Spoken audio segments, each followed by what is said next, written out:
Hello YouTube, this is the second part and possibly the final part of my playthrough on Mermaid Mask. And let's get straight on, okay? Last time we left on 78% and we have like a bunch of people that we need to question. So let's ask about all of these things, huh? Shall we? Dirk's okay, I guess. I've not got a lot in common with him. He grew up in a big sunny city. I grew up in a little gray fishing town where it literally never stops raining. I guess he's pretty wealthy now, too. From his movie. I don't know. I heard he didn't get paid that much at all. Ooh, really? Something about his contract. I'll get my violin out. I'm sure he's doing just fine. Let's change the subject. I prefer to not speak ill of my crew behind their backs. I think Cynthia just remembered she's supposed to be the captain. Huh, so that's why Dirk has been like so concerned about Cynthia contract last time. Like he's like, you gotta read the contract, man. I don't want her to like just signing anything at all. So because he doesn't actually get that much money from it, that's kind of sucks. Very exploitative, man. Keeping pets.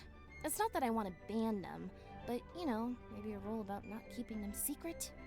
And, what's this got to do with Zephyr?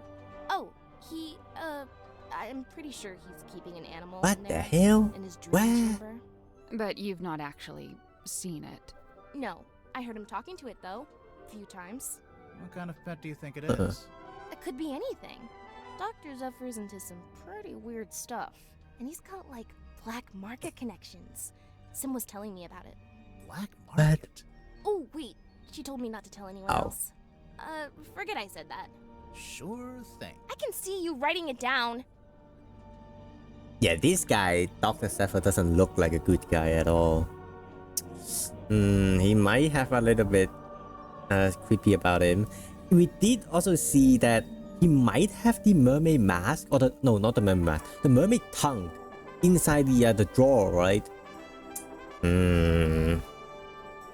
Mr. Warman? And apparently he did stole something from Mrs. Tadpole as well. I usually just try to stay out of his way. He's kind of grouchy. Did you know him before the submarine? No. He did grow up in Silkworm, but he lived uptown in a big fancy house. And I, didn't. Born with a silver spoon in his mouth, huh? Come to think of it, I don't actually think Warman was born in Silkworm. And, I think he might have mentioned something about disclaiming his inheritance. I guess he wanted to make his own money. Which, by all accounts, is exactly what he did after he left town and wrote that book. So why would he need to come back? He just really wanted to meet him, I guess. Meet who? Who else? Captain Mortuga. Well, we know that he's like struggling with the new book, and Mortuga is I don't know how you say it, the blueprint, or like the original. At least that's what he's the inspiration for the protagonist of his book. I found out Mr. Grip wanted to be the submarine's navigator at one stage, but Mortuga never allowed it. After I became captain, I half expected Grip to come and ask about taking on the role. But he didn't? Nope. Would you have said yes? Of course. I have no idea why Mortuga didn't allow it, but Mr. Grip's clearly an expert. I would have welcomed his help. I wonder why he didn't ask. I'd guess he assumed Cynthia didn't want any help. Sorry, Cynthia, but you do give off a kind of I can do everything by myself vibe. Just a little. Feedback duly noted. Mariana Moon? I've barely known her longer than you have. Do you know why she's on the submarine? I have to assume she was invited. So, what? Nobody's allowed on board without being invited? Naturally. Who invited you? Okay, maybe I'm an exception, but Captain Mortuga granted me access and he let me stay. So it amounts to the same thing. You know, now that you're captain, you could tell Mariana to leave if you don't like her. I never said I didn't like her. I think she's very interesting. Wow. Isn't there a lot of people on the ship that is not invited? Like, isn't Godric is like a grip is like in an accident, like air balloon accident, and Motuga found Madame Tadpole on like just an ocean. Huh. I forgot.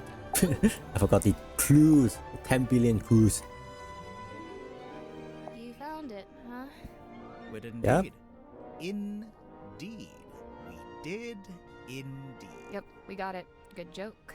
Let's move on. Why did you hide it? I'm allowed to keep stuff under my mattress. Is it yours? It doesn't have your name on it. No, it doesn't. That's exactly why I brought it with me, actually. Go on. No. I'm done talking. Huh. Indeed. Oh, shut up. Damn, he's proud of that one, huh? Sim let you see her locket? Do you know what's inside? Did she ever show you? No, and I didn't ask. She's allowed to have secrets.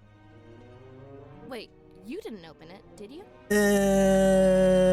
Wait, should I? should I say no? Nah. Nah. I should think not. Oh, it's Sim's projector. Is it actually hers? No. I think she borrowed it from somebody. I mean, seemed to say that she borrowed from Motuga? So, this is the doll that apparently looks just like Sim. Yeah, I mean, it does and it doesn't. Oh, the head comes off. Yeah. Really? Yeah. I don't like that. It's kind of morbid. I know this ship. I used to look out my bedroom window and see it sitting in the Oh. harbor. Does it have a name? Something Selena? Precious Selena? Selena is one of the people named. I forgot who though. What do you know about this bell? That's no bell. It's got a fluted drive tip. A what? For a fluted socket with 6 flutes. Oh, yeah. I agree completely. I remember one time I went into Motuga's cabin and he was standing in front of this painting. And he had his hand held up to it, like he was touching it. Maybe it got knocked and he was straightening it. No, he wasn't touching the frame. He was touching the painting itself. Okay, well, he is within his right to do that. I don't know. Might be worth a second look. Maybe the painting has some secret mechanism? Cynthia, this radio looks kinda like you. Aw, you really think so? Why did she take that as a compliment? Does it belong to you? Of course, I brought it with me. That's how I first Oh, contacted the that's submarine yours? from the outside. You used the radio to contact Motuga, and you asked him to let you into the submarine? Yep. Wait, so there's a receiver in the control room? No. Well, kinda. So, you know what, never mind. Where did I get that radio from? Oh, I don't remember where I get that radio from. Ocean Rescue Divers Association. Ugh, they'd never let me in. I can barely even swim. But you live right by the sea. Pardon me for not swimming in the deep, freezing ocean. I don't think you have to know swimming just because you live by the sea. I mean, I also don't know how to swim. But I mean, I do also don't live by the sea, so I got an excuse. Give us your professional opinion. Laser gun? Shrek ray? Intergalactic hair dryer. It's an antenna. A really weird antenna, but It looks like some very also, alien it's tech. damaged. It's starting to rust, and there's sediment in the joints. Seawater can really do a number on electronics. You gotta be careful. Mm-hmm. That's one creepy book. Wait, are those initials? Is it MM? You're looking at it upside down. Yeah, I don't know if it's... Is it really MM or WW? I don't know. Last time we also said that. Hey, there's a document in there. It's a piece of paper. I don't know if I'd call it a document. It's been typed. Apart from the title, which is drawn by hand. A Yeah. document? I Almost feel like looks it's like a more like a logo or newspaper. My parents used to shop here from time to time. They'd complain that Mr. Grip would charge them full price, even though they were locals. Heh.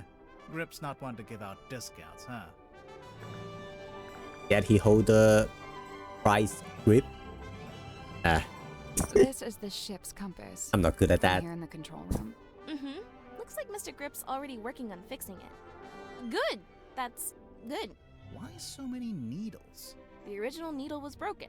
Mr. Grip said he had a few he could try out as replacements. This one's the original. Yeah. Looks fine to me. Just put it back in. Nope, wouldn't work. It's malfunctioning. It needs to be replaced. Why are you so stubborn about fixing a non-broken compass? This weird little drawing. It looks kind of like that thing Mortuga kept up on the foredeck. Uh-huh. I still don't understand the map. Yeah? This map's got your surname on it, and the S from your signature. Oh yeah. Seafoam Harbor. I mean, nobody ever really called it that, but my mom was the harbor master, so yeah. Sun tablets? Yeah, for when you need sunlight, but you can't get any. Like if you, I don't know, random example, lived in a submarine. Mm-hmm. Huh. Oh, I know about this one. The silver snake. The mother found it, Well, no? I know it's a big sea serpent that my mom and her best friend fished out of the ocean. Ah! Your mom's best friend is called Selena. Is it? I think it's it. I think it's her. Your mother found it? Mm-hmm. What happened to it? Did she keep it? For a while. Eventually, some men came and took it away. And Where is it now? I don't know. they took the serpent away. Huh. Oh, Sim's fog ball. What's this weird little antenna thing? Is that not just part of the design? Ah, it's taped in. No, I don't think so. But we couldn't do anything about What it. does it do? We're not sure. My money's on nothing. Hey, it's that bottle I saw Dr. Zephyr carrying around the submarine. Smells kind of like flowers or something. Weird. What about the thing in the bottle? I don't really want to know what that is. Yeah, it look kind of creepy, man. The stamp. That's Governor Fellow, the guy who owns Oh, Silkworm on okay. I didn't know you could own a town. Sea. Well, he acted like he did. Putting himself on the stamps was the least of it. Mr. Worman's typewriter? It's a mess. The keys are all in the wrong place. I could fix it for him, no problem. Or Mr. Grip could do it, I bet. I don't think Worman wants anyone to fix it. Oh, weird. Cynthia, is this the phone you used to call us? No, I used one in the town when I went to drop off the case file. I never actually had my own cell phone. Do they all have flashlights like this? Oh wait, that's a flashlight? Could be useful. It gets pretty dark down here. Oh, I did somehow stumble it when going down to the bottom right thing. What's with that wheel? It looks kind of like a shield. Does he have that in the movie? He has a wheel in the book, but it mostly stays attached to his ship, apart from one time it breaks off in a big storm. That's your mom? Yeah, she was the harbor master. That's a pretty fancy jacket for a harbor master. Looks more like a naval officer. Yeah, well, she had a lot of big ideas. She was super ambitious, always making plans. My dad could barely keep up. That's your dad on the right? Looking straight Stepdad. onto the Are you camera, two man. close? Not really. We kind of drifted apart after a while. There's something suspicious about Cynthia. I locked it in the safe. I didn't think. What is it? The night of the murder, when I was in the control room by myself, it was right around the time the ship's compass was freaking out. You used the underwater imaging system? I don't know why. I couldn't resist. But then this. I wish I hadn't done it. I put it in the safe so I wouldn't have to think about it. I can understand that. Really? Yeah, sometimes you gotta compartmentalize. One thing at a time, you know?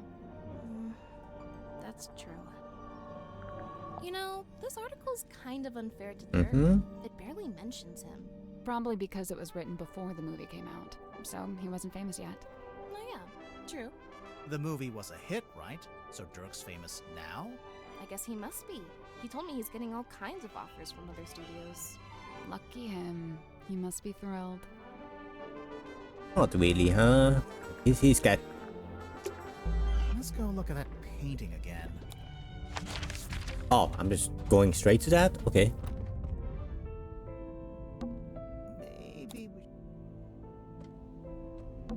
Is that the sun? The sun was Do you upside... hear something? Oh! Oh!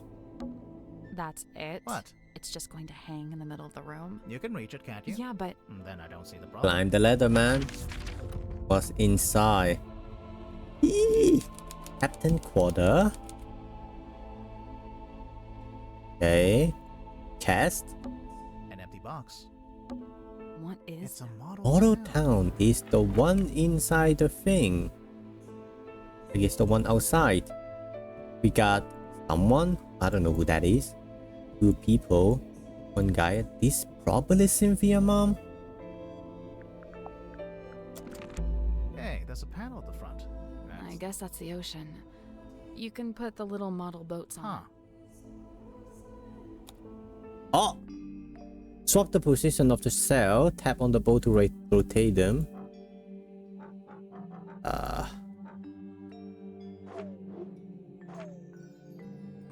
What am I trying to do?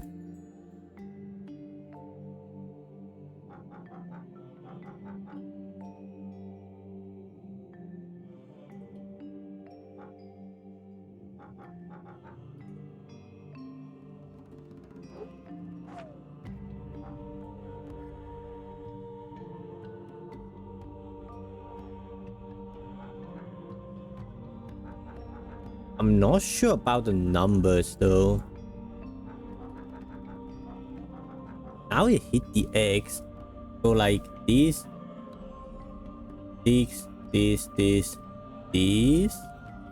and this.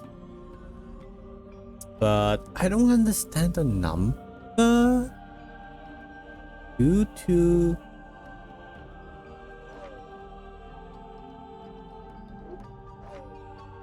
oh, 2, should 3, should 2, should 2, 1, 2, 3, 4, 5, 6, 7. This one is 7. 1, 2, 3, 4, 5. 1, 2, 1, 2, 3, 4. 4, 1, 2. Nice, got it. There we go. Nice. The little lighthouse. It opened up. And there's something in there. Oh, that's the projector. Hidden film.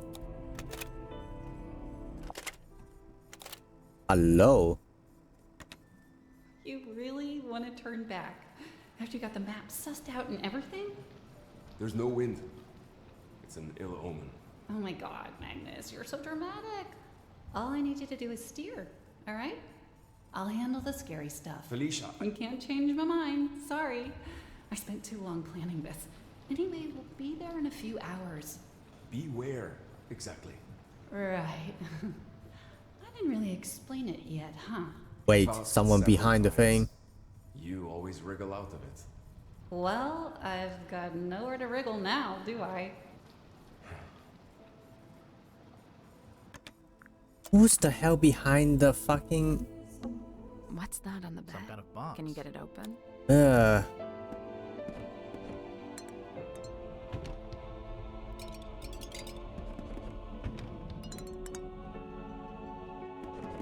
There's no way to open Seems that way.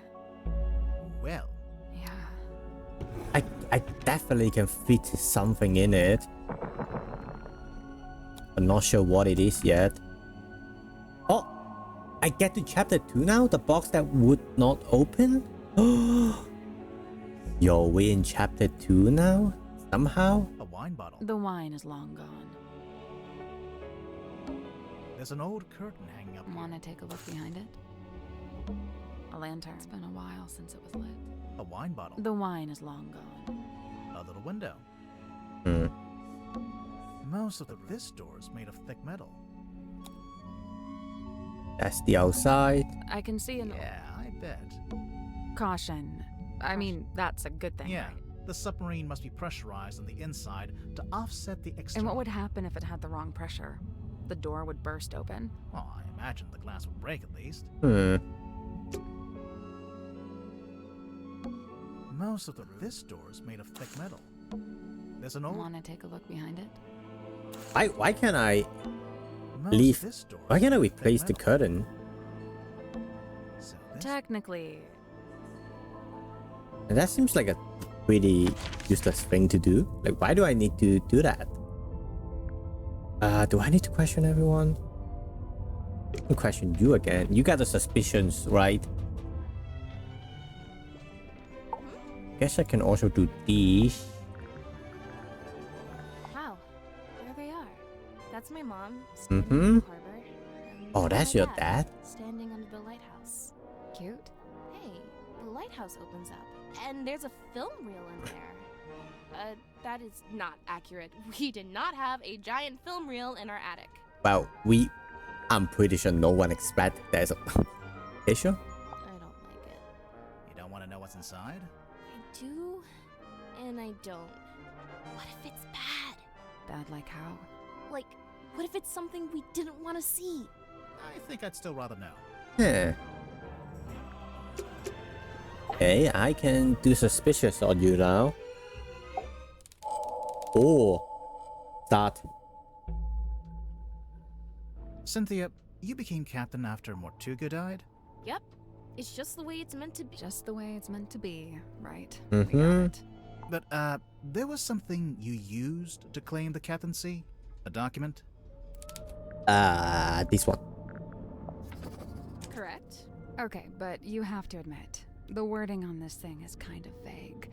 It doesn't actually say, "Hi everyone, Mortuga here. Cynthia gets to be captain if I die." Let's review, shall we? This contract represents an agreement between the two individuals in contention over the ownership and command of the Mortuga submarine. The two individuals. That's you, Mhm. Mortuga. Indeed. But you're not actually named, by name. Yeah. If I may continue, for their own safety and privacy, these two people shall only be referred to as Party A and Party B. See, Mortuga was quite a private person. He was just being considerate. You call it considerate. I call it convenient. So Mortuga is Party A. Correct. Previously, Party A has been considered the legal owner of the Mortuga submarine, and thus its rightful commander. He's clearly talking about himself. It's the Mortuga submarine, after all, and he was the commander. However, a recent development has exposed that Party B is in fact the legal owner of this vessel. Party B? Mhm. That's you. Affirmative. A recent development. There's more of that deliberately vague wording. I have a question. When exactly did Mortuga write this contract? When exactly? I don't actually know. You don't know when he wrote it? Well, it must have been sometime after I came aboard the submarine. I assume it was after I presented my case to him. Mm-hmm. Cynthia might not know, but we actually have some insight on this. For one, we know how the contract was written. How it was actually created, I mean. It's with the typewriter. It was typed on Warman's typewriter, so it was made sometime after Warman arrived. And Warman and Dirk arrived after I did, so this gets me off the hook. Try not to sound too relieved. But yeah, this does seem to confirm it. So, my next question is this. When did you sign the contract? A little while ago? Some amount of time ago? If this conversation gets any more vague, I'm going to cry. Was it a day before the murder? A week? Or like even after the murder? Surely it was at some point before the murder. Otherwise... I think it might be time to make an accusation.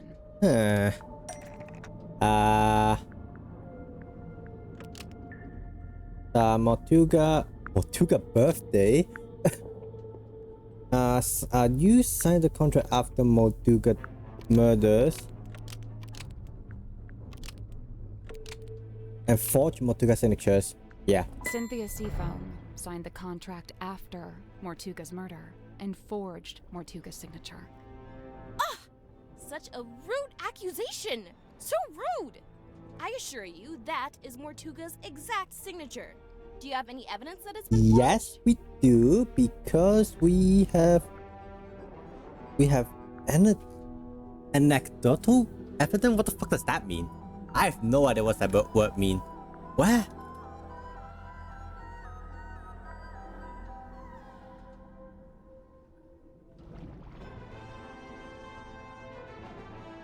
Ah. Okay, I mean, we have a form of evidence, We have evidence in the form of a clue. and that is the captain log, because his signature is always different. The captain's log. It's basically a stack of cards printed out by the submarine's control panel. Each little card has a space for the captain to sign, and the most recent card is signed by you, Cynthia. All the rest are signed by Mortuga. Well, sort of.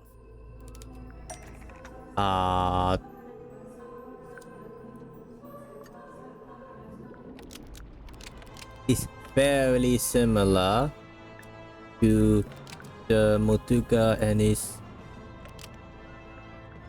voted for memory.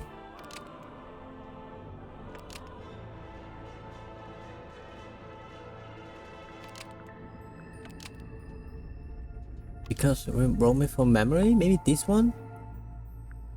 Mortuga's signature. That's not right. I mean, the thing is like always different. Oh wait, this one is exactly the same.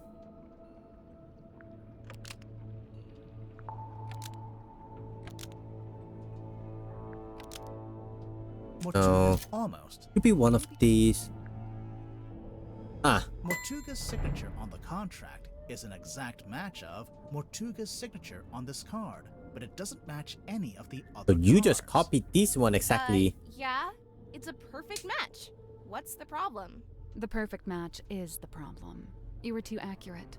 If you'd done a worse job, you might have gotten away with it. What do you mean? If you look through the cards, Mortuga never signs his name the same way twice. But the signature on the contract matches one of them exactly, which seems to be proof that you copied it, or traced it, or whatever it was. It's kind of crazy how Whoops. Mortuga has a signature that the T is a blade. Like he just asked that. He's like, one day I'm like, shit, my name the T kind of look like a fucking blade. I'm gonna do that. Damn, bro got whimsy, man. I thought it was his signature. Why doesn't he have a signature?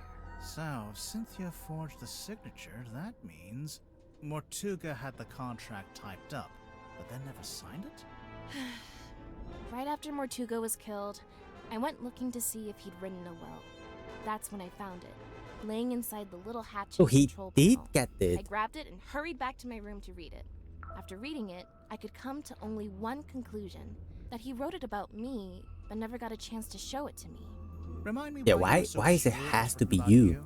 A recent development has exposed that Party B is in fact the legal owner of this vessel. You're really the legal owner of the Mortuga submarine? Yeah. Oh yeah, because it's always the original thing. Not right. Not right. I think it's this one. It was originally the Seafoam submarine. Because of this. We'll Oh. get to this later. Not this one, then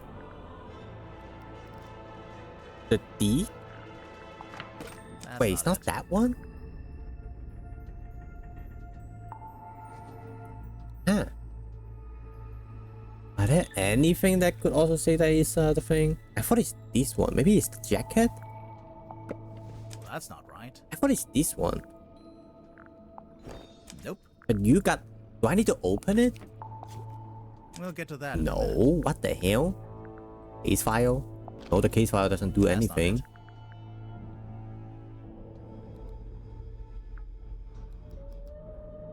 Does it ever say anything? Oh. Damn, I thought it's that one.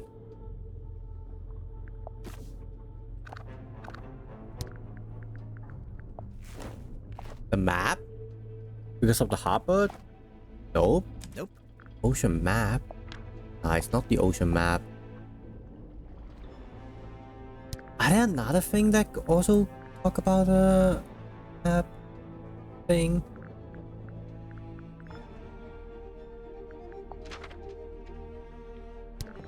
Auto Town. Nah, this doesn't say anything. Wait, I really thought it's the...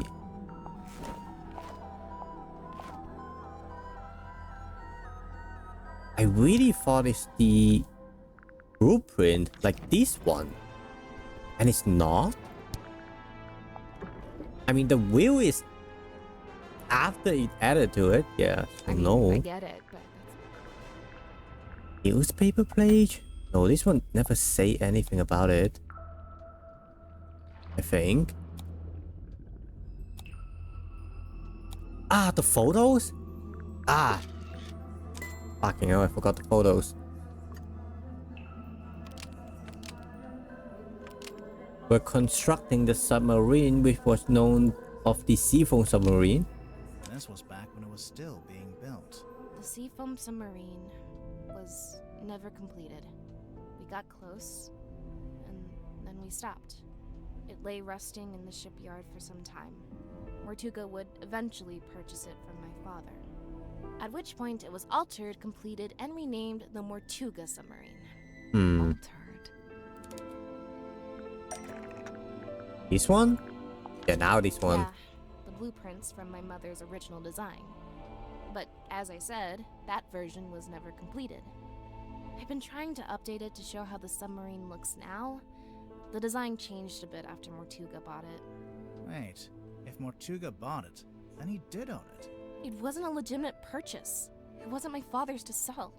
So, the recent development mentioned in the contract, that was me, informing Mortuga that his ownership of the submarine was based on an illegitimate purchase.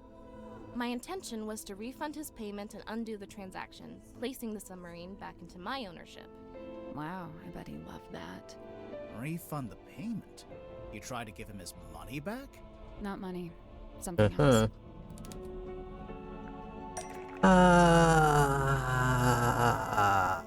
I don't remember. I do remember they saying about they didn't pay him in the form of thing, but I don't know what it is. I did remember.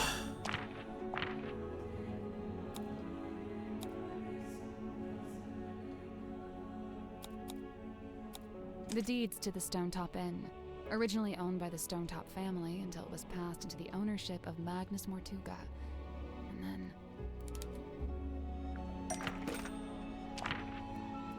And then... Which part? Those, this part, I guess? This part?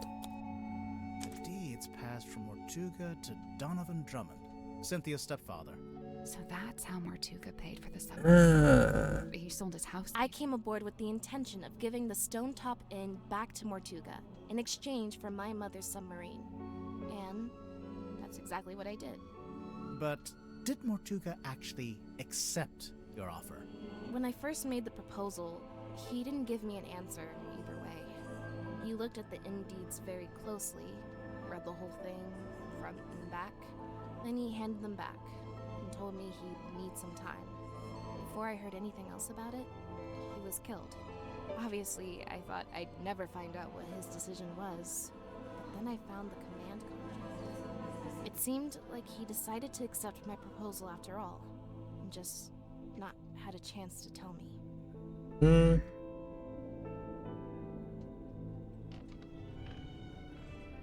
That's it? That's suspicious? Oh, okay.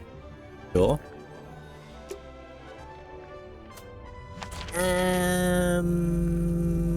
Let's talk to you.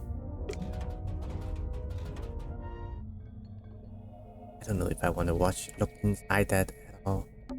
The glass moon. Let's take a closer look at it. Yeah, that's the mermaid tongue. I think I can That's see probably the human. Okay, no, I just saw it too. We still have a bunch of things to ask you about. It really is fortuitous that Madame Tadpole found her way to the Mortuga submarine. Not only is she unusually well suited to living within the confines of the ocean, but she was also unusually compatible with Magnus Mortuga.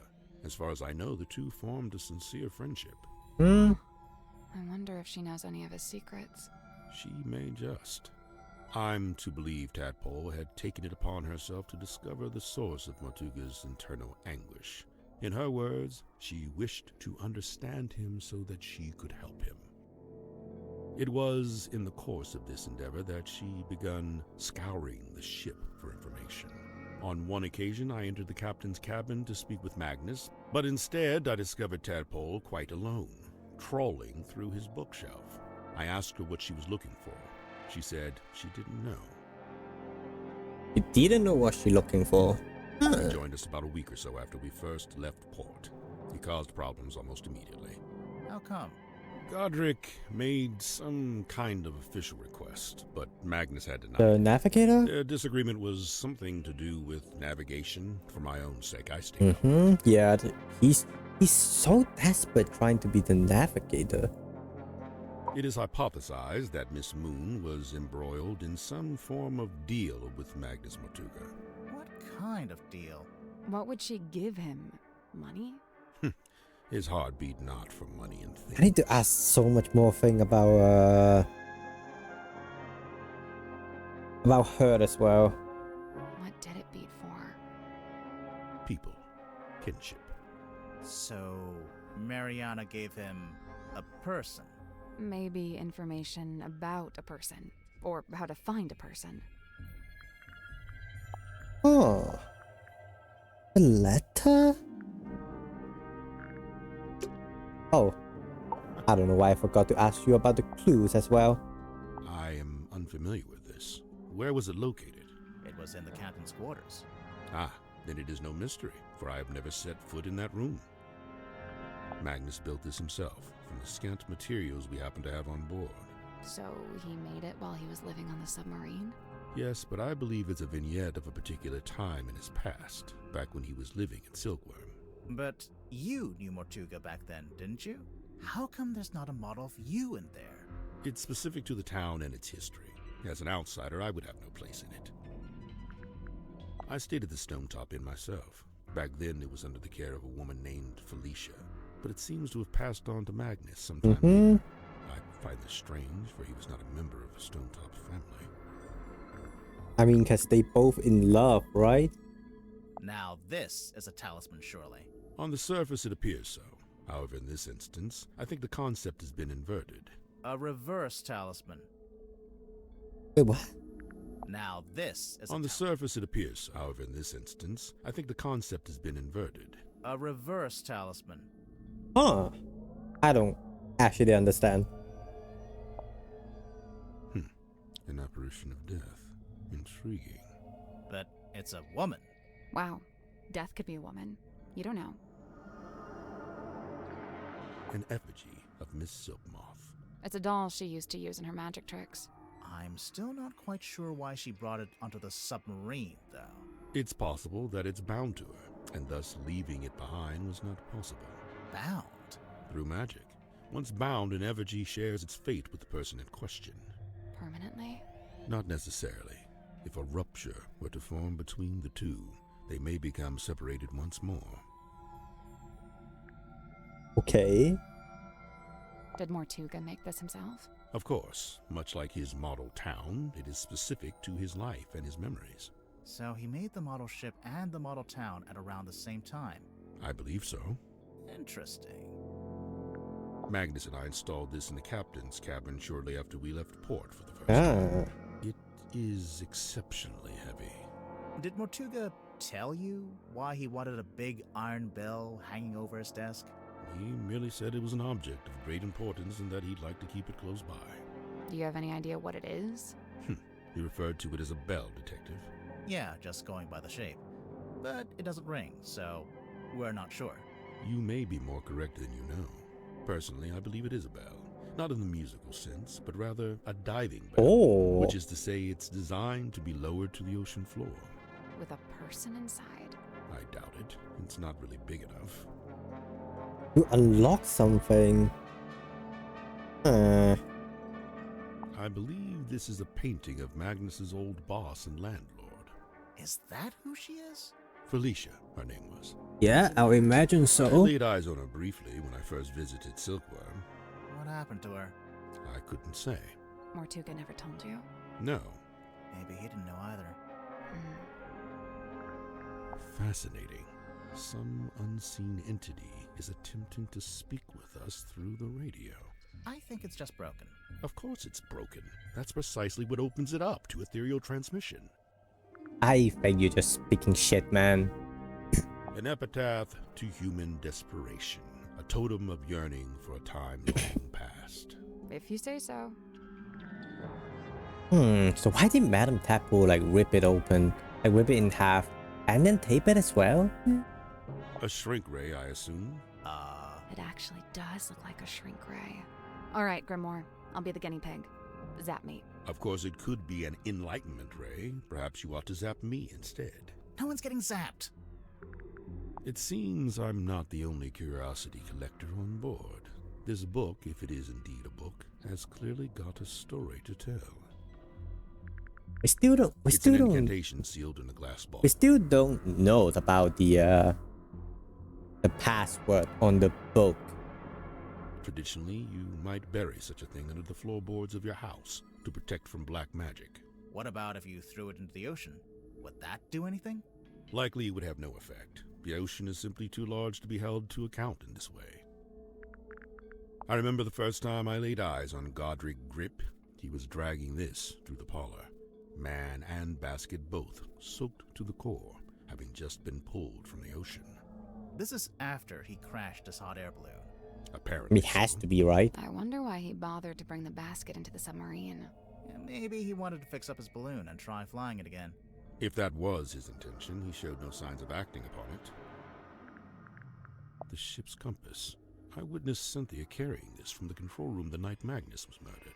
Yeah, I think it broke. She was taking it to get fixed. Odd, it's never broken before. There must be a connection. It's not broken. If only it hadn't been torn in two, then I could be sure. Of what?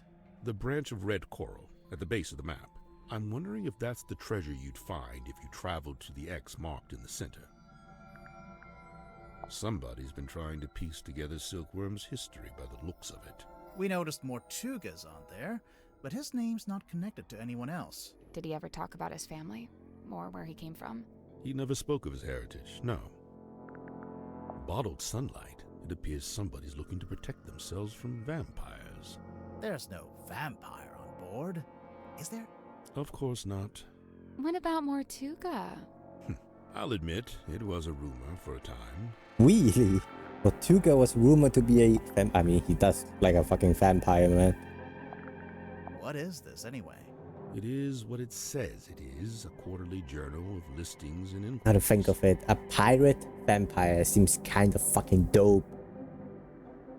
A pirate vampire. I noticed the prices are listed as ounces, and that's gold, I'm pretty sure. These numbers are merely a way to ascribe a universal value. Most transactions take the form of a trade, exchanging items of equivalent worth.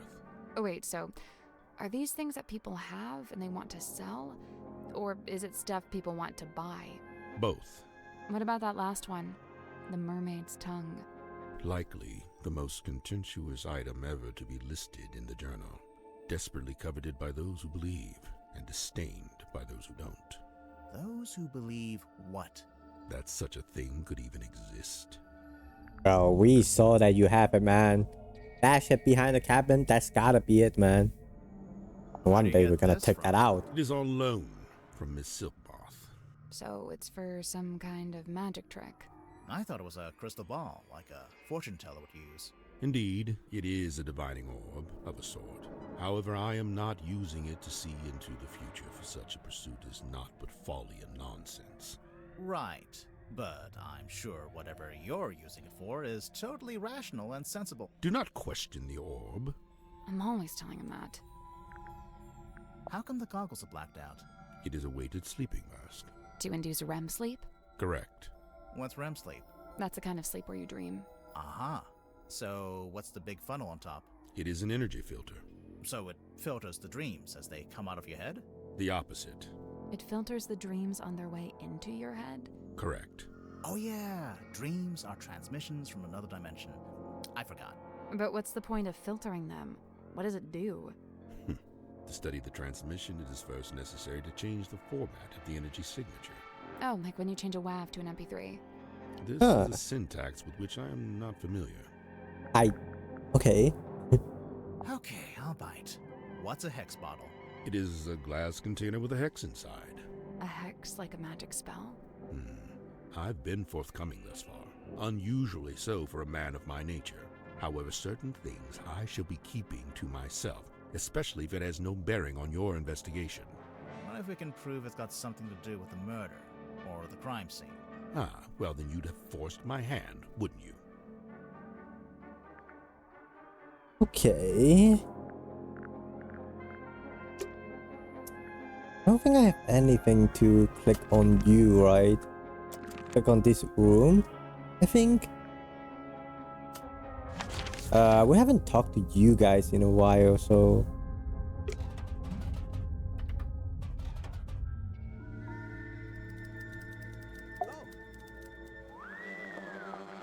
Tadpole?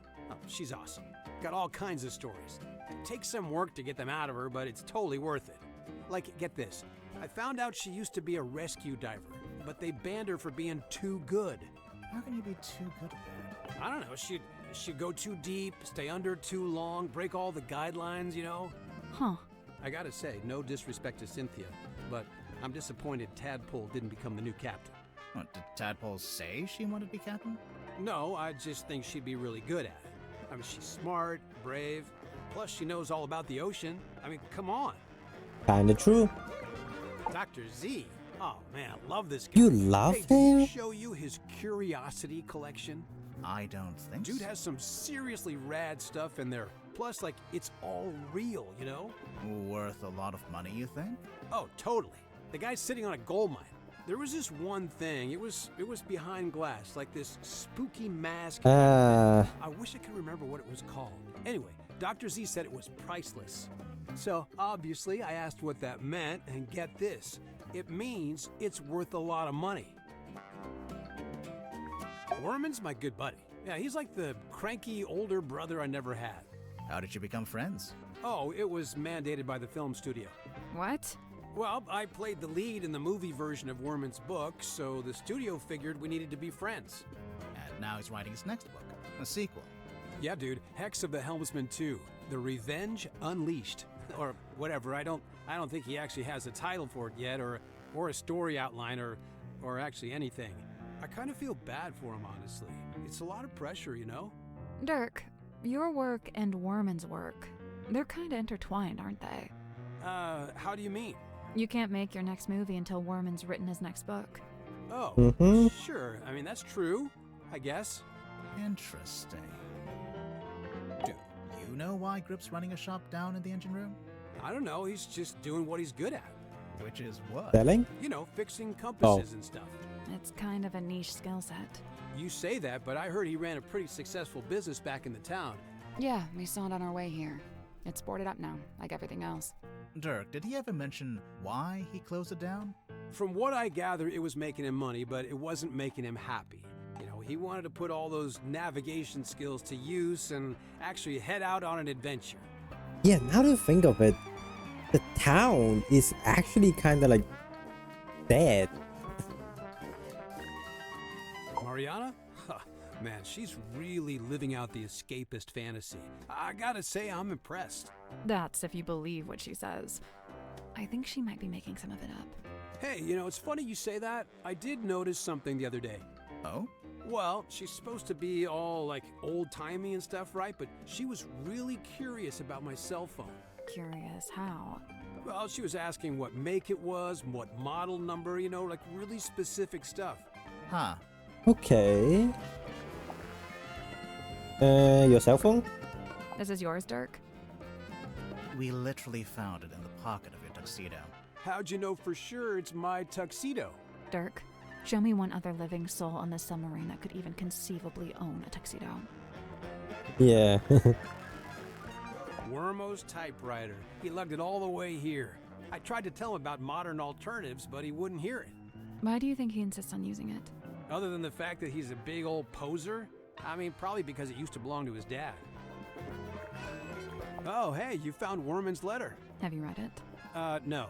Generally speaking, you do not read another dude's fan mail. makes you think it's fan mail?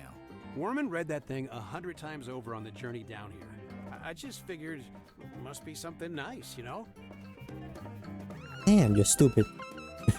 Hey, so remind me what a hex is again? Didn't you just make a movie called Hex of the Helmsman? Right, but look, I'm bad with learning what the made-up words mean. It's not a made-up word. A hex is a magic spell, kinda like a curse. Or it can mean 6, as in hexagon. Oh, gotcha. Okay, yeah. I was hoping that would clear up what a hex bottle was, but no dice. Dr. Z told me this is a dream helmet.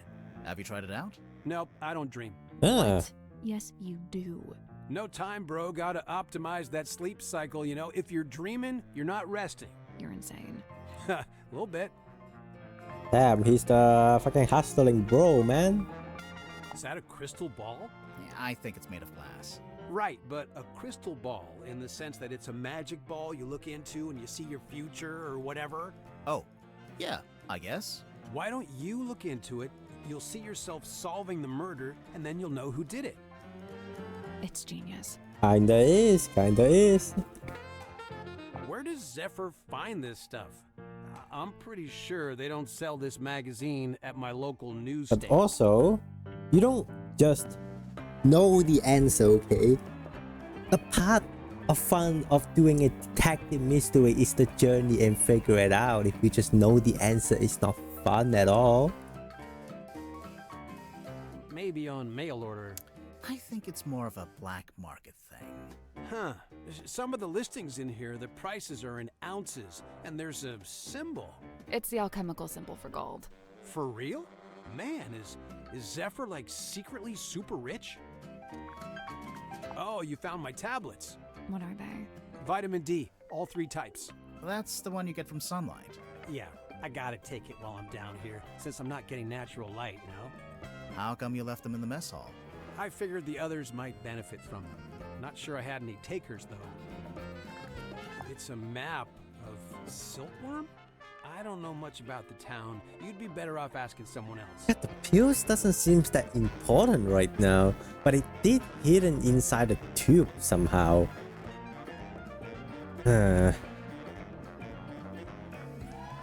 Oh, sweet. Treasure map. Yeah, it doesn't specifically say it's a treasure map. Dude, there's a big red X. You gotta assume that's a treasure. Big chest of gold doubloons, you think? Oh man, that would be awesome. Although thinking about it, do you think anywhere still takes doubloons? Grip must have really steady hands working with all those small parts, huh? I could never. Apparently, Grip ended up on the submarine because he crashed his balloon over the ocean. I mean, it's a great story, but... You don't think it's true? Casual Grip's fast. pretty Thank smart. you. In Thank you for fact, the he might rate. even be the smartest guy on the submarine. I just don't see him crashing his balloon like that. Maybe he just got caught in a storm. Oh yeah, I didn't think about that. How you guys been doing? Thank you for the rate. That's my bottle. What? Oh, what? Really? Well, yeah, that's one of my non-alcoholic beers. Of course, someone's waxed up the top and put a whole bunch of green stuff That's on your the bottom. bottle? Didn't we found it on Madame Tadpole room? That's my bottle. What? Well, yeah, that's one of my non-alcoholic Oh. beers. Of course, someone's waxed up the top and put a whole bunch of green stuff on the bottom. Oh, so the message wasn't yours and the wax and the green thing, but the bottle is from yours. I mean, he didn't say anything about the message though. What's that? It belongs to Madame Tadpole, but it's locked. Oh, a combination lock. Let me try. Yep, got it. How did you know the Wait, code? what? Huh? Easy. It was her birthday. Huh. You, huh? Oh, okay, sure. We just got it open like that? Tanya, a professional swimmer currently traveling, looking for work. We'll have to think of an angle. But I think it'll work. She tough, doesn't complain, could be a keeper. Tanya is Madame Tadpole, I think. Moon caught her snooping, taking photos, says she on the trail of a werewolf. She's a pain in the neck, but she's a natural storyteller. might be able to put her to use. 202-555-178. Hello, Casual Feed. Thank you for Casual Fest. Thank you for the raid. Thank you for the raid. This should be Moon, and this is the Baroness, right? Yeah, Fortuna Baroness. Her theater has seen better days, but still the best spot in town to set up. I tried to cut a deal, but she being tight-fisted might be a problem. Hopefully not, for her sake. Now that's kind of weird that this is Madame Tadpole. This is Madame Tap. This is from the Madame Tadpole book. And she logged it with her birthday, but that's a photo of her and kind of speaking in a third person. I mean, I think it's not from her. It might be MM, it might be Mariana Moon, but then her photo is also on it. So maybe WW? Who's WW? I think last time I think the WW is from the company. The Wiz and something. Can we see it here? No. We don't know about that yet. Also, I haven't questioned you all the things. Okay. Oh yeah. Someone did say you own a gun, like you're holding something with a gun. So, what is this? Laser gun? A laser gun. Well, whatever it is, I think it's broken. Wait, really? I mean, oh, what a shame. I think I forgot who said it though. But I think one of them said they saw Dirk holding something like a gun. Hey, wow. Did Tadpole give you that? No, we found it in the bilge. You think it belongs to her? It would make sense. Although the woman in the photo looks a little different. No, it's gotta Yeah, it's be gotta be her, no? You're right about the photo though. Her hair is brown here. I guess she dyes it green nowadays. So what? It's a free country. Yeah, we don't talk about green hair, okay? I mean, even the angle is like perfect, you know? Like the angle of the photo and her is like perfect, man. You might have like a small short hair now, but it's gotta be her, right? Just her from the past? What's the range on that thing? No idea. I'm pretty sure it's broken anyway. It might get a better signal up in the control room or up on deck. Down here you get nothing. The walls are way too thick. Do I need to use this one, or do I need to inspect this one while on the control room? I never did that. Maybe I should do that. What a babe. I mean, yeah. This Mortuga's girlfriend or something? I don't think so. Of course he'd land a girl like this, of course. I don't know. Wasn't he kind of a gloomy loner? Yeah, chicks eat that up, man. I think there's gotta be... That's Felicia's. What does it do? I thought it was a bell. Only it doesn't actually ring, so not really a bell, but... No, I think it's some kind of mechanism. The part sticking out of the bottom looks a bit like a screwdriver, don't you? Yeah? But... don't know where I should put this thing in though. I don't think we've ever find something similar to that. Hey, is that the Queen Serena? Is that what the ship's called? No, that's the name of the ship in the novel. And in Dirk's movie, too. I'm guessing. Hey, I didn't know Stim had a stunt dummy. It's not a stunt? She's planning to do a scene where she falls off a cliff into a crocodile-infested river. When the stunt is that dangerous and the stunt guy refuses to do it, you use the dummy. Okay, sure. Dirk, you're a movie kind of guy. Is this your projector? Nope, not my... that is, though. The film reel? Wait, what? Yep, I thought I'd lost it. I guess I did, huh? Where'd you get it from? It was a gift from the studio. A little souvenir. What's on it? Oh, it's just like, yeah, a bit of a scene, a daily, you know. No? Where did you lose it? I don't know, mess hall, probably? Where did you find it? It was in the hollowed out stomach of a dog. It was in a cabinet. Normal cabinet. Oh, okay, cool. So, can I have it back? Wait, the film is yours? I thought it's... think he's talking about the film with the Grim Reaper. It's yours? What? Hey, it's Sim's necklace locket thing. Any idea what she keeps in there? It's not really my business. Unless you decide it's related to the murder, then you'd be all over it, I bet. Dang. Called out. That is one old document. I'd be surprised if it hasn't expired by now. Expired? Yeah, things like this normally have an agreed upon... Oh, no, there's no date. Huh. I guess it runs in perpetuity. What about if you ripped it in half? Ha! You know what? I found that doesn't actually do jack. No, I know. It works in the movies, but in real life, voiding a contract is a more complex procedure. Well, that's no. No, I never signed a contract before. Hey, that's pretty cute. Do you recognize any of the buildings? Oh, is it supposed to be something specific? I thought it was just like, Toy Town or whatever. Never mind. What's that? You've never seen it before? Nope. Is it Mortuga's? Good guess. Yeah, it has his vibes for sure.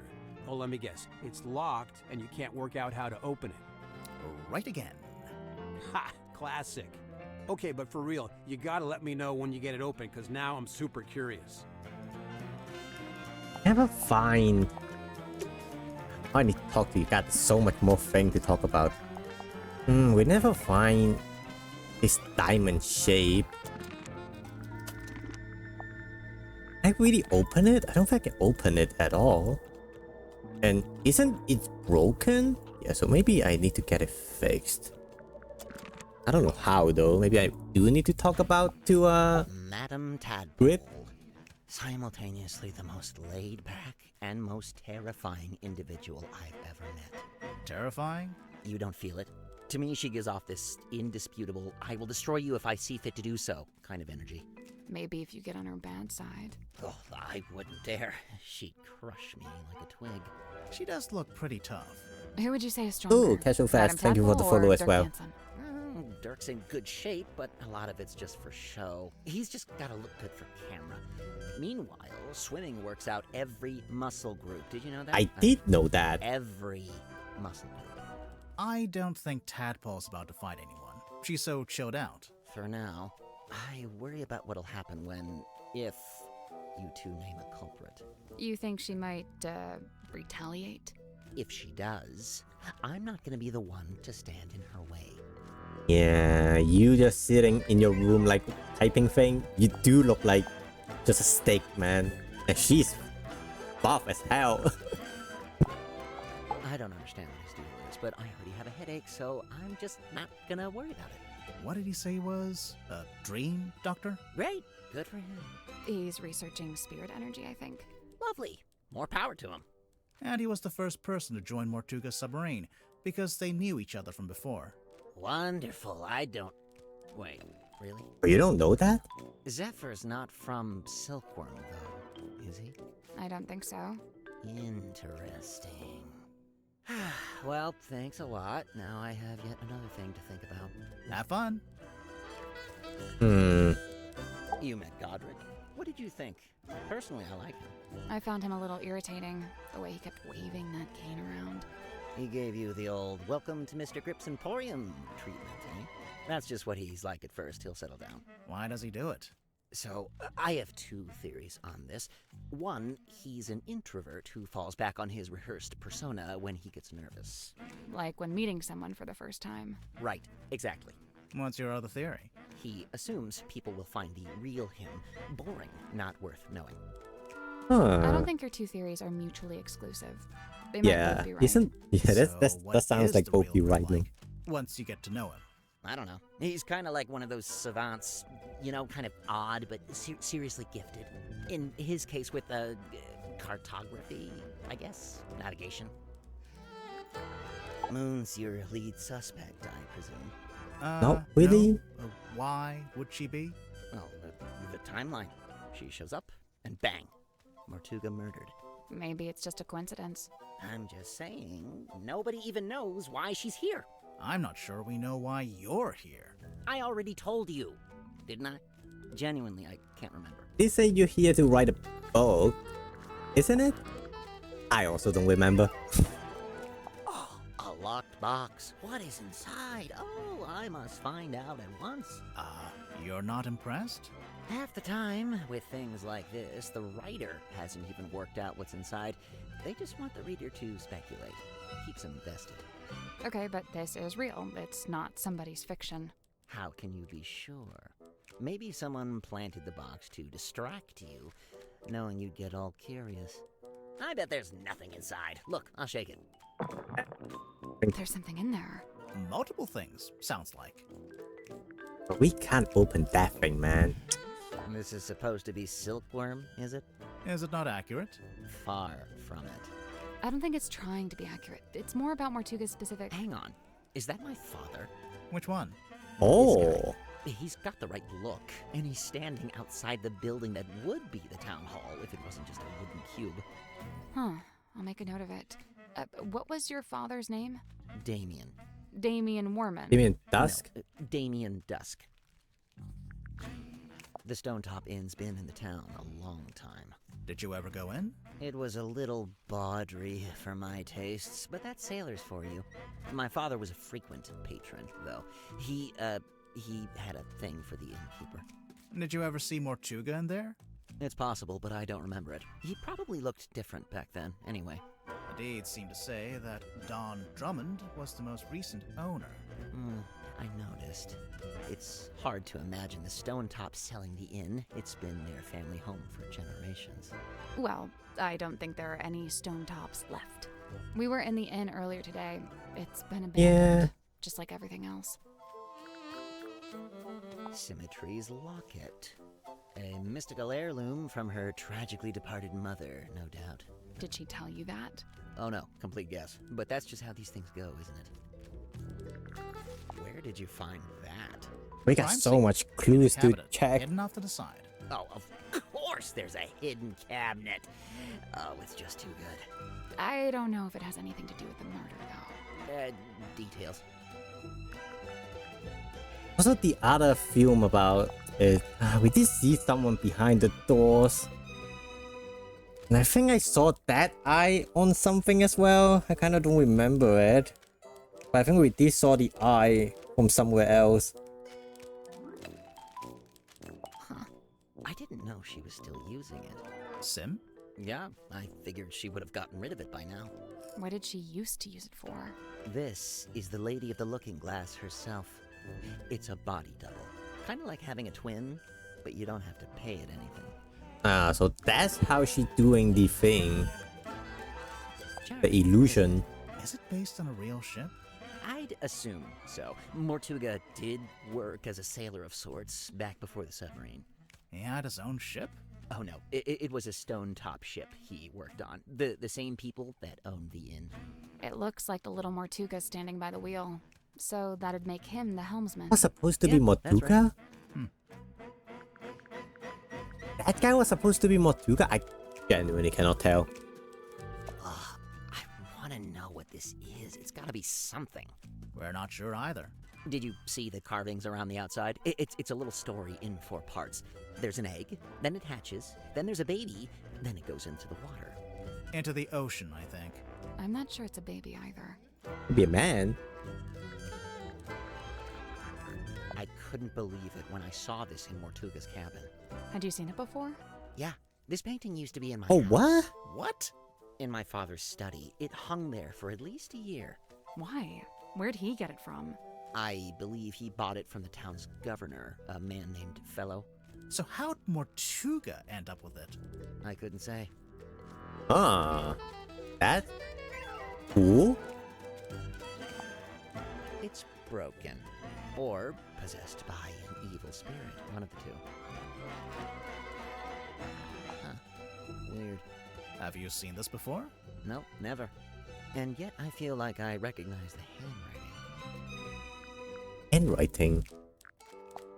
I did not pay attention to that. I did not pay attention to anyone handwriting at all. That belongs to Dirk, I think. We found it in the bilge, floating in the water. Well, that explains the smell. What is it? I assumed it was a movie prop. you know, a sci-fi thing. Has Dirk ever done a movie like that? Not to my knowledge. But then, why? No idea. You'd better ask him, hadn't you? I mean, I did ask him and he didn't say anything. What's that? A book? Yeah, I think so. Let's see. Nope, not a book. Why not? Listen. Books don't rattle. Well, we did open it. What? Do you know what this is? Well, it's a bottle, isn't it? Where did you find it? Madame Tadpole's room. She likes to collect stuff she finds in the ocean. Does she now? What fun, what fun. Mr. Warman, do you know what this bottle is? No. No idea. Chart the unchartable, plot the unplottable, and measure the unmeasurable. Nice tagline. I think it's a little much. For a shop that sells compasses? It's not about the compasses. The thing he's really selling is wanderlust. What? The desire to explore the world and experience the unknown. Ding! Points for Sally. You can sell those? I feel like this sometimes. It sounds like so. That sounds like some very, how you say, like weird cause. I'm about to sell you like cause. Like give you like dreams and shit. Yeah. Cogs falling out. Too many needles, all pointing in different directions. Oh. Well, maybe you're just partway through being fixed. Sometimes you gotta make a mess in order to tidy up, you know? You know what? That's rather eloquent. Mm-hmm. Grimhor, did you hear? I said something eloquent. Oh, sorry. I wasn't listening. A treasure map. I was looking for something like Yeah, we also didn't have the Why? other half of the map. I wonder if we would ever find the other half. So I was really banking on Mortuga having some kind of exciting secret mission.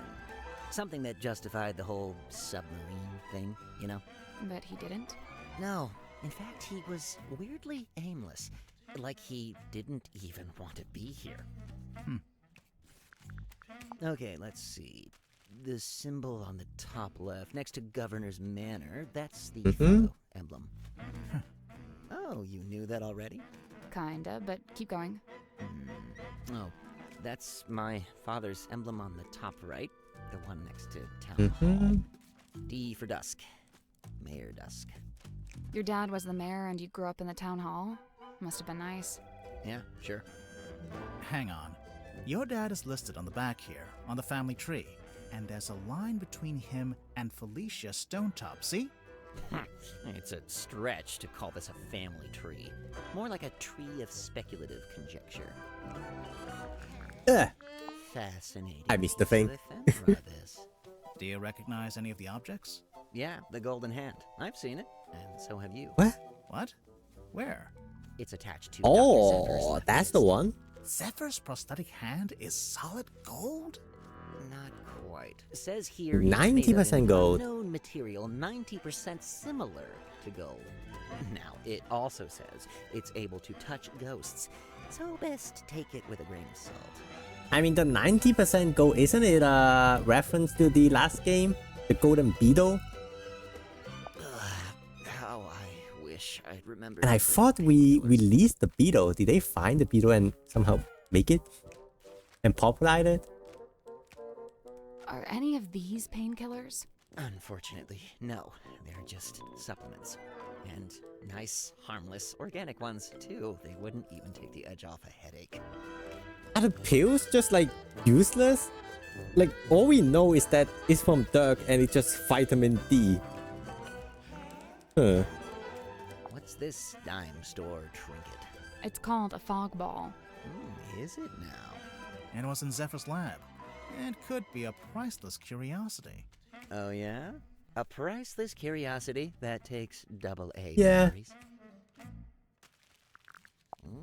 Dr. Zephyr's got quite the imagination, doesn't he? Yes? Something you wanted to ask? Zephyr called this a hex bottle.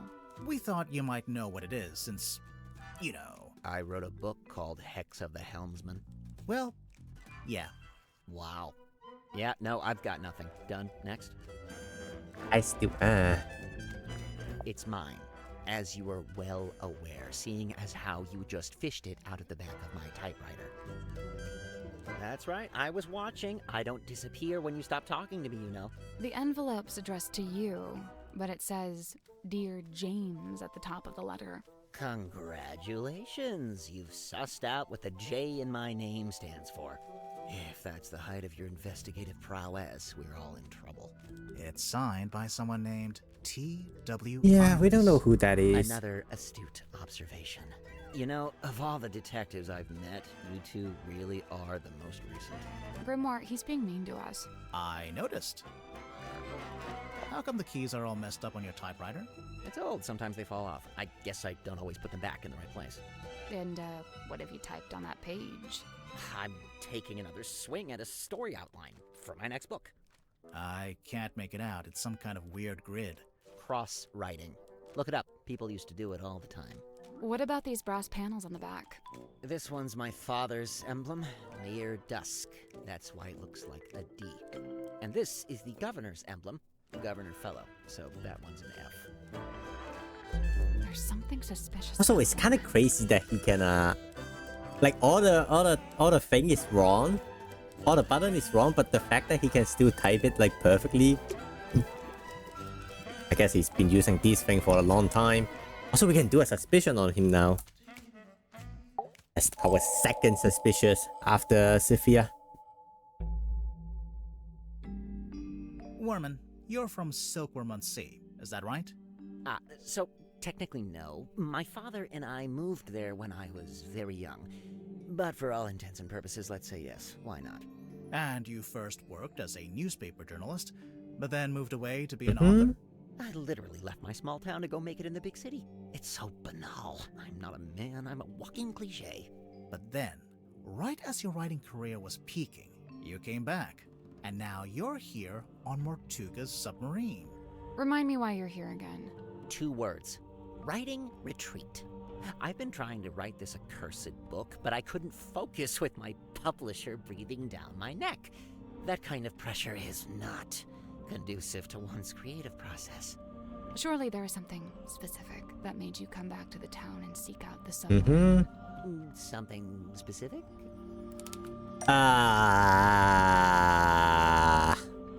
It should... maybe the letters? Yeah.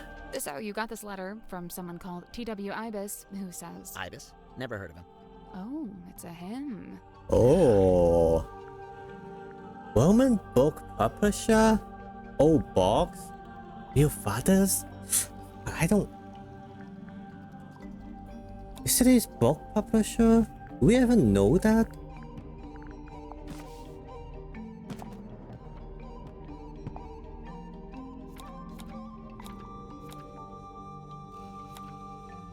For TW, yeah, we do know this one. For imparting upon me what it is to love the art of writing. You write that to him.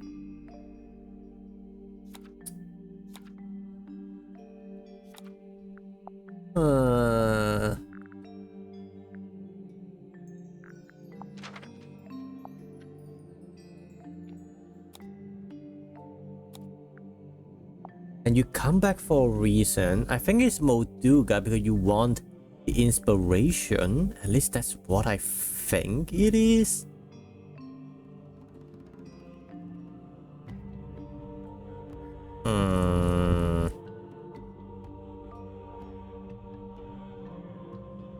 I found this ocean map in the engine room. Yeah. Not this one, I think. What would it be? What would it be? It could be this? I don't think so. It does write by you.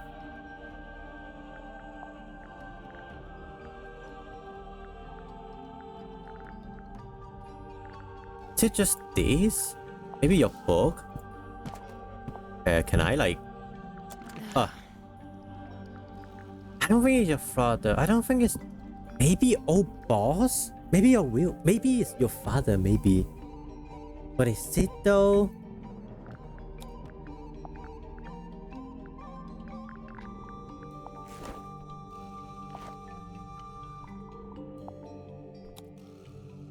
You do have the same name. It might be. It would be crazy if it's your real father, but I don't think it is. I don't think it's the book publisher, because we do know the name. Your old boss, we never really heard about your old boss. I would be amazed if it's your real father. T.W. Ibis is Werman's I don't real think it is. father. Really? I'm gonna So try you got that this again. letter from someone called T.W. Ibis. Ibis? Never heard of him. Is it really your old boss? I don't think it's book publisher, because we did get the name on here. We did get the name, Christian Kell, publisher. It's gotta be your old boss. It's when you working as a journalist. I don't really know much about you, not gonna lie. T.W. Ibis is Werman's. And, what gives you that idea? Newspaper page? Yeah. Which part of it? Editor TW. Oh, I actually did not notice this one. Oh, look at you guys doing a little investigative journalism of your own, huh? So this Ibis guy, this is someone you really looked up to, like a mentor. Steady now. He was just my boss. Let's not get all schmaltzy with this. Do we have any evidence that look up to Ibis or would value his opinion?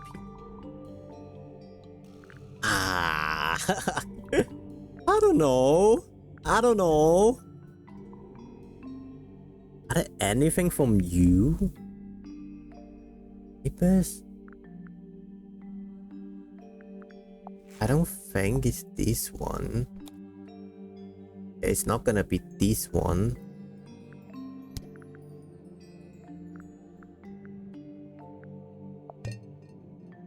Oh, the bottle.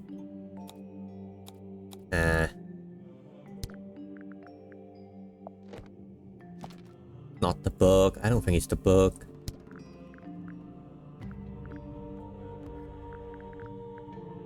Maybe something early. Maybe it's the journalist then? No. Oh my god, I just read that thing. Am I stupid? At this part, yes. For T.W. Ibis, who imparted upon me what it is to love the art of I'm aware of what it says, all right? Can we just settle down? Guys, there's something bothering me. The letter has a diagram on the back showing you how, when, and where to find the Mortuga submarine. Of course. How else do you think I managed to find it? Magnus Mortuga's submarine is the stuff of urban myth. It's not exactly public knowledge. But that's my problem. How would Ibis know about it? He's not on board, is he? No, and as far as I know, he never was. He's not even living in the town anymore. But then how... Yeah, no, I have no idea.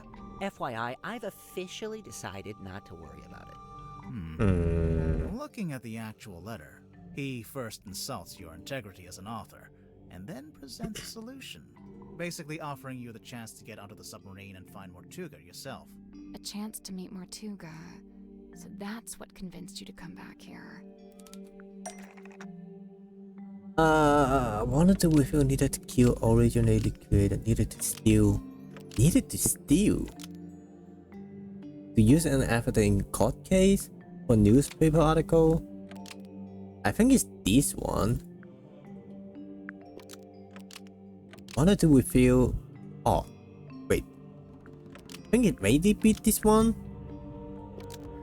This seems like the closest one. Real life, or maybe it's this one. J.D. Worman. Maybe it's just Mortuga.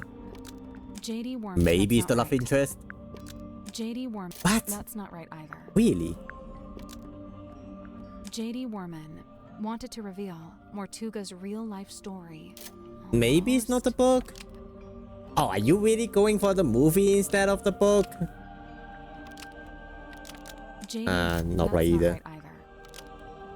Maybe not with you. You're not a rumor. Steal? JD Okay. needed to steal Mortuga's real-life story to use as the plot for his next book. I Okay, noticed you went straight for my sense of self. Okay, I thought you just supposed to be taking inspiration. I did not notice you just straight up copying. Sure. The main character of your book, Marcus Mordoom, he's based on Mortuga. I guess I give him isn't too he? much of a... He's just stealing the fucking story, man. He's not even thinking himself.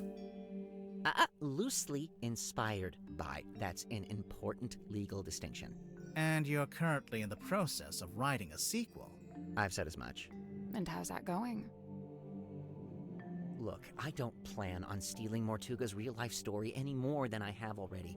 I assure you, I am working on my own book, on my own terms, with my own ideas. You came back to... Other than the fact that I happen to be on his submarine, do you have any evidence that I'm stealing Mortuga's real story for my next book? The typewriter? No, I don't think so.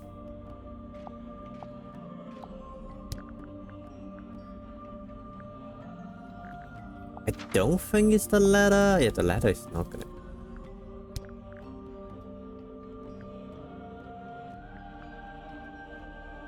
Did the cell phone ever say anything? I don't think so.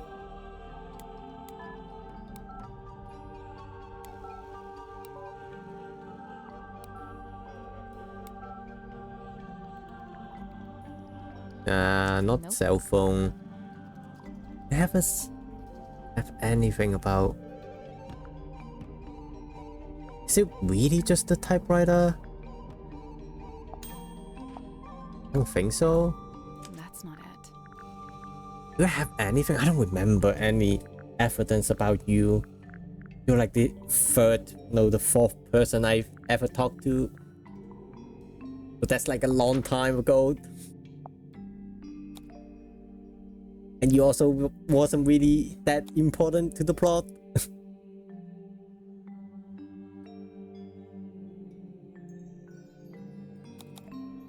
It's just your book.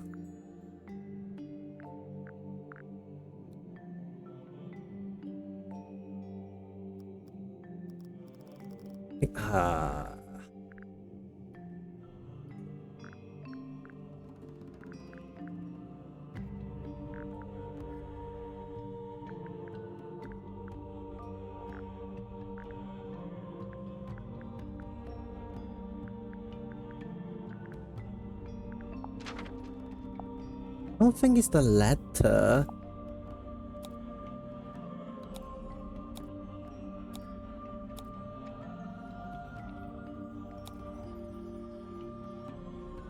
Yeah, I don't think it's the letter. This one? Maybe it's the message inside the thing? Maybe that's from yours? There's a piece of paper in this bottle with something written on it. In fact, it's a little typed story that details the circumstances of Mortuga's real life, death. A story? Ah. No, it reads more like an arcane incantation. Why don't you ask Symmetry about it, or Zephyr? Just look at that symbol. What is that? Some kind of sacred geometry? Really not my wheelhouse at all. That's just the drawing of the thing. Of a room on the submarine. Yeah, that's the cauldron, the mirror. That's not the mirror, the window, and Mortuga and the door. It's a drawing of a room on the submarine. Illusion fetus. It's a diagram of the crime scene. There's the window, the cauldron, and Mortuga's body laying on the ground. Where did you find this bottle? Madame Tadpole had it. She found it floating in the ocean. Sealed in a bottle and found in the ocean, but you think I typed it. Typewriter? The piece of paper in the bottle matches the paper you use in your typewriter.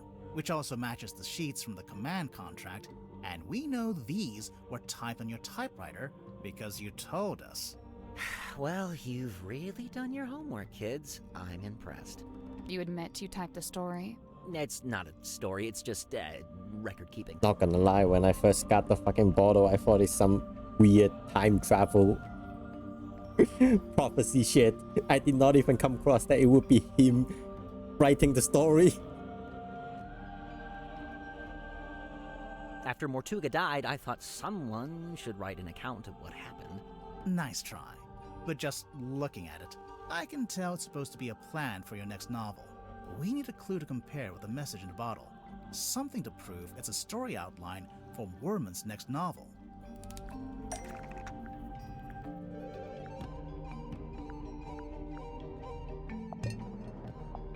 Oh, I can't really see the page. How the fuck am I? Something to compare with the message to prove its story outline to the next novel? I don't know. Cell phone? That's not it. I thought it's about like anything I have? A book to compare with the a book to compare with just your book? Type paragraph. That's not. I want to open you. Can I not open you?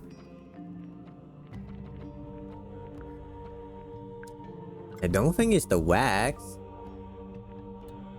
I don't think it's the thing.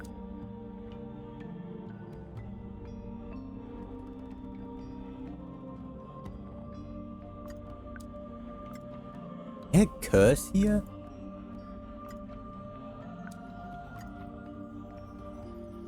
It's a set of instructions. It's drawn in the same style as the thing because made a mistake. Equally a code.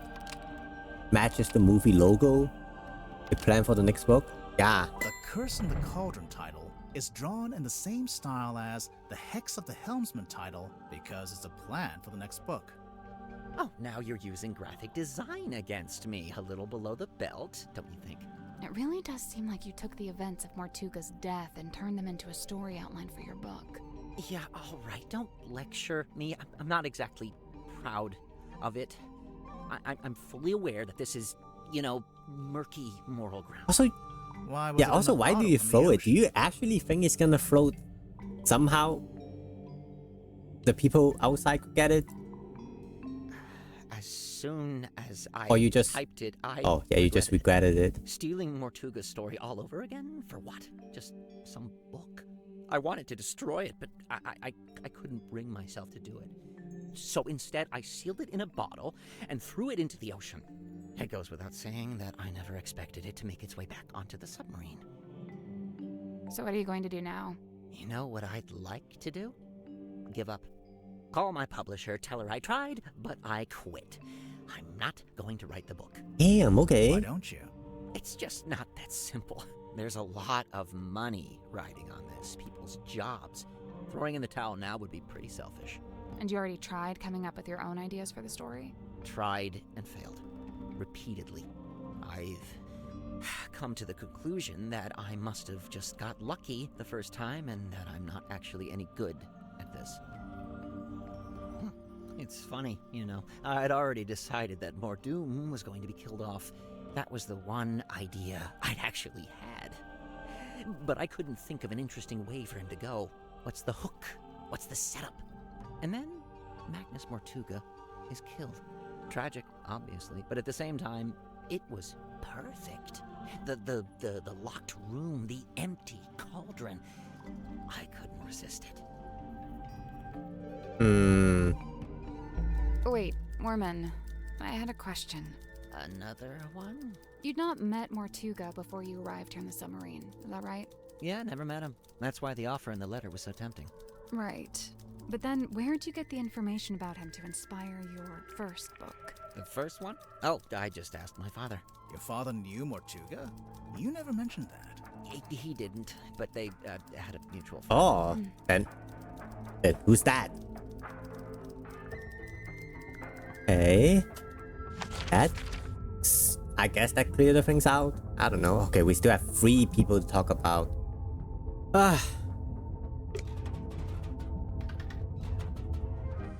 Hello. I'm pretty sure I don't have anything to click on except just asking you things. Oh yeah, the cane as well. You wish to converse with Cornelius? He'll be thrilled. Wait, you have 2 face on it? Remove what? The bandage around the middle. Why? I'm just curious. Huh? Oh, it's broken? In half?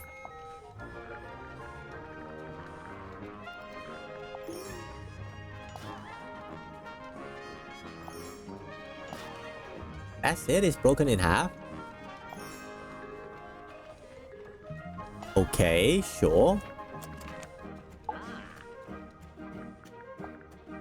I'm convinced Tadpole is just branding. Nobody names their child Tadpole. Come on.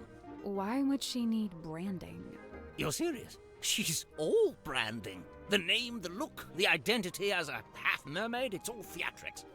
I just don't get why she'd need to have a fake identity like that. No, she doesn't. Not anymore. It's vestigial, I think. Left over from some previous endeavor. Weird, isn't it? Bringing your old branding with you under the submarine. What would be the point? Thank God I speak you like second to last, so I don't have that much thing. Why does it have a bandage around the middle? Cornelius? No, he fell down the stairs. The clumsy old thing. On a submarine. It's all just ladders, isn't it? I promise you that's not the issue I have with that statement. There's something suspicious about Grip. Yeah, didn't... I don't know. I think I remember someone said get the balloon basket.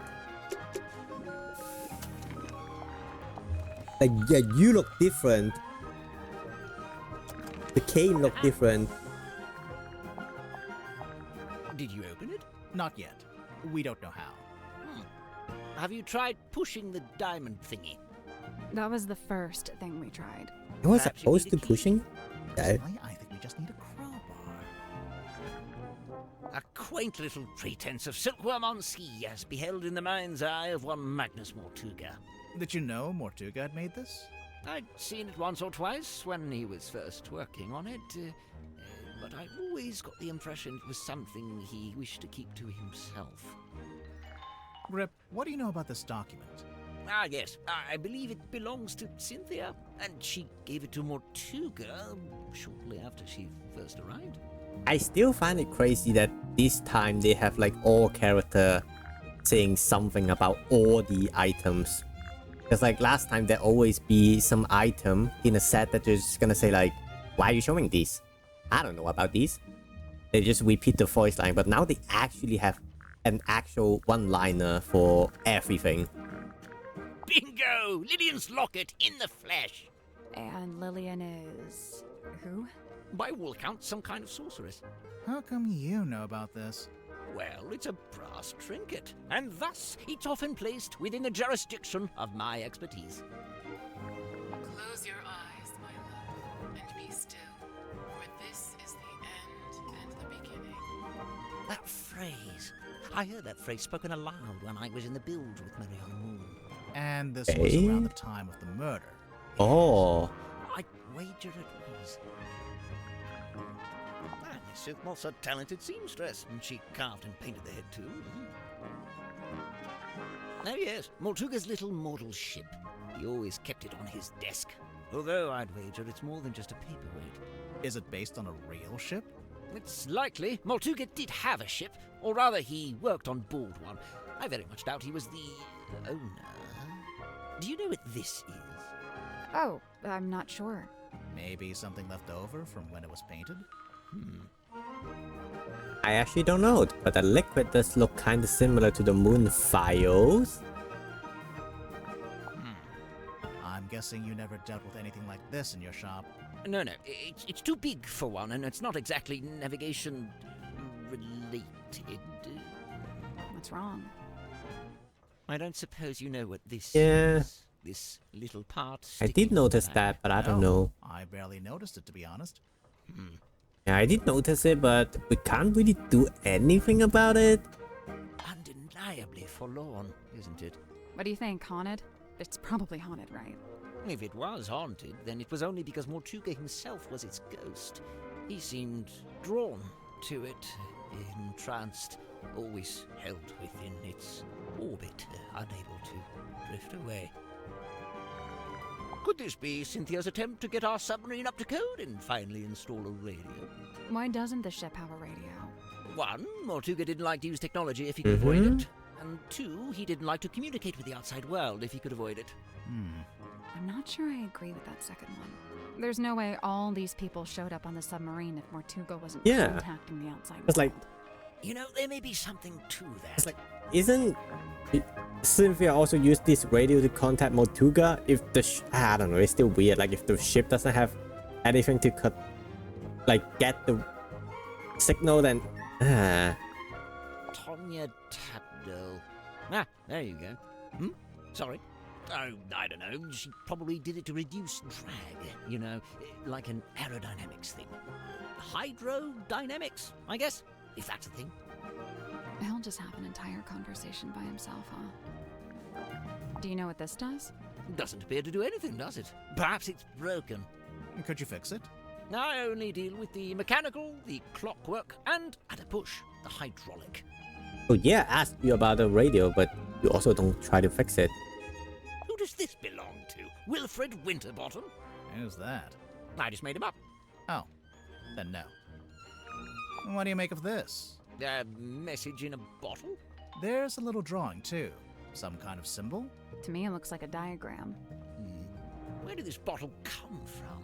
I'm pretty sure Tadpole fished it out of the ocean. That's how she got all the stuff in her room, I think. Well, that's a delightful little habit, isn't it? That's all the clues. So I guess suspicious you now. God, I don't think I know much about you as well. Ha! How about you? I've been looking forward to this part. Yeah, there is something or someone that I'd like to ask you about. Kane? Cornelius? What about him? His appearances. His appearance. I don't think he looks quite like he's supposed to. What a thing to say! You've only just met him! Because on the basket, this one. Isn't the cane at all look different to the cane has now? Now you mention it, they don't match at all. The one you've got is a different shape, and it's made of wood. This is what you're grilling me about. Why would the two canes look different, though? Is it inaccurate? With a new cane? Yeah, I think it's a new cane. Rip made a new cane after arriving on the submarine. What a damning accusation. Yes, I made a new cane, and yes, it's made of wood. Where are you going with this? Yeah, actually, what am I doing with this?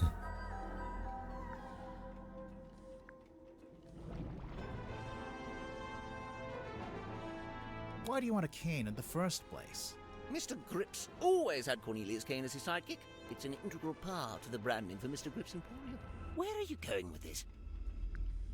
What happened to the original cane? I left him at home when I went off in my balloon. Oh. I thought I ought to leave the trappings of the brand behind me, but it wasn't to be, clearly. Where are you going with this? Where did the wood come from? I forget. A wood? Is this a wooden ball? No, this is not a wooden ball. The wood? The wood? Huh? Are there anything woody here? The shape? Nah. The fucking wheels. There's a faint resemblance. Yeah, I remember now, the fucking wheels. But aren't the wheel spokes a fair bit shorter than Cornelius? Bandages, we move. Two piece of wood. If you look at his back, if you remove the bandage, you can see that there are two wheels joined together. Remarkable! This is quite the revelation. Oh, wait, you're saying you didn't know the wood came from the wheel? Of course I didn't. Why would I know Nah, anything you about know.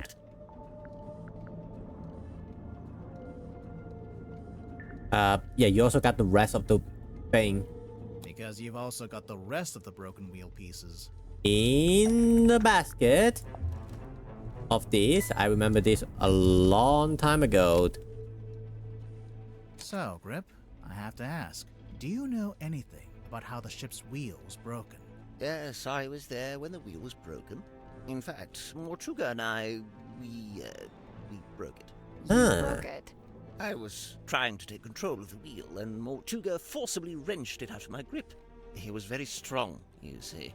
Wait, you tried to steer the submarine without Why did permission? everyone want to try to steer the submarine? What the hell? I mean, can't blame them. If I was there, I kind of want to steal it as well. I did. Why? There'd been a disagreement. It's nothing, really. Not important. A disagreement? About what? Where to take the submarine? Something like that. The map. Oh, right. I'd forgotten you'd seen that. Open the eggs. This is the correct clue, but we need to choose the right one. Coral? Huh? Yeah. Map interpreted by Godric Grip. For customer, Magnus Mortuga. It's a record of service for your shop. Not the one here in the submarine, but the real one in the town. It's all there in black and white, I suppose. Yes, indeed. Some time ago, Mortuga came into my shop. He showed me the map and asked if I'd be able to interpret it for some voyage he was planning. Interpret it? Oh. It's marked with an X, but there's nothing in the way of coordinates, nor are there any apparent landmarks, given that it's just describing an area of ocean. So, how did you work it out? By employing every ounce of my skill, by working harder than I'd ever worked. Something about that map, the mystery of it, the feeling of chasing down the unknown. It grabbed me, and it didn't let go. For 2 weeks, it was all I thought about. I was so focused on it, I barely slept. Easily the most thrilling job I'd ever taken on. I even waived the payment. I couldn't in good conscience charge for something I'd enjoyed so much. The problem was, afterwards, all my other work suddenly seemed banal. I began to daydream of that thrilling feeling, that pursuit of the unknown.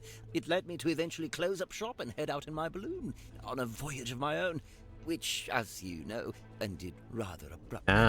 Right. But to be pulled from the ocean by Magnus Mortuga himself, and to find that very same map laying on his desk. I asked him at once if he'd ever followed the map to the coordinates, and he said he hadn't. I was disappointed at first, but then I realized we had the submarine. We could still go, right now. But Mortuga told me we would be doing no such thing. In fact, we weren't to be navigating anywhere. Instead, he seemed insistent in hovering near the Silkworm Coast, like something was keeping him tethered to it. So, you tried steering the submarine yourself. I'd convinced myself it was what Mortuga secretly wanted, even if he was refusing to admit it. I thought a little nudge might be just what he needed, get him out of his comfort zone, you know. But as I've already admitted, it didn't go to plan. Mortuga came into the control room, we briefly thought the wheel was broken, and that was it. My request denied, I soon found myself opening a new branch of Grip's Emporium right here in the engine room, which, of course, necessitated the construction of a new Cornelius cane. There's one thing I don't understand. If Mortuga didn't intend to use the map, why did he keep it around? I don't suppose we'll ever find out. I think I know. You do? There's a good reason why Mortuga didn't want to follow the map. It was too dangerous. Was a hawk. I think he already followed it. He'd already followed it. What makes you say that? The film, right? Should I use this film or... It should be this film. This is a film of Magnus Mortuga and a woman named Felicia Stonetop. They're talking about their plans to follow the map. Remarkable. Wait, was that filmed here on the submarine? No, in fact, it's not a submarine It's just a at all. boat. It's a boat. The ship was called the Dearest Selena, but it belonged to Felicia Stonetop. She was the captain and Mortuga was her helmsman. See, he's at the top there, manning the wheel. You know, that's been on his desk since I arrived, and I never once thought to ask him about it. So, okay, we know they intended to follow the map, but do we know if they actually managed it? Good point. Making plans is one thing, but a successful expedition is quite another. I can't be sure, but there was something we found here in the submarine. Something that suggests to me Mortuga actually did reach the center of the map. A cauldron? I think we'll Maybe. circle Okay, back. not. The bag at the box? And that's Oh. not it. The belt? Oh, I don't think it's the belt.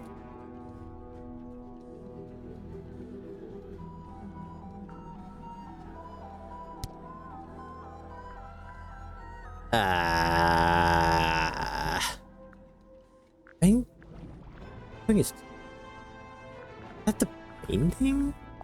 Oh? Nope. Is there anything? Not the thing?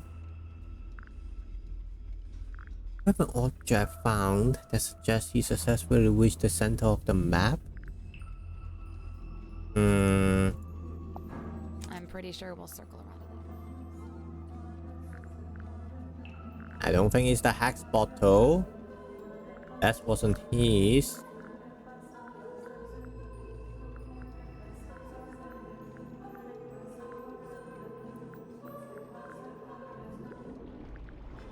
Anything? No, it's not the eyeball. No, it's just a key. So I don't think it's. Yeah, it's just Nope. key. The boy? What's that got to do with it? Ah, the thing at the back. Oh yeah, look at that. I think you might be right. But why didn't he just tell me? What did he find in the ocean that was such a big secret? Surely it wasn't just this. It hardly seems like anything at all. Well, buoys are normally put in place to mark a position. The position of something else in the ocean? It has to be. Think about it. If the buoy wasn't attached to anything, then it would have floated away, making the map worthless. So, if they found the boy when they went to the center of the map... It was only because it was attached to something else at the time.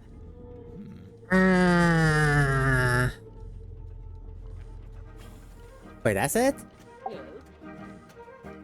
Is it attached to the belt? I'm guessing. No, What's wrong? I don't suppose... Yeah, cause like, is it the belt? Is a weight and then... Wait, that's it? That's the suspicious? I feel like we can talk about more of it. What? Only talk about that one? Come on, man. I feel like we can talk about more. No. Hype? You want to look at my Yep. pipe? If you don't mind. By all means. Some Dot? Damn, you're a part of the Reggie family? Sally, despite what you may have read in popular detective fiction, this is no I'm not time. gonna smoke it. It's a little tape player. Come on, give it up. Just let me take it. I'm sorry, Tanya. I cannot. But why'd you even need to? I've told you before. No, you haven't. All you've ever told me is that you... I'd like to request that you return to your room. I have something I must attend to. Oh, okay. They're kinda arguing. Hey, listen, why don't we just kill him? What? Now, that helps both of us. If he dies, we're both free, right? Come on, I know you don't have any better ideas. What the fuck? The stargazing girl stares into the ink-black void. Upon her trembling lips, a question born. A forbidden query of what may be and what may not be. The void, unyielding to the girl's plight, stares back. It speaks. Close your eyes, my love, and be still, for this is the end and the beginning. Mm-hmm.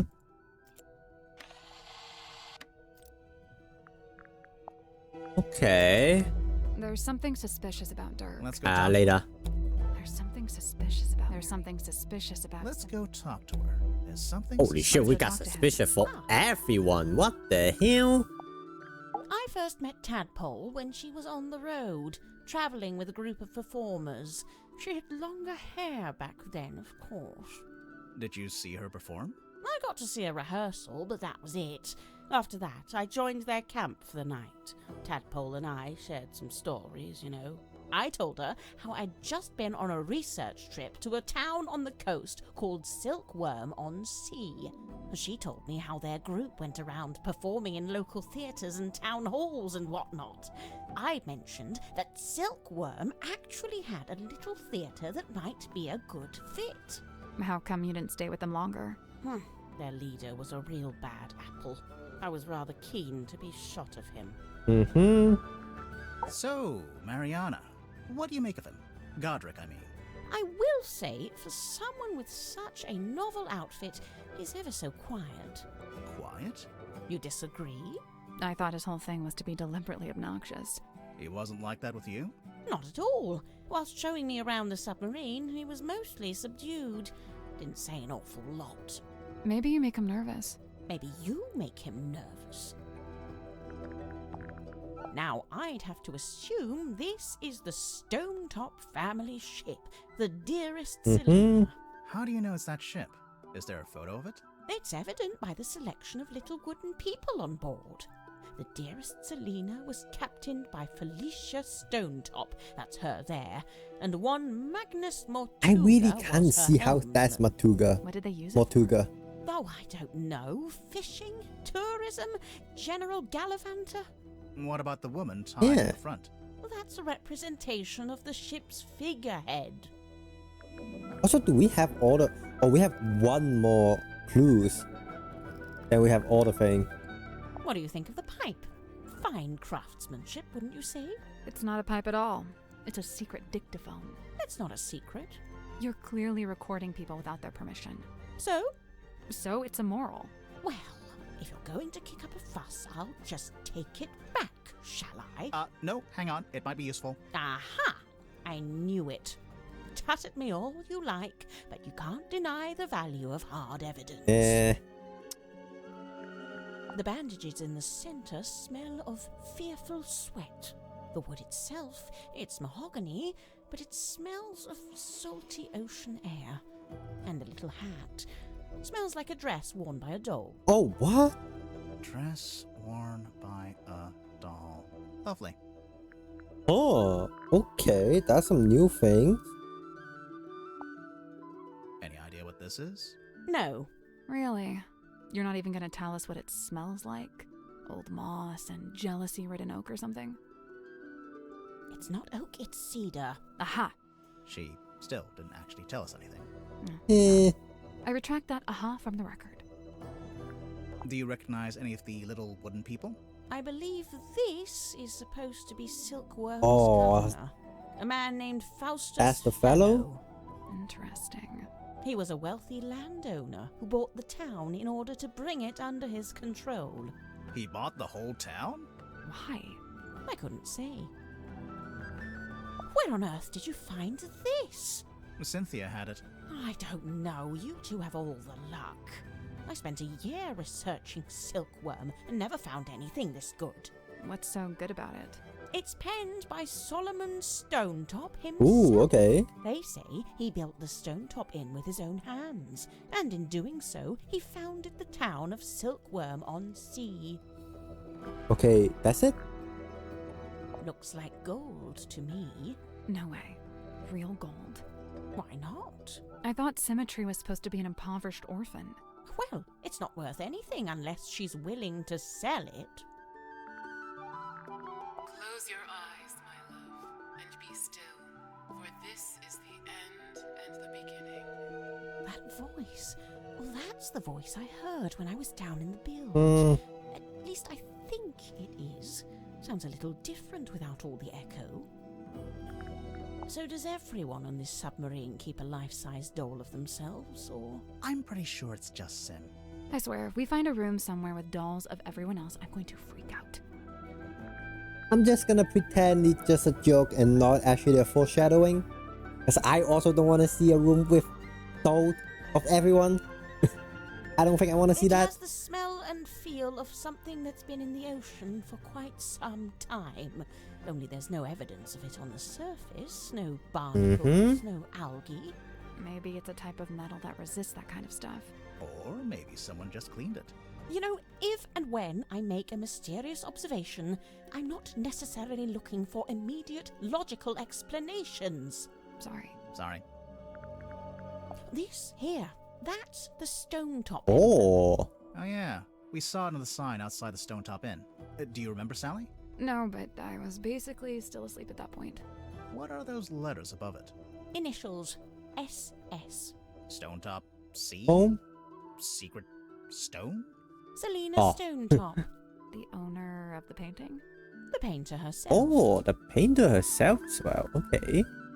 I thought the submarine didn't have a radio. I don't think it does. This is more like a child's walkie-talkie. Oh yes, you're quite right. Probably has a short range too. If it's a walkie-talkie, then what happened to the other one? Good question. Tanya Tapdole. Ah, I see what you did there. I didn't do anything. She's not talking to you. I don't know what that is. Me neither. Oh, that's quite some book. Did you take it from a werewolf, perhaps? Ah, that explains it. No, it doesn't. Sniffing it and saying that explains it does not in fact explain it. So, what the fuck is that? That algae is still young. Meaning? Meaning the bottle's been in the ocean, but not for all that long.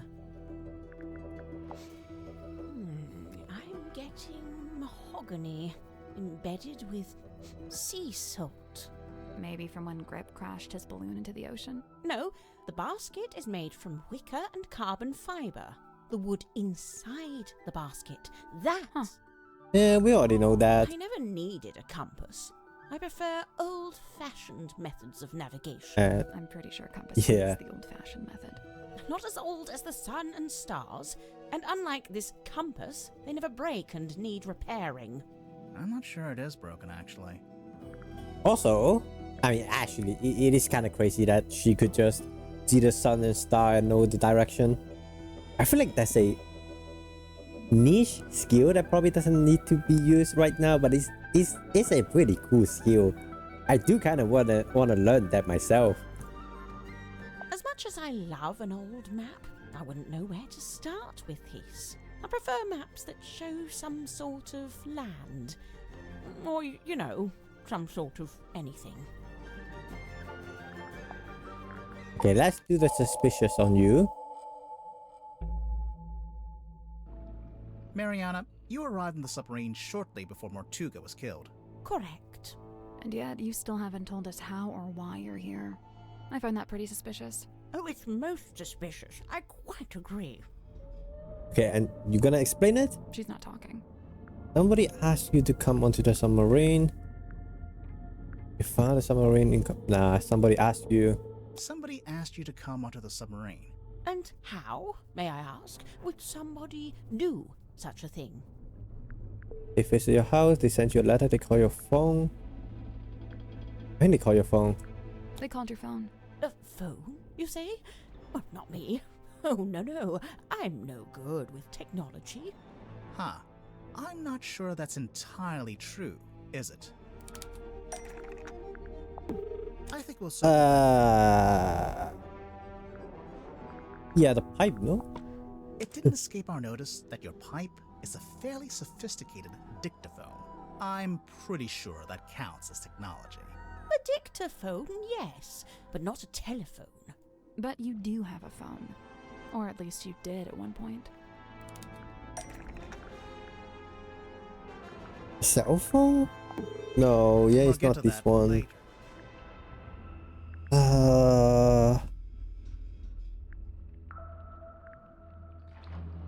Is this from use?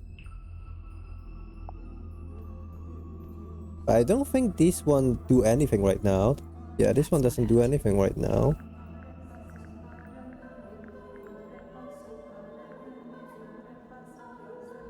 Do we have anything that from you that talk about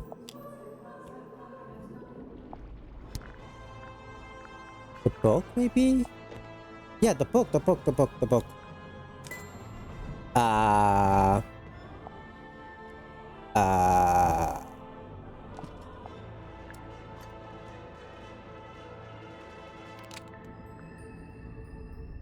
For whatever reason, there's a photo of you in his pocketbook, and beneath it, a phone number. I assume it's your number. Of course it is. But you... Are you watching? I'm only going to show you this once. Ready? Moon phone. Nice. Hello? Had it custom made. Can we look? No, you can't look at it. The battery's perished. I haven't used it in several days. But if your number is written down in the pocketbook, then anyone on the submarine could have called you, back when you still had battery. What the fuck? The fucking moon panel is the fucking phone? Oh my god, it really is some 90s shit. They'd have the number, but how would they call me from the submarine? There's nothing resembling a phone or a radio hooked up in the control room. Well, we do have a radio instead. Okay, never mind. And 10? I know what you mean, but it's not what I had. Oh, maybe just the cell phone? Dirk wouldn't need to use the ship's phone. Much like you, he's got his own. What's more, there were 2 outgoing calls to your number. Oh, dear me, someone doesn't know how to clear their call record. So, you admit it was Dirk who called you? Absolutely not. But we just... It wasn't Dirk. Well, man? Nope. Mortuga? I'm willing to bet it was Mortuga. Do you deny it? No. I just need to be careful what I say next. Well, with this in mind, I think I can say why you're here on the submarine.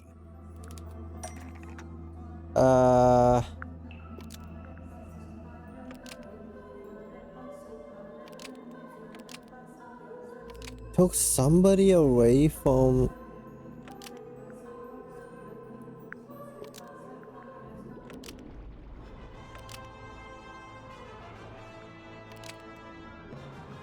Mariana Moon. That's not right.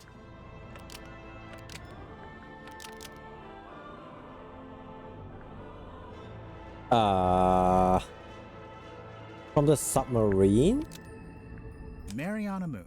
Almost. Maybe just change. Oh, she brought something onto the thing. Okay. Mariana Moon brought something onto the sub... You brought something onto the submarine. What was it, Mariana? I can't say. I made a deal with Mortuga, and I intend to stick to it. He's fucking I can't dead. talk about any of this.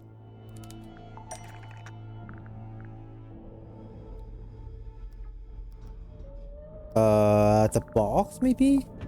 We found this box in Mortuga's quarters. You don't happen to know how to open it, do you? I can't say. Sorry. Thus confirming that this is what you brought on board for Mortuga. Otherwise, you'd be free to talk about it. Damn, okay. So, you're only on the submarine because Mortuga asked you to bring him this box. What did you get in return? Money? The answer was right there in your question. In return, Mortuga let you keep the black box. Really? You know what? Let's try So, that again. you're only on the submarine because Mortuga... What did you get in return? Money? The answer was right there in your question.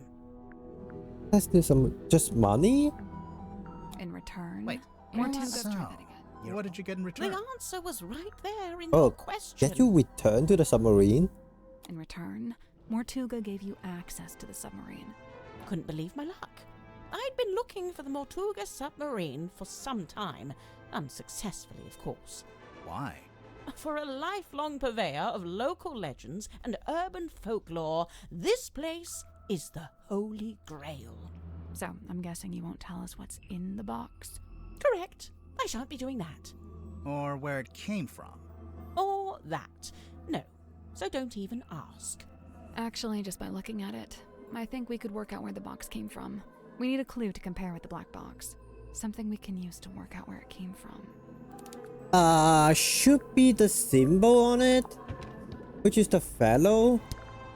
Are there anywhere we've seen the fellow symbol? The map, I think. This one, the F symbol, is the same as the ambulance, suggesting that the box belonged to the fellow manor. This F emblem is the same as this FF. That's what I get for diligently labeling my map, I see. Lovely.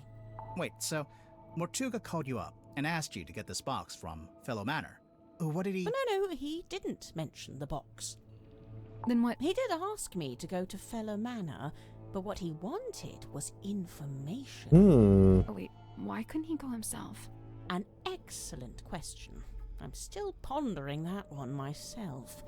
So what kind of information did he ask you to get? Can't tell you. Sorry. But the information Mortuga wanted, whatever it was in the box. I believe so. How would you know? How would you know? Did you open it? She must And when you gave it to Mortuga, he must have opened it too, to check it had the information he wanted. As I've said, I came on board the submarine via the foredeck, and Mortuga met me in the parlour. He took the box and told me to wait in the control room while he went down the hall into his cabin. So I waited in the control room. I was the only one in there, but, What? I could hear Mortuga opening the box. Oh, what? How? I've no idea. He was on the other side of the ship, but I could hear him quite clearly. Although it was quite a thin sound, rather like it was coming through a telephone. I wonder. A telephone?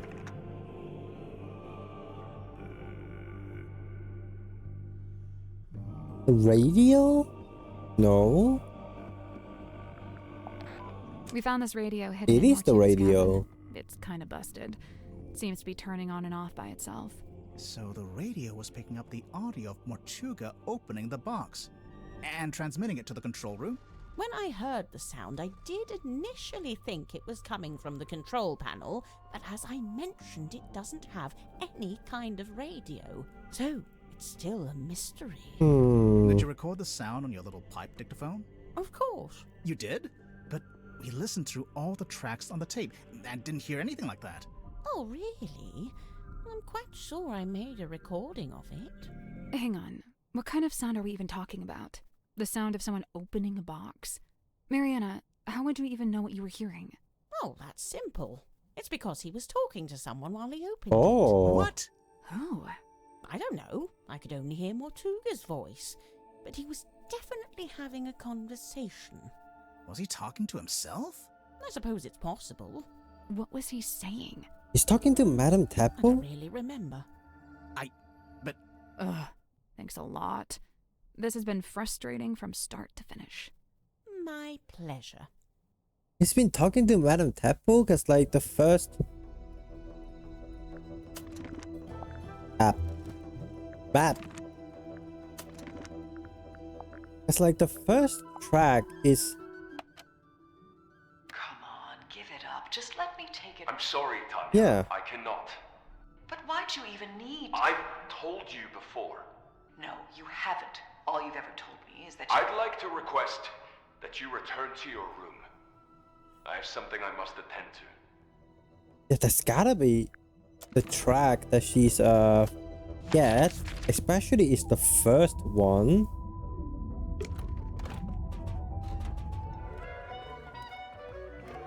Okay, we can almost get all the things. Mariana's like a little mole digging around for worms.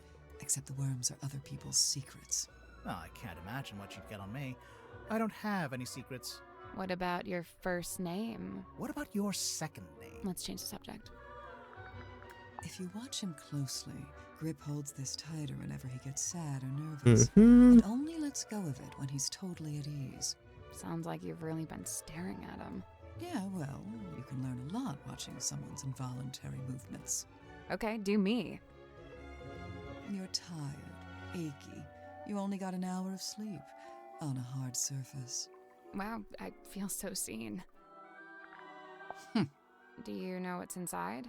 No, it must have been something, though. There's no way all this kicked off over an empty box. What do you mean? As far as I know, that box is a very recent addition to the submarine. I think it may have been the catalyst that led to Mortuga's murder. Oh, really? I really want to know what's inside. The box is... Oh, okay. Magnus carved That and important. painted it himself, so it's very specific to his life. It basically only shows the buildings and people that were relevant to him. I noticed Mortuga himself isn't on there. No, I think he's somewhere else. The stone... It's on the ship, right? That's where Magnus lived, back before the submarine. He lived in the inn, but he wasn't part of the Stonetop family, surely. No, I don't think he had any family in the town. I'm surprised Sim let you see it. She's normally pretty guarded about it. Do you know why she wears it all the time? It's some kind of family heirloom, I think. That's Mortuga's. Ooh, Although, I mean, we do know presumably he it. got it from someone else. Someone on the submarine? I mean, someone from before. I never had dolls as a child. What did you have instead? Nothing. We were super poor. Mm-hmm, Closest thing okay. I had were frogs I'd catch from a pond. I'd give them names and try to make friends with them. The best things in life are free. I'm pretty sure Magnus carved this himself. No idea how he got it into the bottle, though. Trick of the trade, I guess. I know one way you could get it out of the bottle.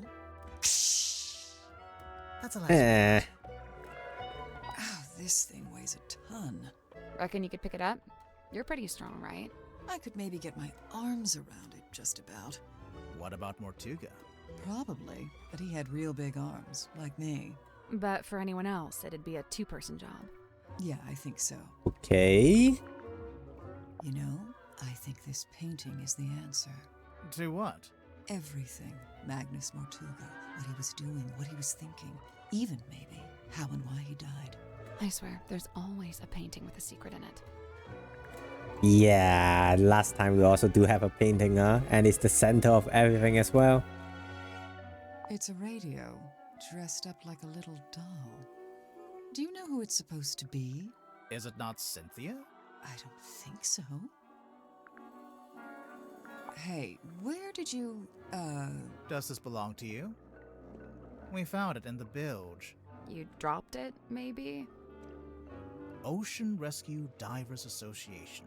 Is this an organization you used to work for? Maybe.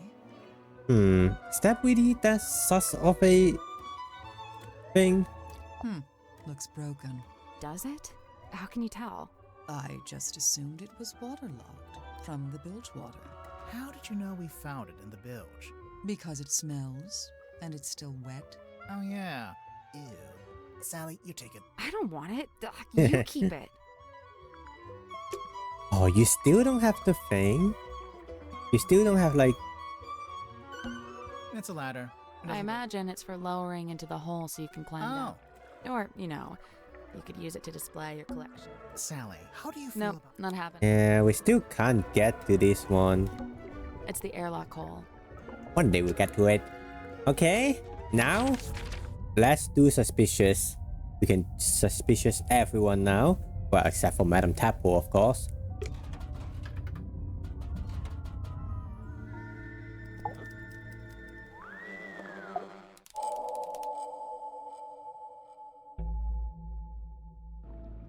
Tell me, Dirk, have you ever been involved in the planning of a murder? Bro, not cool. Why would you come right out and attack me like that? Wow, the pipe. This one? Yes. Hey, listen. Why don't we just kill him? Now, that helps both of us. If he dies, we're both free, right? So, who are you planning to kill, Dirk? Sorry, but I can't tell you. I know that sounds mondo suspicious, but I just flat out can't say any more about it. If you're not going to elaborate, we might just have to assume this is a recording of you planning to kill Magnus Mortuga. Come on, man, that's way off. Why would I want to kill Mortuga? I admire the guy. He's fascinating. I came to the submarine to meet him, not murder him. Hang on. I thought you only came to the submarine because you were tagging along with Worman. I mean, yeah, it was Worman who wanted to come to Silkworm and, you know, find the submarine, but I figured if I came with him, I could meet this real guy, the real Mortuga, you know, for research. Yeah. No, wait, I'm falling behind. Dirk, why would you want to research Mortuga?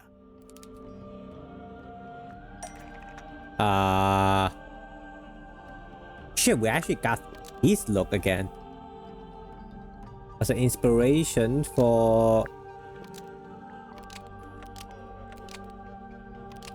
play in the movie? Yeah. Magnus Mortuga was the... Right, so, look, I had this idea. I figured surely meeting the real Mortuga would help with my portrayal of Mordoom in the next movie.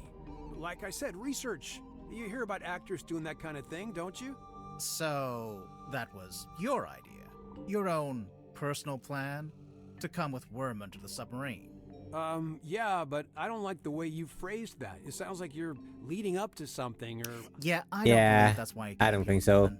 In fact, I don't think it was your own idea at all. There's clearly a third party involved. Someone or something that we haven't mentioned yet. The movie producer told Doug to kill J.D. Roman.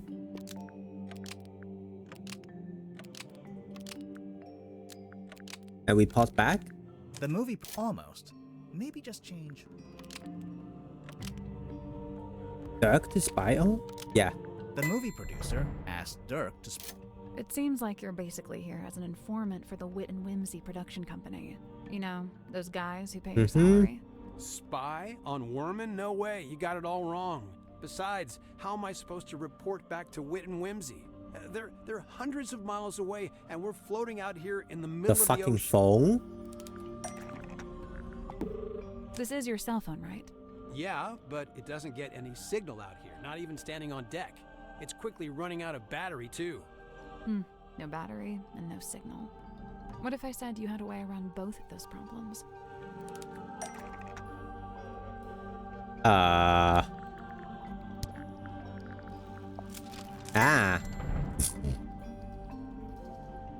I think this weird ray gun looking thing is actually a custom antenna for your phone. I'd imagine it doubles as a battery charger too. Pretty Damn. Bro, I don't know what you're basing this on. I mean, look, you plugged it in, but the battery still isn't charging, and I'm still not getting any network signal. And pay your network. Your phone is broken. It's a custom antenna. Yeah, the antenna thing is broken, right? That's because the custom antenna thing is broken. Oh, for real? Oh, man, it doesn't look broken. I'm pretty sure it got waterlogged after someone dumped it in the bilge water. That's where it was? No wonder I couldn't find it. You... I mean... Okay. Damn, whatever. you fucking suck at Consider lying. me fully got. You know, this thing doesn't look like any kind of retail model. More like a one-off bit of custom engineering. I'm guessing the production company issued it to Dirk specifically for this journey. Probably when they realized he'd be out in the ocean and might need some help getting a phone signal. Yeah, so Mr. Vanderpeer really didn't want me going off-grid, so he set me up with a way to turn my cell phone into a kind of heavy-duty satellite phone. And what did Mr. Vanderpeer want you to keep him informed about, exactly? Dirk doesn't have to admit to anything else. All the evidence we need is right here. Yeah, the phone, right? There's a handful of outgoing messages. Specifically, they're all updates on Worman's progress with his novel. Look, the studio was worried Worman was just gonna disappear without ever finishing the book.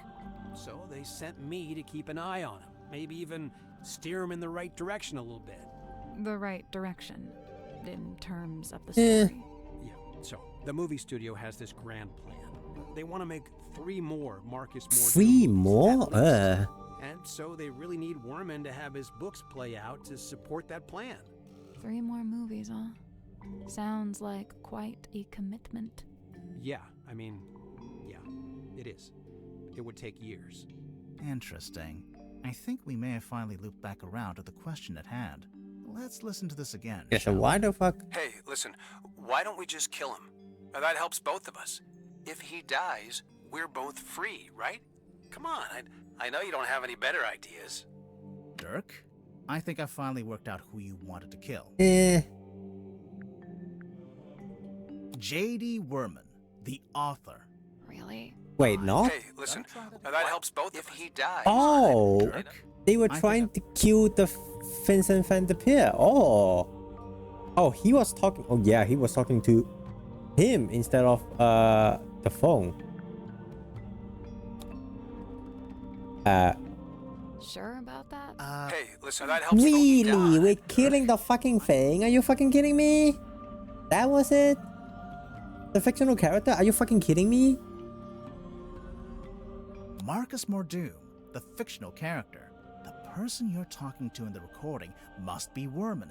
You're suggesting he should kill off the Mordoom character in his next book. Hey. So kill off the character so they can't make another thing. Okay. Do you deny it? Why would I want to kill off more Doom? That's my character, my job. You hated the character and think he's boring, you wanted to quit. I think you hated the character.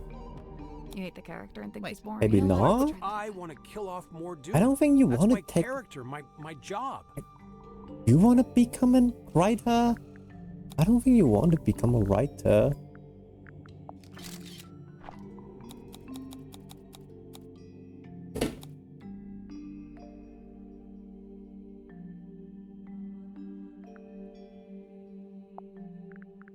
Why would I want to kill off more Doom? I don't That's think my you want to be a character, writer, my but job. I guess you want to take out a job? You want to be free to take other. Let's take a look at the cell phone one more time.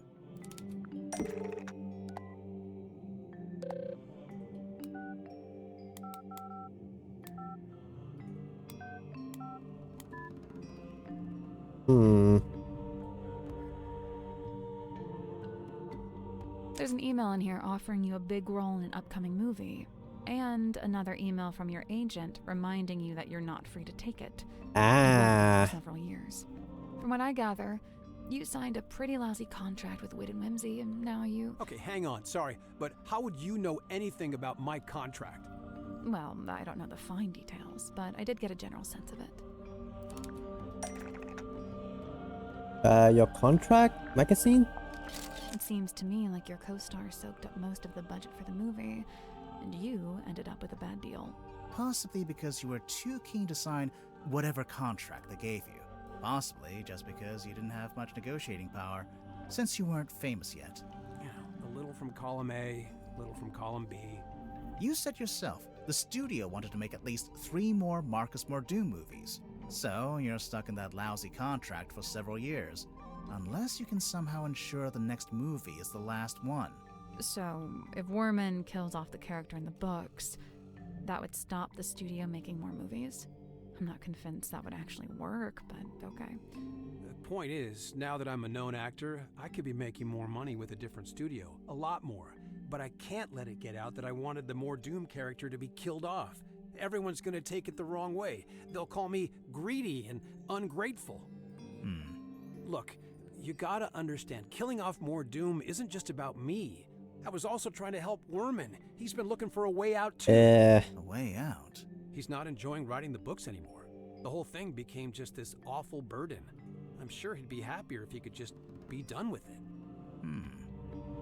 Hey, besides, you know, maybe killing the main character would actually make for an interesting story. Did you ever consider that?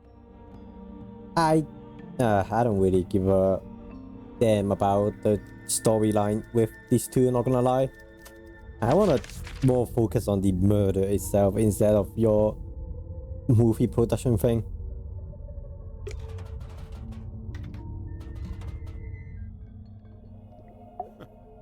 Are we actually gonna be talking about... Godric Grip's You hand? think everything. I thought it was just a part of the branding for his shop. It may well be. Nonetheless, I conclude that it is imbued with energy, and its primary function is to be an anchor. It's not heavy enough to be an anchor. I'm pretty sure it would float. He means an emotional anchor. Oh, right. It would float. What an enchanting thought. Uh-oh. You've given him an idea. It may transpire that the true meaning of the cane is found in its unsinkability. Eh? So it's a reminder not to sink, not to drown. Like some kind of life preserver? Mariana Moon's tobacco pipe. Yes and no. It's actually a dictaphone, like a little tape recorder. Curious. Is Miss Moon some sort of covert operative? Who knows? Maybe. I think she's just nosy. God, are we gonna ask you about the mermaid junk now?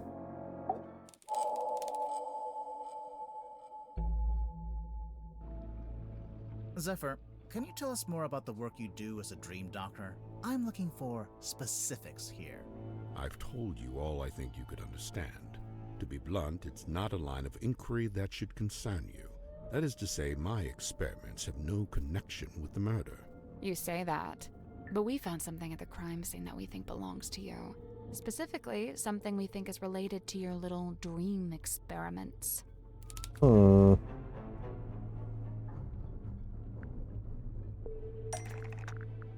Journal? That's not it. We later found on the floor of the crime scene. The moon file? That has nothing to do with my research. What makes you so sure it even belongs to me? The moon label. The moon label? Really? I don't know. What makes you so Was it sure really it the even belongs smell? to me? I don't think so. The liquid? Is it really also? The smell. According to Mermaid, the liquid from the bottle is seawater mixed with 3 particular herbs. Mariana Moon's sense of smell knows no bounds, but I fail to see how this information connects it to me. Yeah, I don't like the smell thing, man. I don't like the smell thing. The smell thing was kind of annoying, not gonna lie.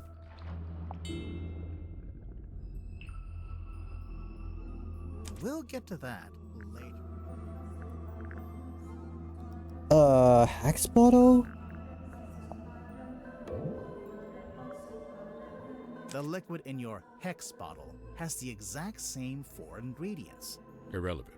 The Hex bottle isn't anything to do with my dream experiments either. So what is it? What's in the bottle?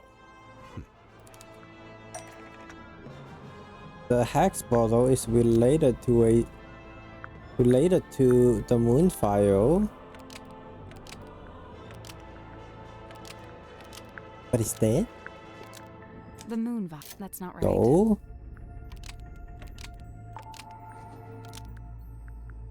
Was fed to? The moon vial. That's not right either. Contains?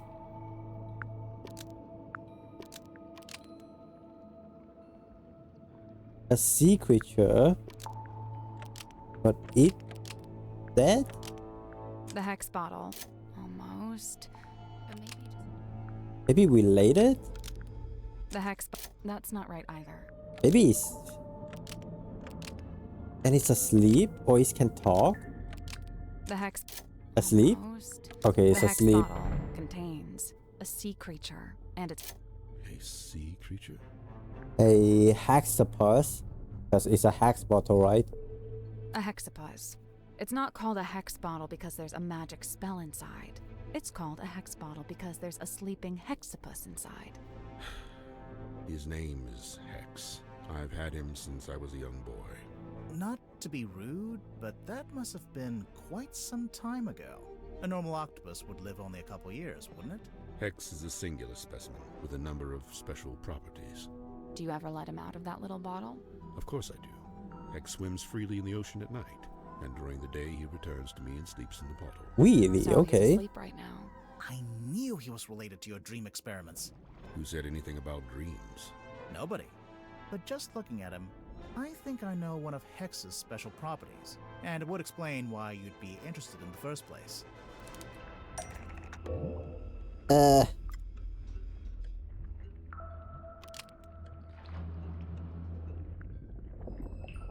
It's a film projection. It's an image of his dream.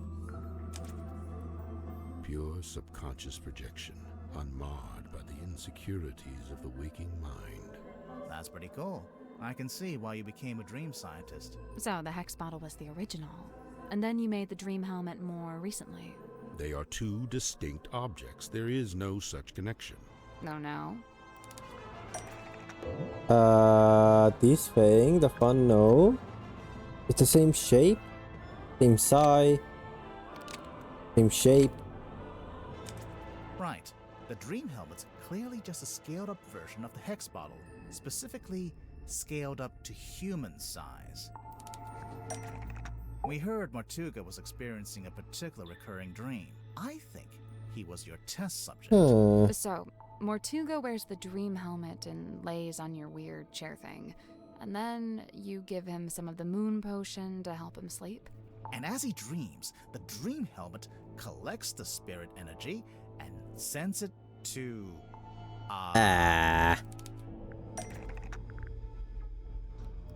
Sends it to the fog ball? Because it has the... because this...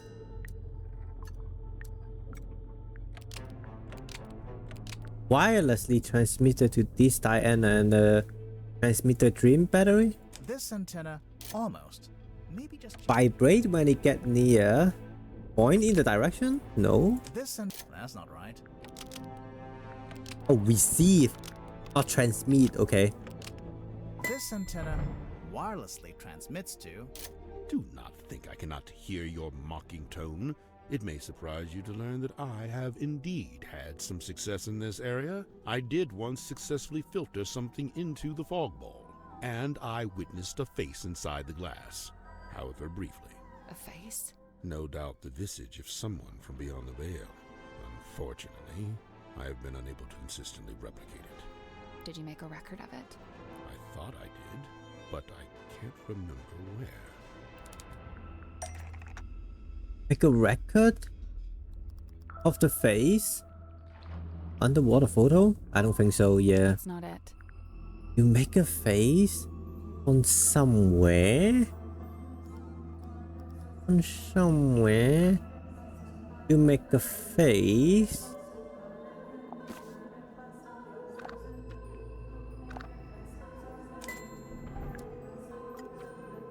Oh, this guy?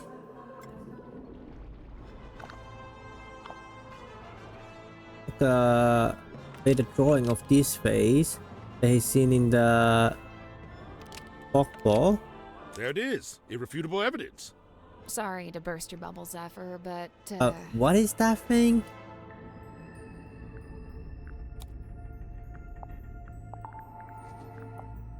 I don't know. What the fuck was that? I don't think it reflects the face because it doesn't look like you. Sorry to burst your bubble, Zephyr, but Never appear in the fog ball. that face never appeared in the fog. There it is, irrefutable evidence. Is it really your face though? It doesn't look like it.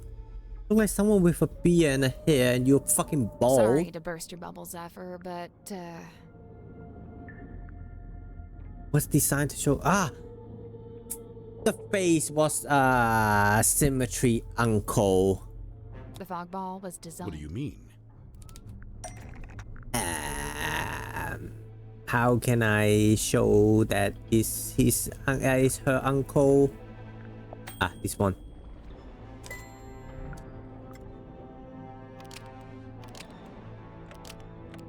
The fog will appear in the and it's displaying the same face that Zephyr saw. But what's the connection? What causes the face to appear? A certain voice? A certain voice. Yeah. Just symmetry voice. A fog ball's designed to show the face when it hears Sim's voice. That's how the original trick worked anyway. See how in the photograph she's talking to it through the telephone? I demand that we test this theory. Send for symmetry at once. Wait, we don't have to. We have this thing. Yes. And the third track, I think? Yes. We have a recording of Sim's voice right here. Stargazing girl stares into the ink-black void. Upon her trembling lips, a question born. I don't say this to be cruel, but it seems like your dream experiments are fake. Inconclusive. I'm just glad to have some clarity about what they actually are. And as far as I can tell, it all seems pretty Your pseudoscience shit is not doing anything, man. I'm sorry, man. Right. And the moon potion. As you said, merely an herbal tincture. But then why was it found at the crime scene? That I do not know. Do you know if Motuga had any on him? Did he ever borrow a bottle from you? It's a possibility.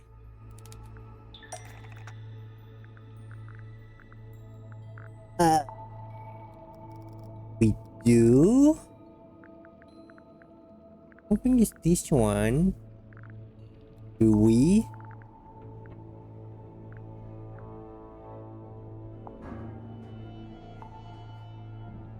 This one? No. That's not right.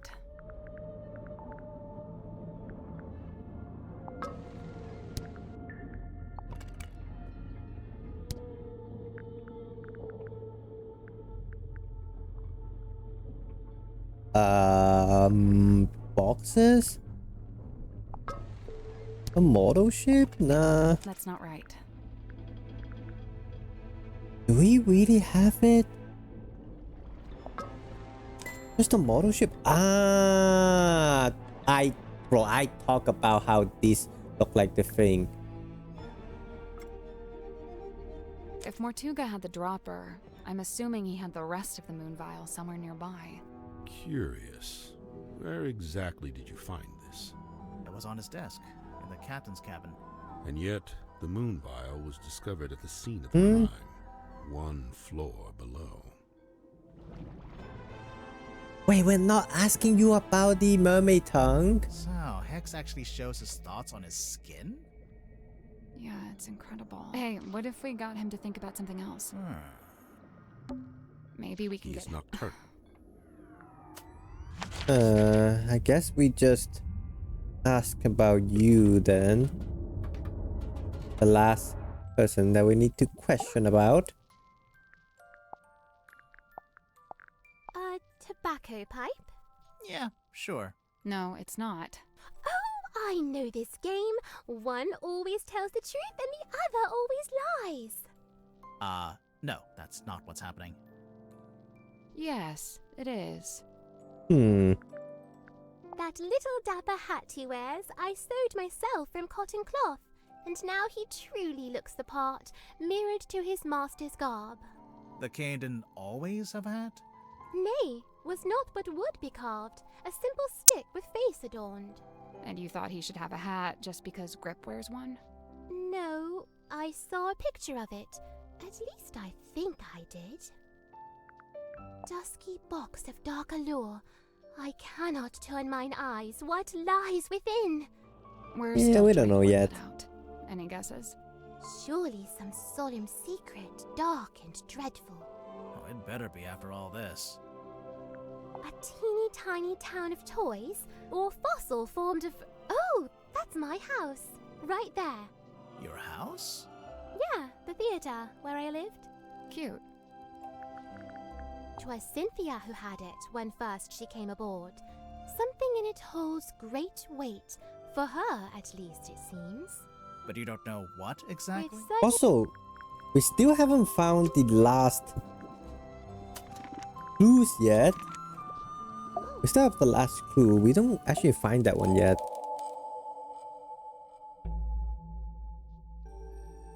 Symmetry, you were in the Illusion Theater with Mortuga the evening before he died.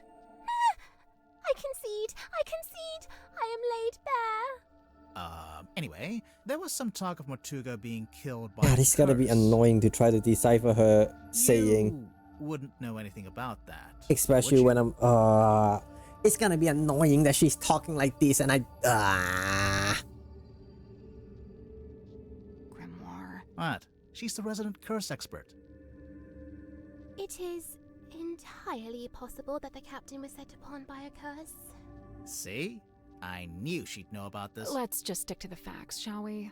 Sim, if you were in the illusion theater with Mortuga, what were you actually doing in there? Performance? A conversation? I think it's a performance. A performance. Like a magic act? A foolish act. A callous indulgence through and through. I don't understand. Did it go wrong? I performed it perfectly.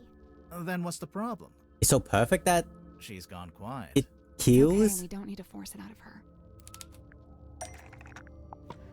Oh. We'll get to this later.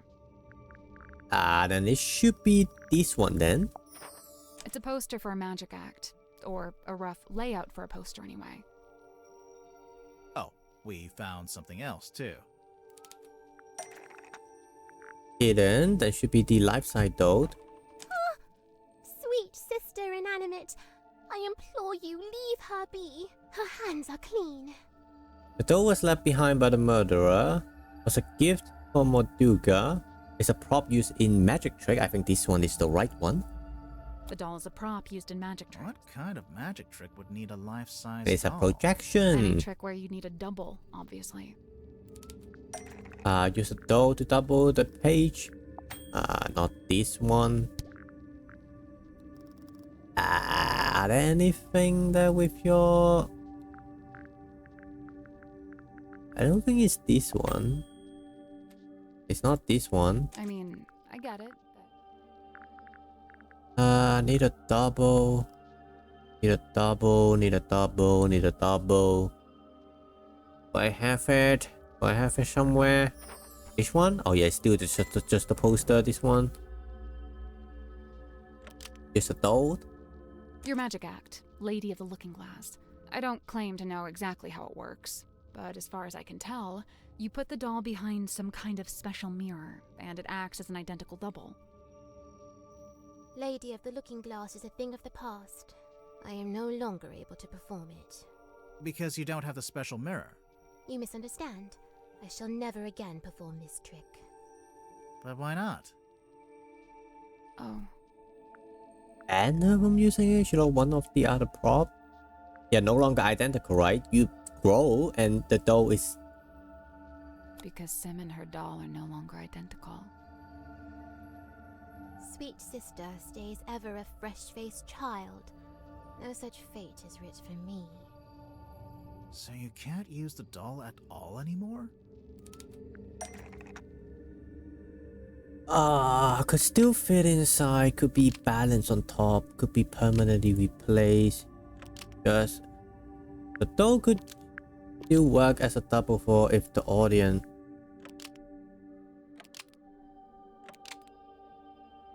The dark? The No. doll. Like a match symmetry, it will place upside down, facing away from the audience. The doll could still work as a double for symmetry if it was facing away from the audience. Facing away? Oh, like the sketch on the poster. Right. I wonder why she needed a double, though. This isn't a mirror trick like before. It would help if we knew more about the trick itself. True. We don't even know what it's called.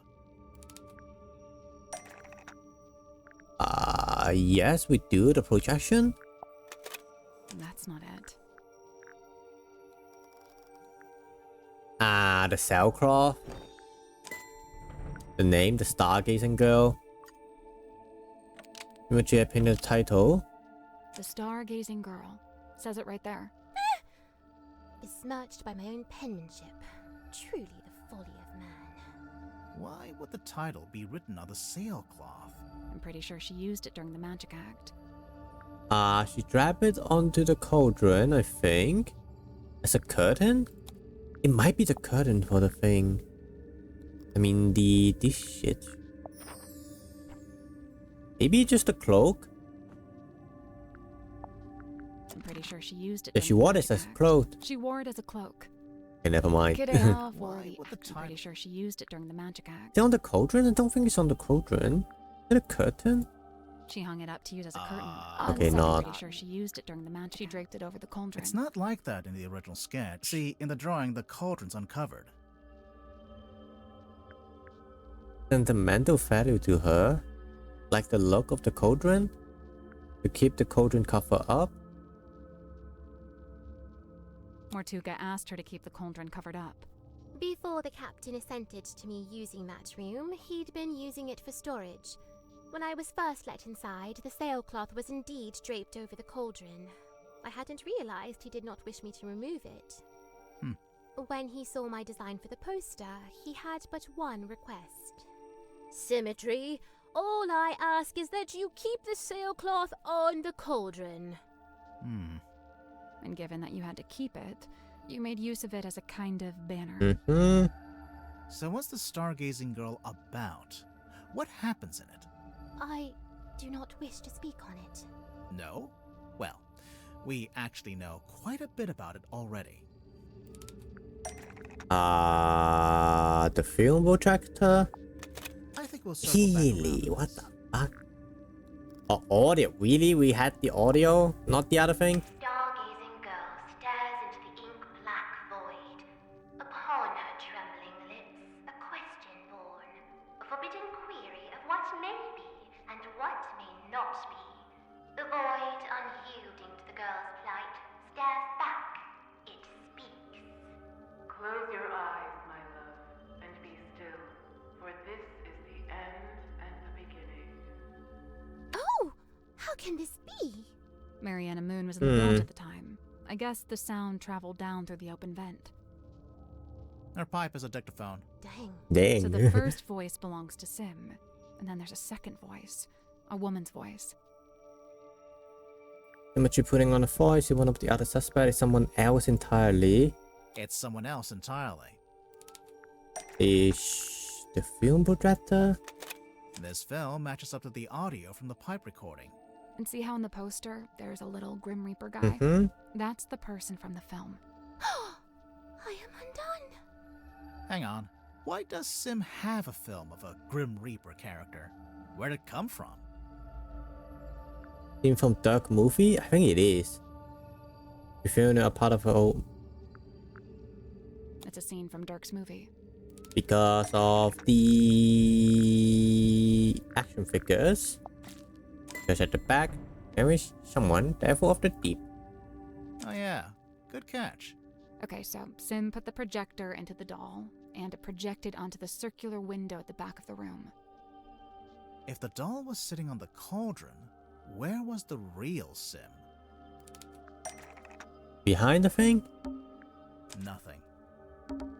Oh. A code inside the cauldron? That's not it. No, but I guess that's wrong.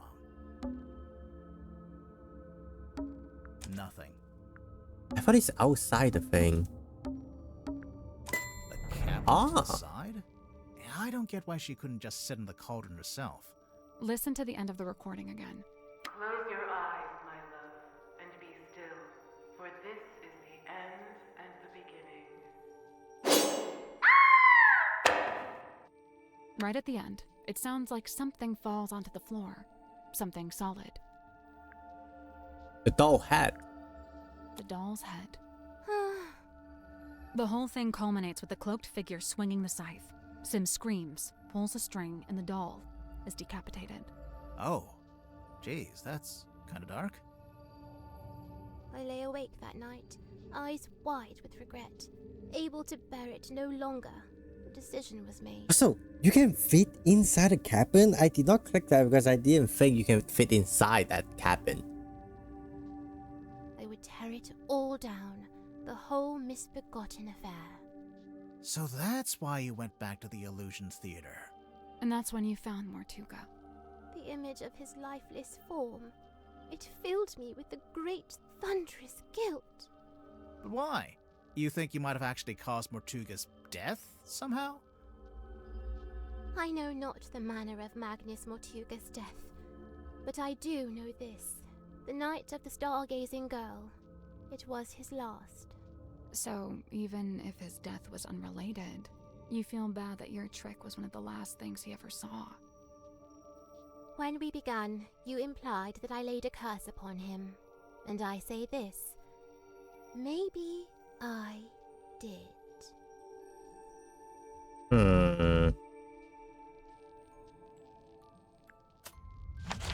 Well, we got all the thing. We can't go outside right We now. just need to find the last thing. You know, somehow knows how we can get suspicious of I'm sure I saw Where did you see this? somewhere. Wait, so it's a cassette player. Near. Looks like the tape can swap out. So? So maybe there are other. Hey, yeah. can I like, I might need to do this because I think I just need the thing. Where's the cargo hole? This one?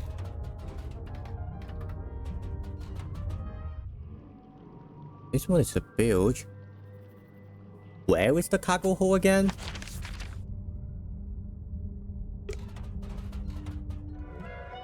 Airlock Ronto? Where's the cargo hole? Now that's the mess hall.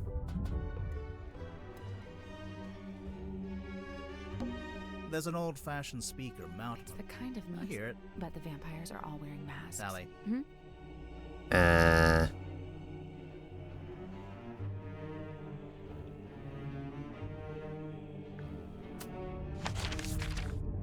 Where's the cargo hole? We can't go outside right now. Sorry, where's the cargo hole? Is this the cargo hole? No, that's the mess hall. That's the parlor. No, that's the engine room. No, is this not the engine room? Or this the cargo hole? It's a pinboard. Did I never do an Wait, what? Oh, because I didn't do the other thing, so it doesn't work? Oh, so now it works. Okay. I think it's the timeline. Nope. So, there's a drawing of each one needs to be moved to the right place on the... You should be the last one. Wait. Okay, so we are... Wait, is it just only Sally? Where's Grimoire? And then you came next. Oh, you Grimoire. And then you came next. Okay.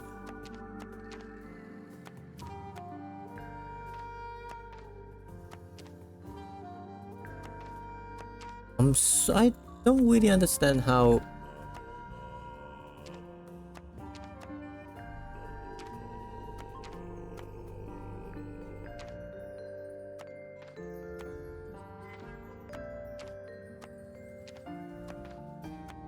That's not Looks like the board's been The divided. shape looks familiar. Of course. Remember Mariana's diary? Ah. It's just that thing, but... there's a freeway here. I think it's either these two of us.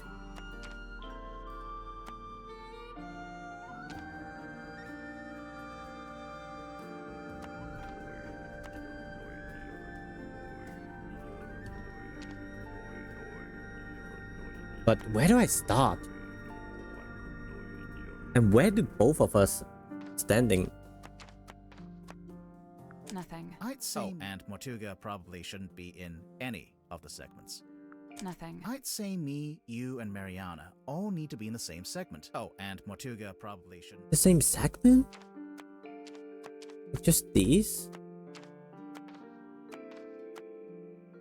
That doesn't look good. So is this the same segment? I don't really understand the whole board.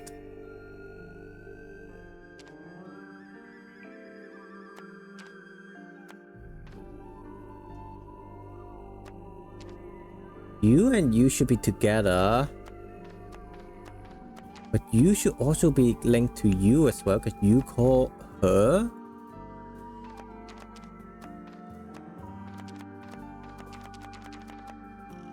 No, he used the phone to call her, so...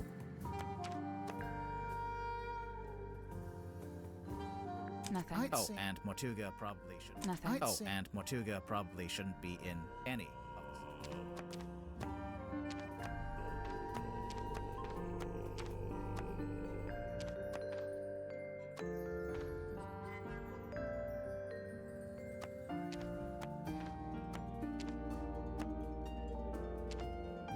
I'm not sure where am I supposed to put the thing. Like, is it like this? Or what? And how does it link?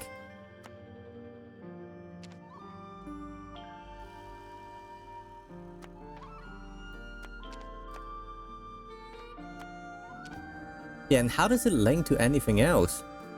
I am so confused about this particular puzzle. Where do I even start? Maybe Dirk is here and then you here.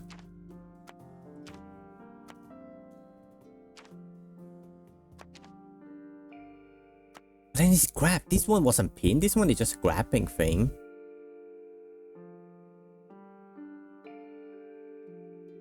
And also, why are the tape is behind the thing? Like, this one is on top of the thing. This one is behind the thing. Like, behind the string. And let's say if these two is like here. So like, what is the segment?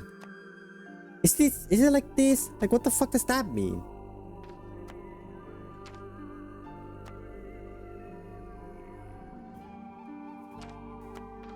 What do you mean by segment? I don't understand this one at all. Like, is this the segment that we two? Also, why are us three in the same segment?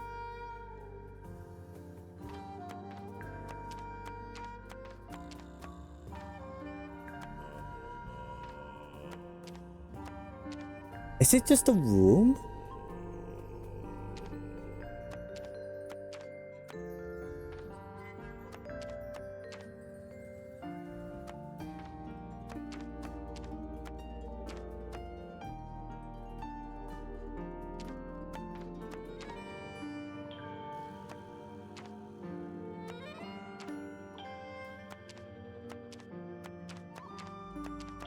Nothing. I'd say and Mortuga probably. That's the upper part. That's a room outside. That's the mess. Nothing. I'd say and Mortuga probably.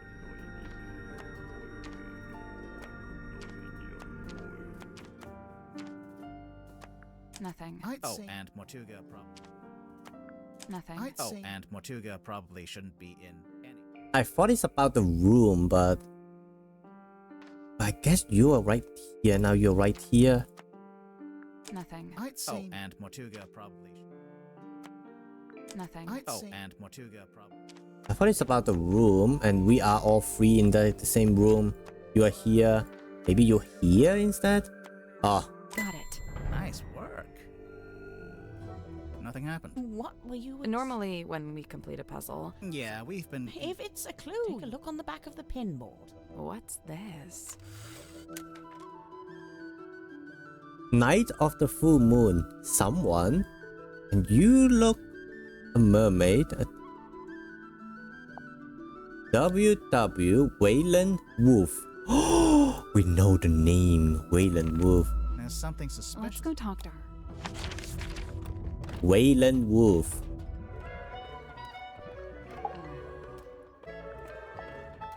Is that you in the photo, Miss Tadpole? No, I'm not that buff, and my beard isn't that thick. The woman in the glass ball.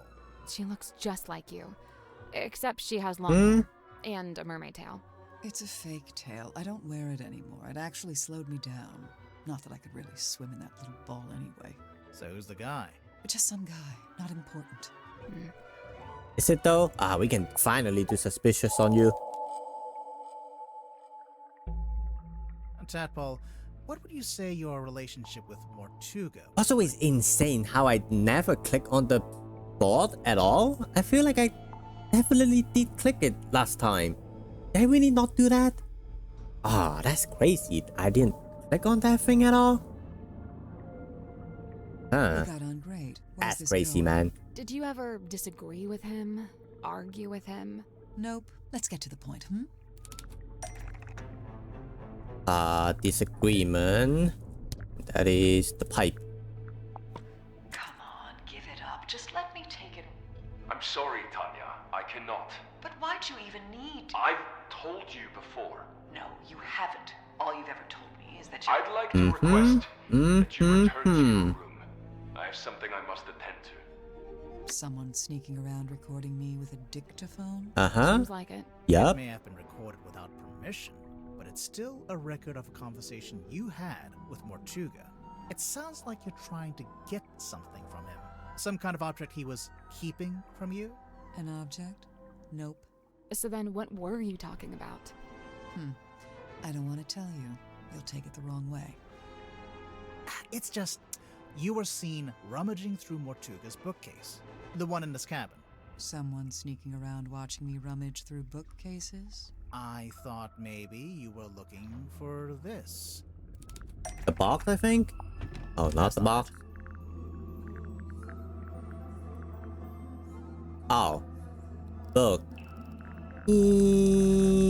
Where's the book? Which one? Ah, nope. That all you got? I mean, it would neatly explain what that argument was about. Not an argument. And obviously I noticed that there's a dried blood stain on the front of the book. Nosebleed. Very common among divers. Oh, really? I assumed it was Mortuga's book because of the MM initials. Nope, it's nothing to do with him. It's just some old book. It's not important. Now that's not quite true, is it? It's not even a book. It's not even a book. It opens up into a little box. Mental note. Don't tell your birth date to Dirk Dansom. Well, even if you didn't take the book from Mortuga, there's something in there I wanted to ask you about.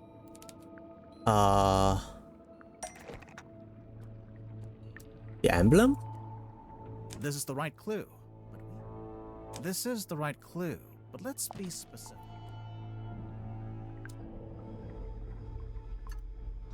This is the right clue. This is the right clue.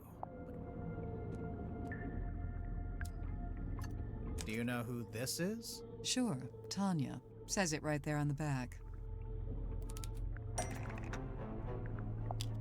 We heard you used to be a rescue diver. Mental note. Don't share any personal information with Dirk Dansom. Hey, they spelled your name wrong. It says Tapdole. Oh, unless... Yeah, that's my real surname. Tadpole begun as a stage name, but now I just wear it as my name. Right, sorry. Makes sense. A stage name, huh? So the book contains photos of these three women, one of whom we've established is you, Tadpole, since it has your old name written on the back. What of it? It probably means the book doesn't originally belong to Tadpole.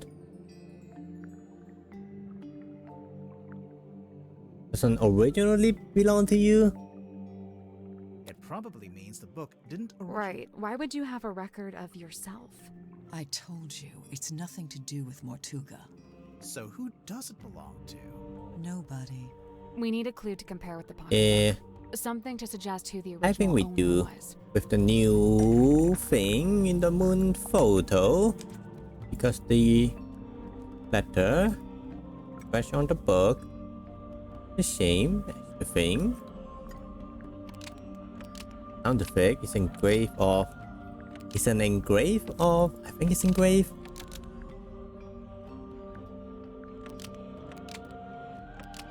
Yes. The scratch on the cover is an engraving of the WW initials because it was made by Waylon Wolf.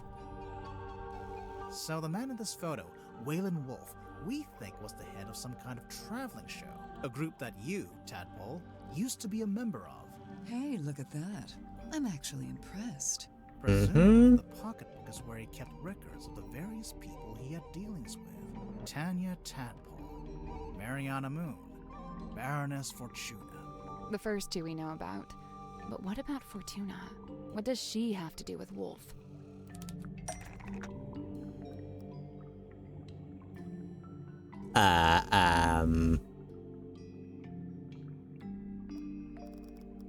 Either this one That's or maybe the map.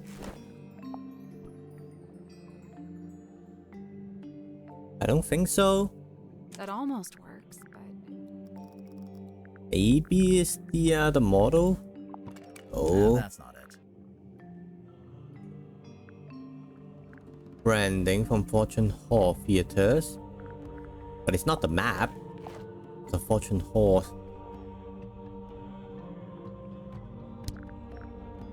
Are there anything from the Fortune Hall? A Fortuna Hall thing?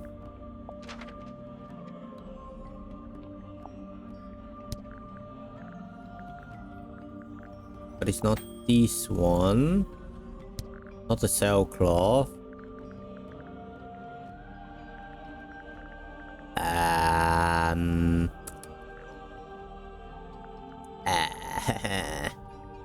I don't know. Petite?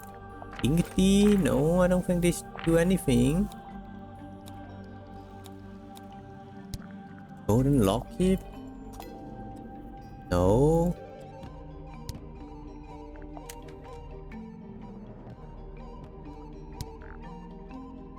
I have anything?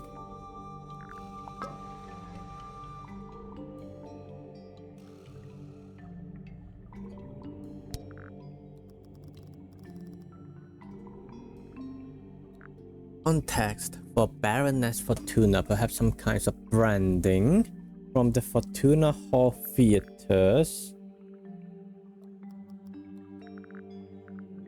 Do we have that? We have that kind of things? Well, that's not right. But it's not this one. I know what you mean, but it's not.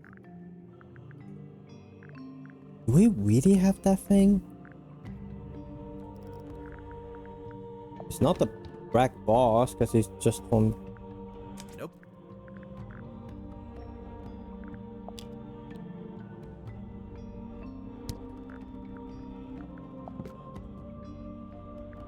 Nope. I have no idea. Nope. Maybe the phone? Nah, probably not the phone.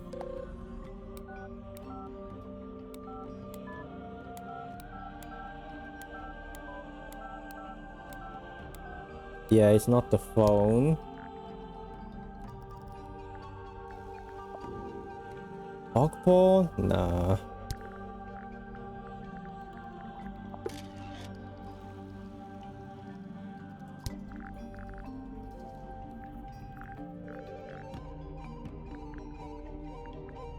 I have anything? I have any contest? But it's not this thing. That's not it. It's not gonna be this one. Yeah, it's not gonna be this one. Not gonna be the pipe. Not gonna be the door. That's not right. Are there anything that's gonna be close to Baroness? But it's not the newspaper as well. That's not right. Not this one. I mean, I get it, but that's not quite right. Not gonna be this, not gonna be this. I don't think it's gonna be the caretaker thing. That's not it. Not the family photo. Not gonna be this. Not gonna be the eyeball as well. That's not it. Not the command contract, not the log, not the hex photo. I mean, this one wasn't it, it's the fellow, but yeah, it's not. That's not right. I forgot about this. Baroness Fortuna owns the Fortuna Hall Theater in Silkworm-on-Sea. We actually passed it on the way to the Stonetop Inn. It's all... Bro, I boarded up. forgot about this thing can be flipped. Oh my god, I'm stupid. Perhaps Wolf's traveling performers came through Silkworm-on-Sea at one point, and perhaps some of them never left. It might be why Madame Tadpole's in this part of the world in the first place. So, if the pocketbook originally belonged to Waylon Wolf, Tadpole, how did you end up with it? I took it from him. I assure you, he doesn't need it anymore. So, it really doesn't have anything to do with Mortuga. But in that case, what was that argument about? Not an argument. Come on, give it up. Just let me take it. I'm sorry, Tanya. I cannot. But why'd you even need to? I've told you before. No, you haven't. All you've ever told me is that you're... Right, fine, I'll tell you. But you better not get all excited. Yeah, can't. I was trying to convince him to leave the submarine and give up the captaincy to me. What? Not because I wanted to be captain, but because I could tell Magnus didn't. I believe his tenure on board the submarine was some kind of self-imposed punishment. But I thought maybe he'd suffered enough. Maybe he deserved another shot at... At what? At whatever it is he actually wanted. That's it? I think it's finally time She'll to be thrilled.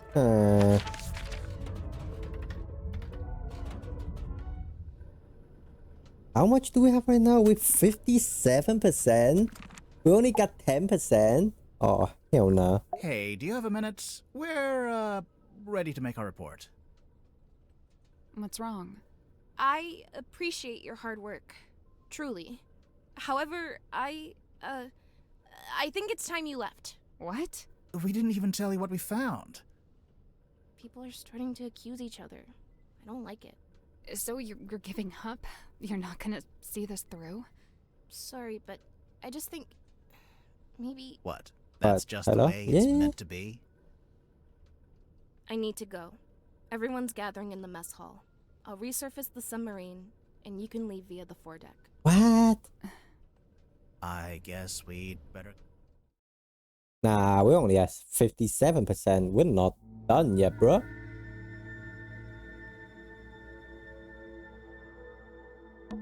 This makes a little... But who painted the big Mortuga? You don't think Mortuga would have... I don't think so. Then I guess it was the guy who Drummond, I think his name was? The shipyard guy. Missed the rowing boat. Oh wait, you don't think... Did Cynthia really think we'd use that boat? Or did she just forget to take the submarine back to town? I don't know. She seemed really off. Did something happen? I think she's just getting scared. Scared of what? Exposing a murderer? Of the truth. Of facing the truth and all the consequences of it. Whatever they end up being. We're not really going to leave, are we? No, we're not done. Not yet. But what do we do? Remember what Cynthia said? Everyone's gathering in the mess hall. Seems like something of an opportunity. To sneak in? Aha. Not just that, but we're back on the surface too. We sure are. So, what are we waiting for? We're doing some sneaky turn. Secret of the Mortuga submarine. Hey, buddy. Been a while. What? It's boy, by the way? No, it's buoy. Agree to disagree? Disagree to disagree. We can definitely go here now.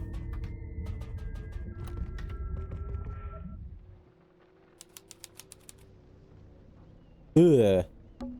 Holy... Grimoire, there's a giant wooden woman tied to the back of the submarine. I was wondering if they kept this. I half expected to find it inside the submarine somewhere. Yeah. But it's too big to fit in the storeroom, I guess. It's the figurehead.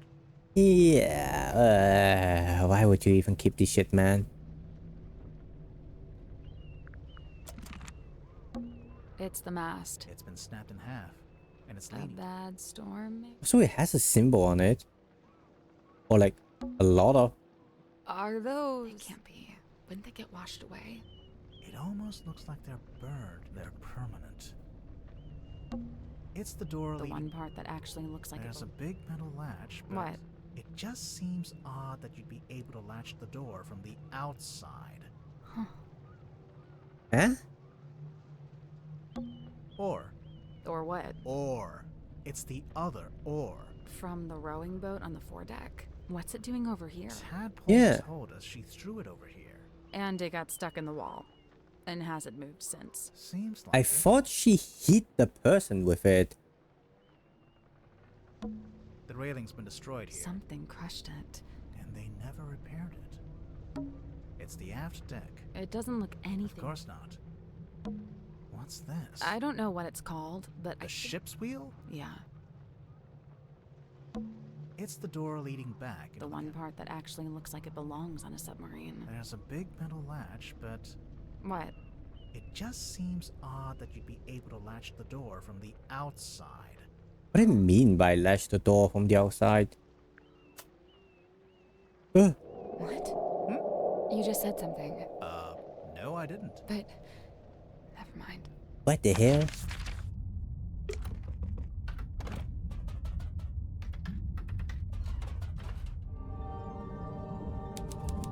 Dome tank. Aha, what do we have here? It's a real, actual. Let's open it. Hold on. And done.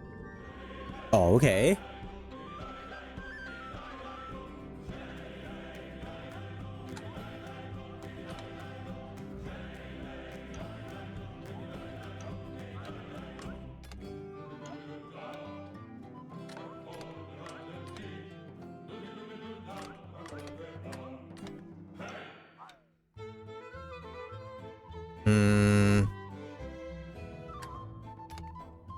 I can rotate you guys.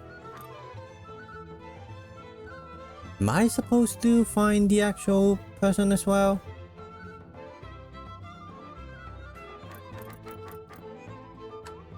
How do I tell if you are from the crew or not? You have a sailor suit. You have a mustache as well. You look very elegant.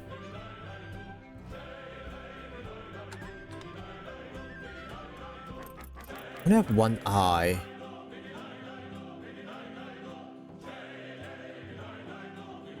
Nope. So there's 12 big keyholes, and each pirate key is itself a keyhole for the smaller. I noticed the pirates can rotate too. Are the position like matter?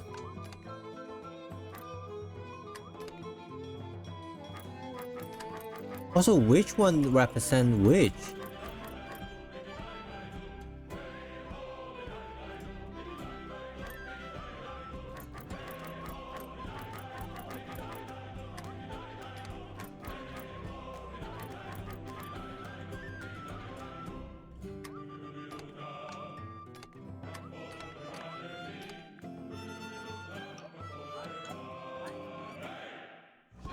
But you guys are looking at the same one.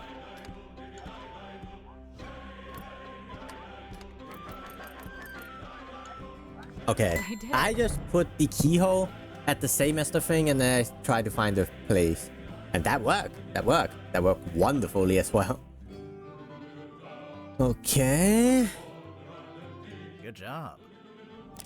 What's inside? Ouch. What happened? I cut my finger. There's something sharp in there. A jewelry. Oh, a fishbone? What the hell? That's not a jewelry. I guess it was the coral that's sharp. What's wrong with you? It's actually coins, pearls, gems. You were hoping for something else? I assumed to be something weird, something confusing, something to turn the case on its head, you know? Rocks. I assume they're decorative, but they're real. There's a drain here. That must be how the room fills and empties itself with water. Rocks. I assume they're decorative. Rocks. I assume they're decorative. Don't touch I that. doubt you could open it. It's probably pressure locked while the room is dry. Then yeah, you could use it to go outside. There's coral growing down here. Do I check everything?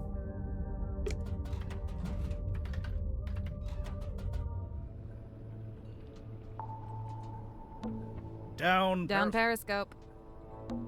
Now Cynthia's not here. Could, but it's still There locked. must be some. Now there's an electronic. Or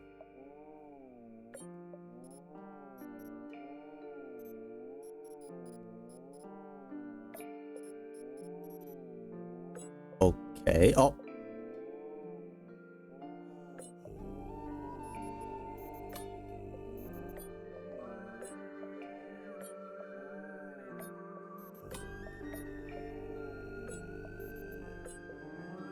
Am I supposed to put this here?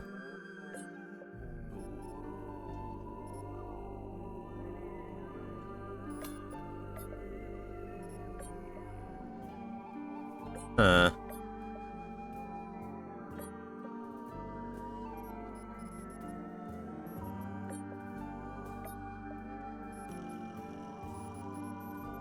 This one is just wrong at all. Okay, so where am I supposed to? I think I somehow need to find a place that I can fit all the thing. It maybe doesn't necessarily need to be inside the thing.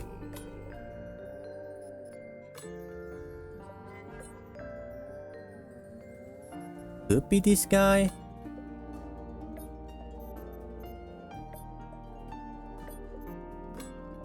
That seems alright. That's the one. Good job. I've been dying to check in the pockets of this thing. Hey, there's something bulky. Damn, we find something. Ooh, it's a radio. It's just like that one we found in the captain's cabin. Well, almost. Oh, two of them.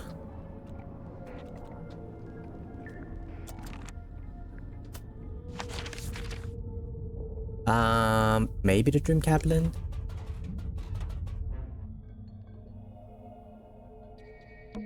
It's a little bit silent. The kind of place you And a magical glowing orb. Hello? Is he still... Hello. Sorry, you... Hex is my friend. His thoughts and memories are wrought visible upon his skin. Surely you wish for him to think upon the last time he saw Magnus Mortimer. Damn, I actually got started by her. What the fuck? I thought you were still on the mess hall. Yeah, sounds good. What's she doing? She's just tapping the shh. It is done. Thanks. I was never here. Okay. Wait, where'd she go? Never mind that. Take a look at this.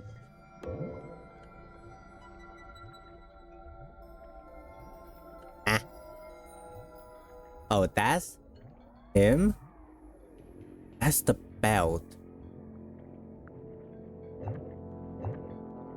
And that's the cauldron. You know, maybe we should go back to the mess. I thought we were avoiding it. Yeah, well, that's exactly why it might be useful. Let's take another look. Why don't you... Maybe there's a switch. Why don't? Because I absolutely... Here go. Got it. The bookcase moved. Sally, you must be... What do we find? What are we gonna find? Is that what I... I want to take a closer look at it. What's that? A letter? 2 letters. 2 handwritten letters found in the cabin of Curiosity. The letters are written on note paper branded with the Stone Top Ink logo. Dear Secretary, how is your research going? Have you made any new discoveries about dreams? Silkworm has been quiet lately. I may be going on a trip soon. An ocean voyage. Felicia has been trying to get hold of a particular map. He says it leads to something really strange and interesting. He said it is something that could change our lives. I am apprehensive about it. I think I'd like my life that way. The way it is. Magnus? Dear Satyrus, the voyage turned out to be ill-fated.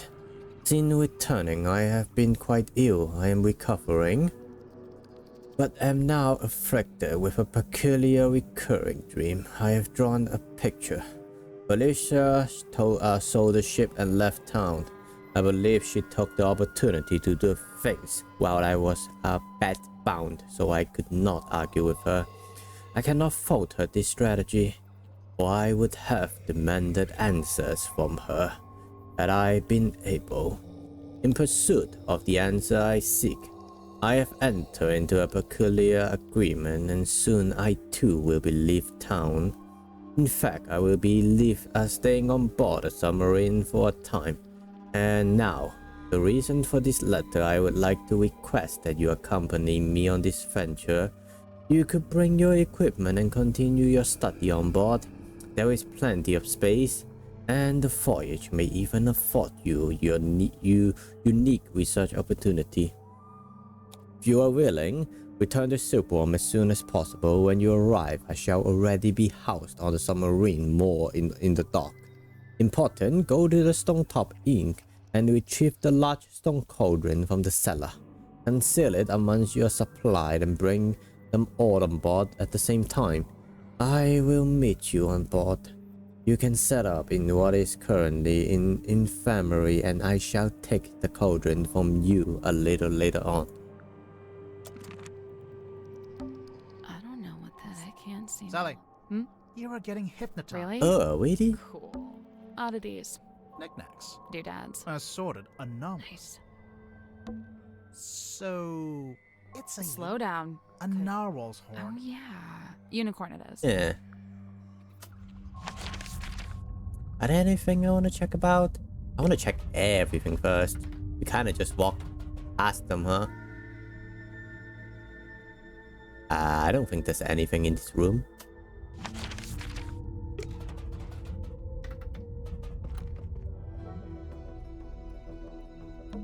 It's a pizza. No. Right. But you could put a pizza. Is that? Oh, is that your tent? It's Mariana's tent. So, is there? Yep. A mushroom. Mushroom puzzle boss? Okay. I don't know which one.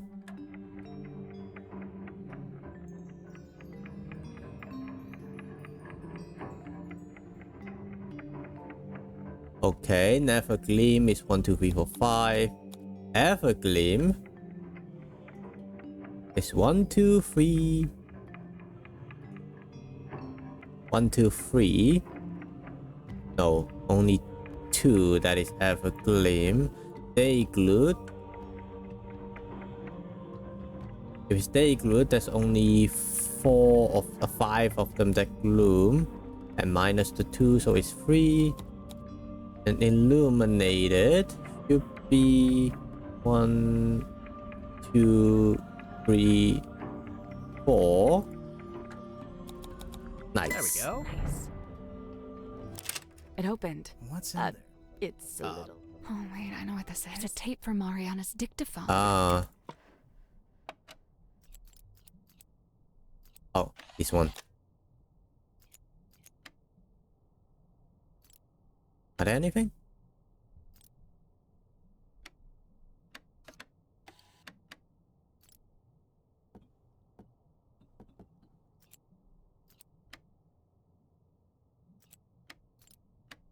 Are there anything? Hey, listen, what? Doesn't work at all. That recording. It's Mortuga opening the black box. It's what Mariana said she recorded while she was in the control room. And just like she said, Mortuga's having a one-sided I conversation. think it's missing half the audio. Even as it is, I'd say Oh? we finally know how to open Do we? Yep. It's no wonder we couldn't get the lid open. I'm sorry, I cannot hear a single thing. I'm not sure if it's broken or not.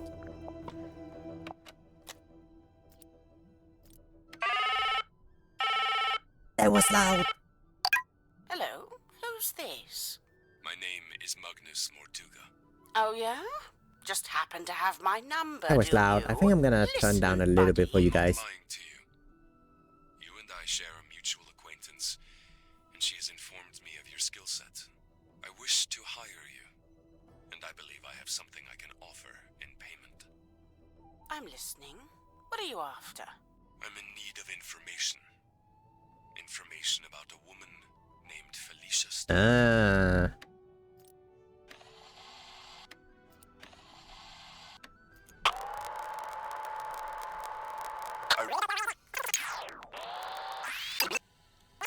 Here. This doesn't concern What the fuck? Okay. Even if it does, it is wholly unrelated to our unfortunate voyage.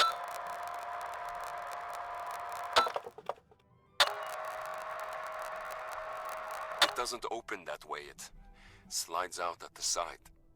Let me do it. There's something inside. Wait, what's this?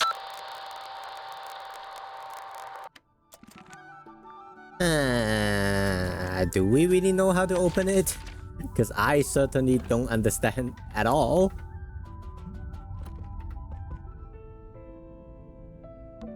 Maybe there is a way to open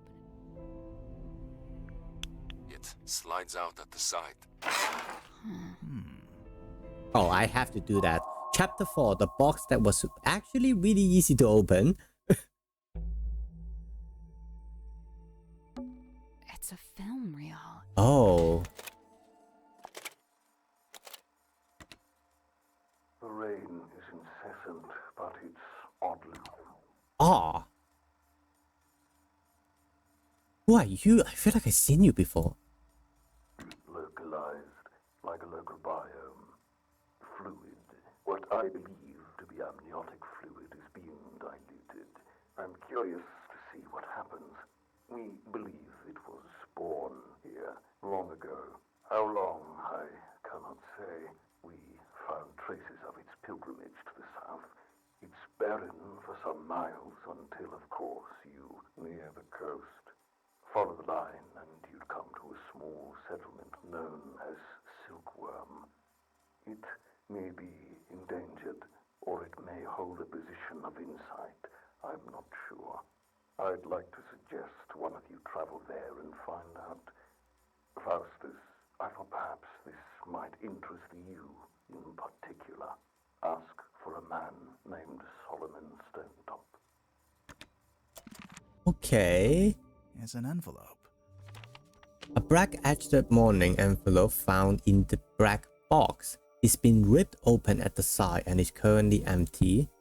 Governor Foster's Fellow and Selena Stonetop and Governor Manor, Fellow Estate, Ponder Hill, Silkworm on Sea. It's empty. Those black edges. Yeah, it's a mourning envelope. It's used to send news of someone's death. Another one. It's a scroll. A ripped scroll found in the black box. I know you wanted to get coordinates, but I don't know them. So this is what you get. This is all you get. If you don't know how to make use of it, that's your problem, not mine. We put it back. I will put it all back where we found it, with the exception of the key, which, as you're well aware, has been safely around my neck ever since. Remember, it destroyed my father within a few short years. He was a man of sturdy constitution too, or he had been, before we found it, before she spoke to us. A wise man would simply put the entire thing out of his mind. SS. Is Selena Stonetop, huh? Yeah, I know. Should we put it back together? All in good time. Maybe I want to check this as well.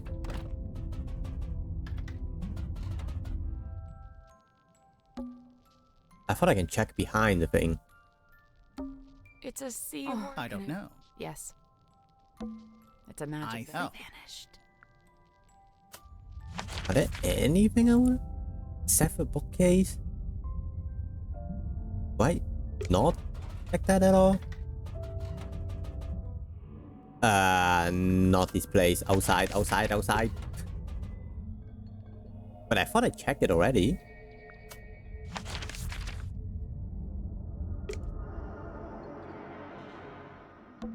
Old books. I smell. That's what. Really? Do you not? No.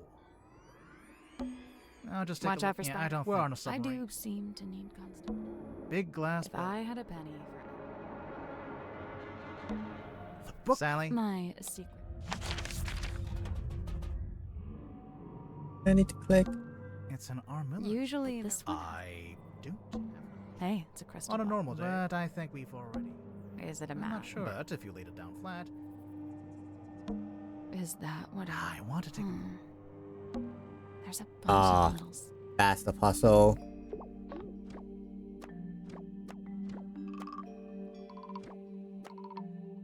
Okay, this make a sound.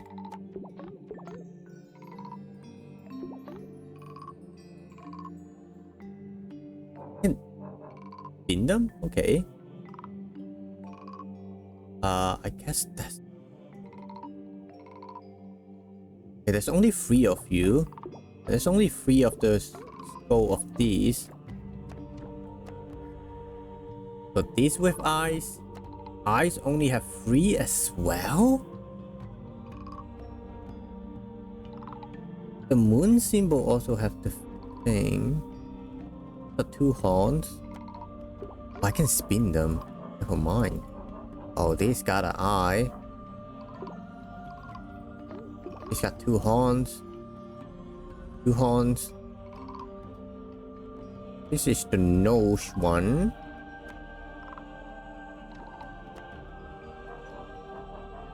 Do we have more nosy thing?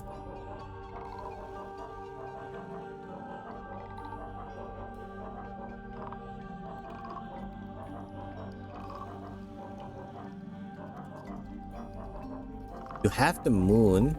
Oh, this one is the nose. Oh, I just flipped these two. Oh, that was it. Nice work. Now what? The mermaid tongue, a strange leather mask known as the mermaid tongue. It was found in the cabin of curiosity. I don't like that. Oh, what about your place, huh? Do we find anything in your place, huh? Mr. Grip's balloon basket. I don't think there's anything special about it. We already solved it.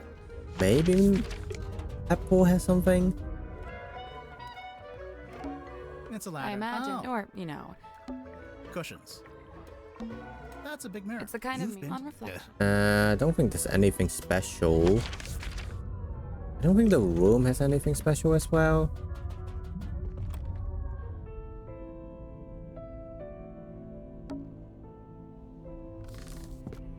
Oh, it wanted me to click on the belt. Maybe it's time we took another look at this. So, we've been calling it a bell. But it's not a belt. It is a belt, it's not a belt. It's not a bell at all. It's Yep. a mechanism that connects to another clue. And that is the cauldron. The piercing is the same as the thing. Slot into the thing to unlock or lock the cauldron. The hanging part slots into the shape on the... If the bell attaches onto the top of the cauldron, then it must be possible to move it down into the room below, into the illusion theater. What are you suggesting? We carry it along the hallway, down the ladder, along another hallway? No, there's gotta be some simple way to do it. Bring the cauldron up. Let's take another look at this room. Strength? A series of rooms. There for hanging the bell from his... So this was Where more... did he sleep? It's not his bedroom. It's a treasure chest. Someone... Hello?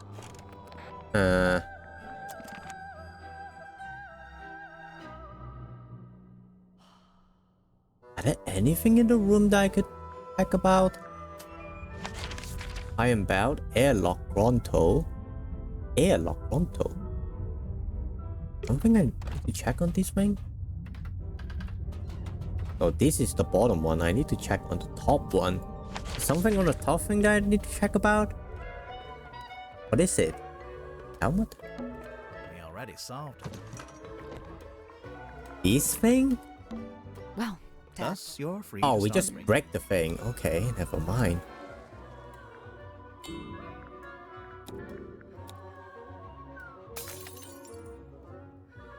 Now we can finally take a proper Oh, look we at just this. wanted to break the thing, okay. Cursed in the cauldron. A small room within the bow of the ship. His lifeless body lies in the shadow of an ancient stone cauldron. The cauldron's heavy iron lid has never been unlocked. It has never been opened. For all his strength, he ultimately proved powerless against the lure of the unknown. On this morning, the cauldron has been unlocked. On this morning, it is wide open. It is understood that Party A commissioned Mr. Donald Ford Drummond to construct a Motuga submarine by combining part of from two other vessels. What the fuck? Party A claims to have paid for this transaction alone and thus was the illegal owner of the Motuga submarine despite its name. However, one Sophia Seafoam has now provided evidence of how exactly Mr. Drummond was paid. It transpired that Mr. Drummond was paid with the D to the Stone Top Inc., which belonged solely to Party B at the time of the transaction. That's it?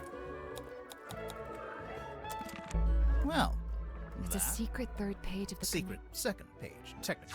Ah, you guys fit into here? Asset? Okay, we gotta check the belt again.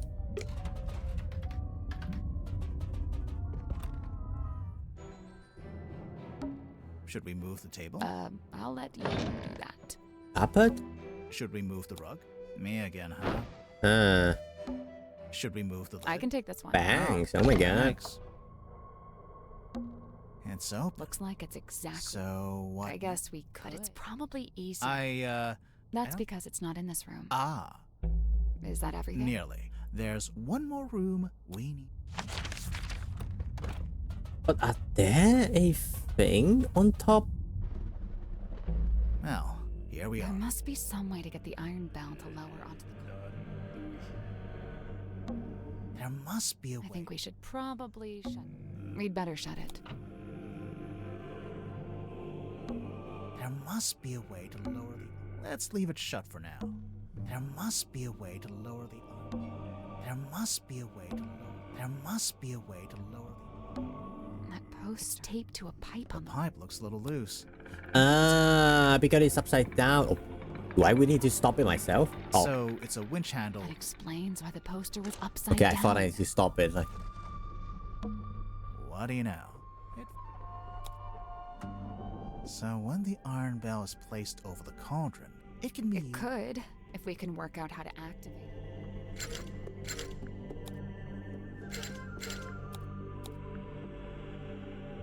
Maybe if my arms were a little longer. No, you don't have to stand there with your face pressed into it. I'm not. Because there's two of us. We can take one handle each. Oh, right. And both handle. So that's how you. The top part spun around. That mechanism. It was really fast. But there's something in particular I think we should do. This part? That little metal part isn't supposed to be there, huh? I wonder. A small metal that would lock into the thing. But what is it? Chapter 5. The unfurling of the illusion theater.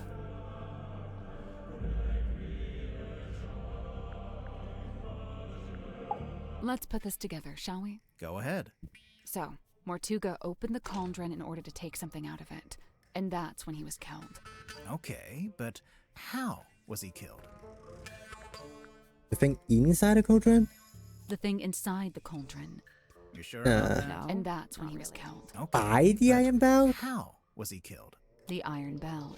We know that the cauldron lid is unlocked by that screwdriver kind of thing on the iron bell. So, if Mortuga wanted to unlock the cauldron, he'd first have to lower the bell into this room. That thing was at the back, and then when it unlocked, it spin and then fucking cut his throat. I mean, he seems like he's not tall enough. I mean, he's just a small guy, so I mean, just a small little image, so it's not actually his height. He should probably be higher than that. You know, we've actually got evidence for this. First-hand evidence, no less. To confirm.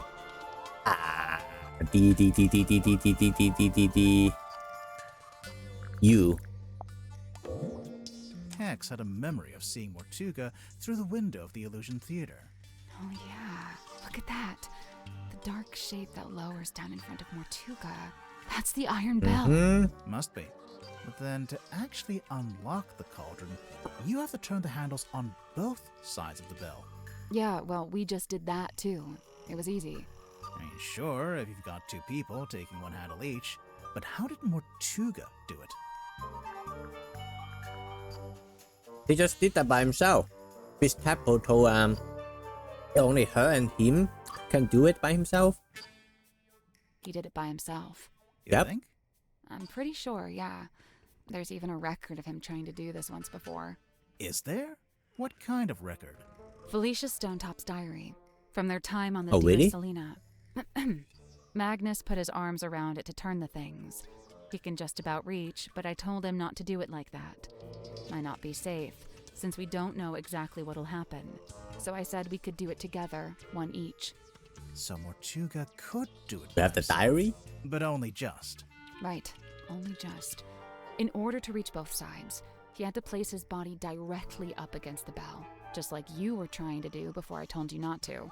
And that's what got him killed?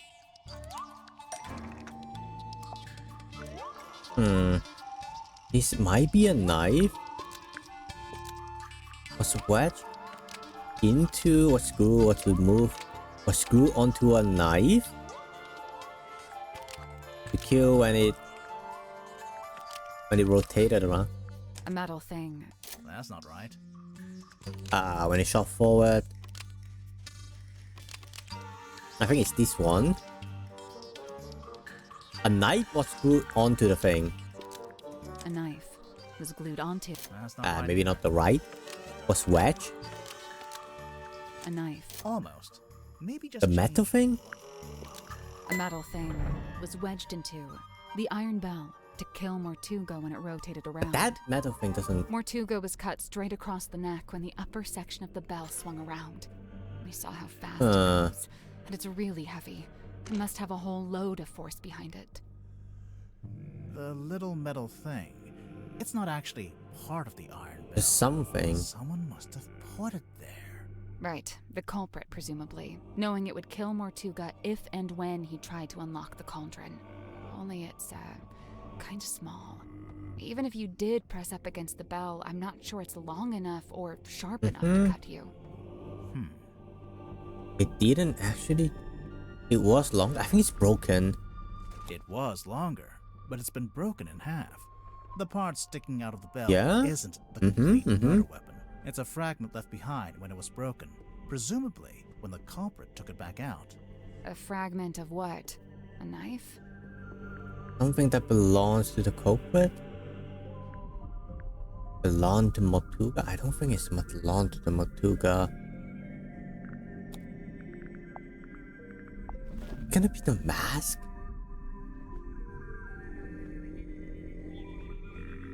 A fragment of what? Is it really from the thing? I don't think it's belong to the Mortuga, but it might be. I think... Something that belonged to the culprit is what I would... The part sticking out of the bell isn't. It's a fragment left behind. A fragment of what? Really belong to Mortuga? I don't think it's from the black boxes. Something that belongs to Mortuga. Really? The part Wait, it's the black boxes. Oh my god, I thought this says the cauldron. I was like, why was something in the cauldron? Something taken out of the black box. That should be the...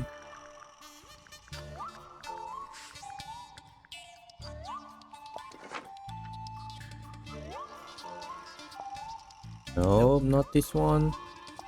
The Mon paper? No, I don't. A seal?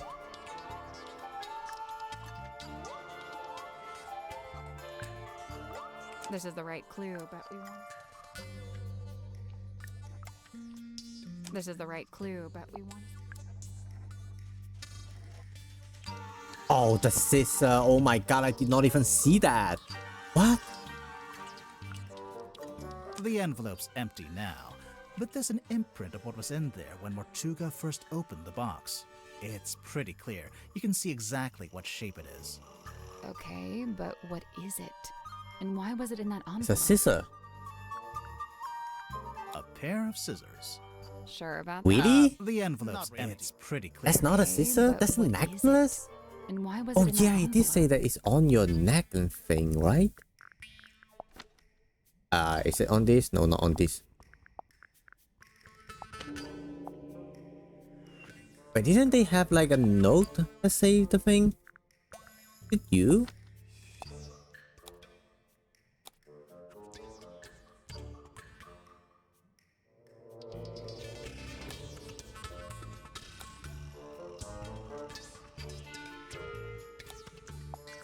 Also, when do we have the diary of thing?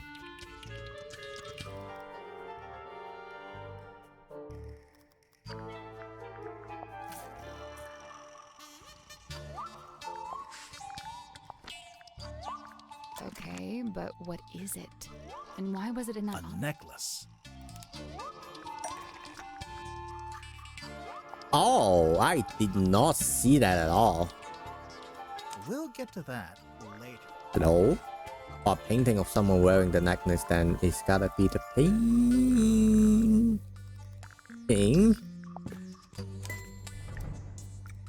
This is the right clue, but let's be... Can I zoom on the thing? Okay, necklace. It once belonged to Felicia Stonetop. She's wearing it in the painting. I'm pretty sure she is, anyway. I don't know. It doesn't show the necklace very clearly. It's half hidden in her dress. The figurehead. Here it is, as worn by Selena Stonetop, Felicia's mother, who presumably passed it down to her daughter. I'm assuming that's why it was eventually sent back to Silkworm, back to its original owner after Felicia died. So, the mourning envelope was sent to Fellow Manor, and then Selena, or Governor Fellow, or whoever, they put it in the black box. And then eventually Mariana comes along, finds the box, brings it onto the submarine, and hands it to Magnus Mortuga. Who then opens it while he's in the captain's cabin with the culprit. The pipe? This one. Yeah, should be this one. I really don't know why you're here. This doesn't concern you. Even if it does, it is wholly unrelated to our unfortunate voyage. It doesn't open that way. It slides out at the side. Who's the other guy? There's something inside. Wait. What happened next? Well, we know Mortuga didn't stay too long in the captain's cabin, since Mariana told us he came back into the control room. Also, who's next to them? Maybe Mortuga left the culprit in the cabin with a necklace? Yeah, and also who's next to him? I kind of want to know that. So that if Mortuga attempted to unlock the cauldron by himself... It would be the last thing he ever did. There's something I don't understand. What? Mortuga opened the cauldron in order to take something out, and that's when he was killed. Right. So why was the cauldron empty? The culprit stole the content of the cauldron? The culprit stole the contents of the cauldron. That's the only way to explain it. But how did they get to it? How did they get to the cauldron? You mean because the room was locked? Well, not technically locked, but Mortuga turned the wheel to shut the bulkhead door from the inside, and he shut it tight, probably as tight as he could, and by all accounts he was pretty strong. Strong enough to open the door? He didn't need to use the book door as well. The culprit didn't need to use that door. It's under the bridge. Nope. Dome tag? That's not it. That's not it. That's not it. They came in via the captain's okay. cabin. You know, through the hole in the floor. Surely Mortuga would have made sure nobody could get into the captain's cabin. How? The eyeball key? He had a key, he would have locked it. You think? Definitely, since he'd have rearranged it like we just did, moving the desk and the rug to reveal the hole. He wouldn't want anyone wandering in and seeing that. So the culprit would have needed the eyeball key. Mm-hmm. But how? I doubt Mortuga left it lying around. He probably took it with him. Yeah, I'm pretty sure Mortuga did take the key into the illusion theater. But then he died in a locked room. So how did someone else get hold of it?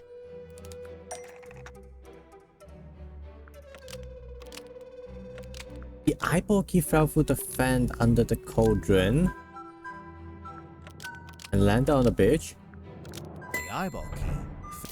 It fell into the vent. Remember how it smelled kind of weird? That's the bilge water smell. So the eyeball key just happened to roll across the floor and into the vent? No, it didn't happen by accident. Use the air to blow the thing? Use a magnet? Yes, they tilted the submarine. The culprit tilted the submarine. The wheel? Where's the wheel? The wheel. The foul wheel? Making the submarine surface tilts the front end up and the back end down. They moved the whole submarine just for that? Yep. Did we, have any evidence for that? Aside from most of the suspects mentioning it in their statements? Oh yeah. Anything else? Phenomenon observed at the crime scene. A clue in the control room. I think it's a phenomenon observed in the crime scene. A phenomenon observed at the crime scene. Outside. Nothing. Oh, what?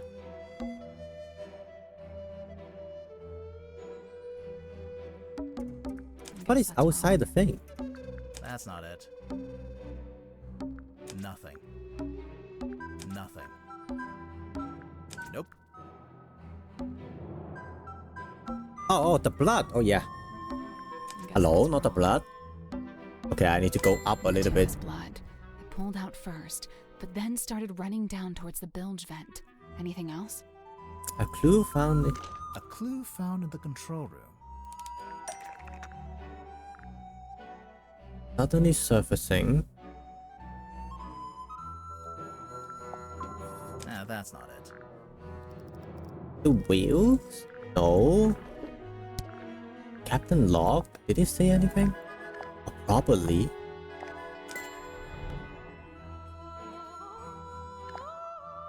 Yeah. A log card from the day of the Like murder. it's so. It shows the depth of the submarine. It starts at 0. That's when it surfaced. Presumably that's when Mariana came on board. It steadily goes down. Then later it suddenly goes back up again.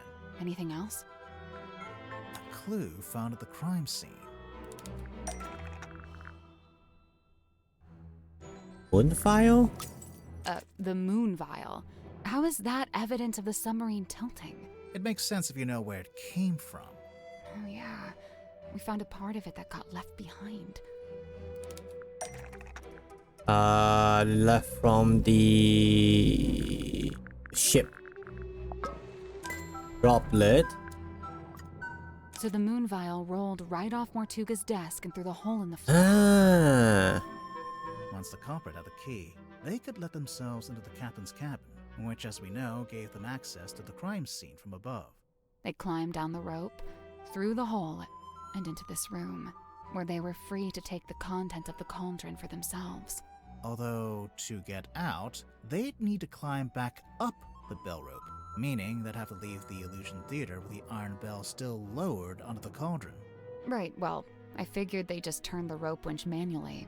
I'm sure you could, even if it's not how you're supposed to do it. And after that, all they had to do was cover the hole back up with a rug in the desk. And lock the captain's cabin on their way out. It's about time we went to speak. That's all? Let's go. Let's go. Let's go to the mess hall. Talk to everyone else. Where did everyone? Wait, do you hear that? I can hear them arguing. I think in the parlor. What? Hello. Look, I know this isn't ideal, but this is just how it needs to be until we can... Cynthia, you have visitors? Hi. Hey. We're back. What's going on? Cynthia's decided to lock us in. I've just locked the foredeck access, just for the time being. How come? She may have gone mad. We're still assessing. She's worried the culprit will attempt to escape as soon as they're named. Oh, we're naming the culprit? Lovely. Been looking forward to this. We're still doing that? I thought Cynthia fired the detective dudes. She didn't fire us. On the contrary, we've been pretty busy. Oh? Doing what? What else? Solving the mystery. Damn, so Sylvia desperately trying to, Oh, chapter 6. The murder of Magnus Mortuga. Yeah, she acting like she fired us so that we have an excuse to walk around freely. Kinda smart, I don't lie. But then we step in. So what are we looking at? Do you have the murder weapon? No. Kinda? Right, kinda.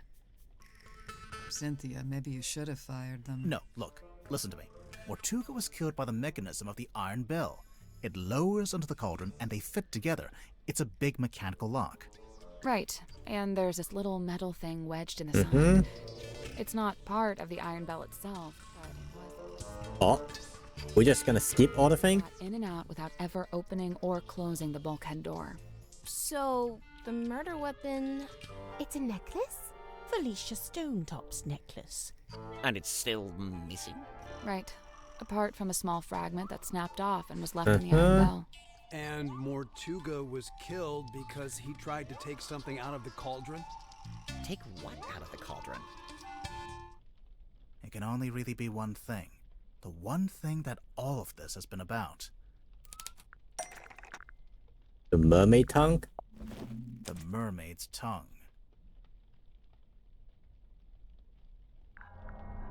The veil is... We are near to it.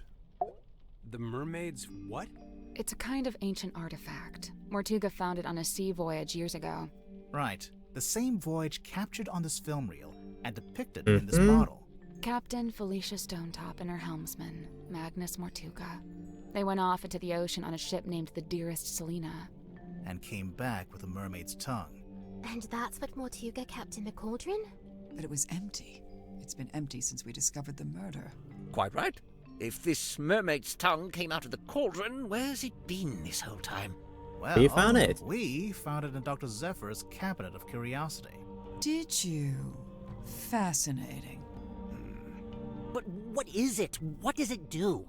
From the caretaker journal, it said that it is a what? Set to facilitate communication with she who lies beyond the field. Required a special key to operate. Both the key and the mermaid tongue itself are rumored to be lost at sea. The mermaid's tongue, said to facilitate communication with she who lies beyond the veil. Requires a special key. I guess I don't need to read that, huh? Huh. A key? What kind of key? Wait, facilitate communication? What does that actually mean? It's a translator.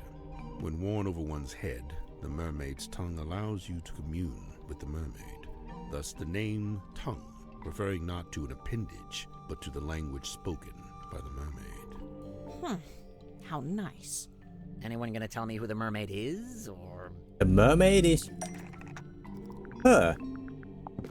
So there's a painting, painted by Selina Stonetop, we think. And a photograph taken with the submarine's underwater imaging system. And, why would you need a translator to talk to her? She's not local, or what? She speaks a language none of us could understand. It is said that attempting to commune with her without harnessing the mermaid's tongue would drive one mad. But how does it work? Nobody knows. Nice. Convenient. It is a powerful and priceless artifact. Oh, it's powerful, all right. Look what it's doing to all of you. I don't know, guys. I'm not sure if I'm buying into this thing. Kinda just looks like some grody old leather mask. That's because it's not complete? That's because it's a fake? I don't know. Really understand the thing though.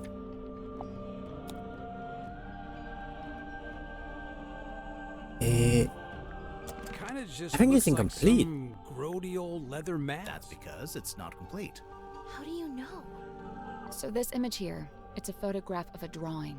A cropped photograph too. The good news is, we've got the real thing.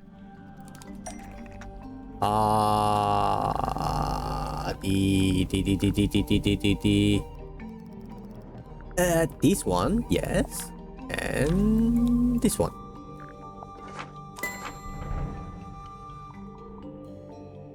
It turns out the ocean map shows what it's supposed to look like. The eye is the ocean treasure, gemstone, and the horn from the coral. Oh, sure. Just help yourself to the stuff in my personal treasure chest. I don't mind. That antenna, is that coral? It looks sharp. It is, and it's hard, like crystal. I'm pretty sure it explains the scratch marks in the cauldron. But why did Mortuga keep it locked in the cauldron? Because direct sunlight would have destroyed it. Unlock the code. You want to keep it hidden? I think you want to keep it hidden. But why did Mortuga keep it locked in the cauldron?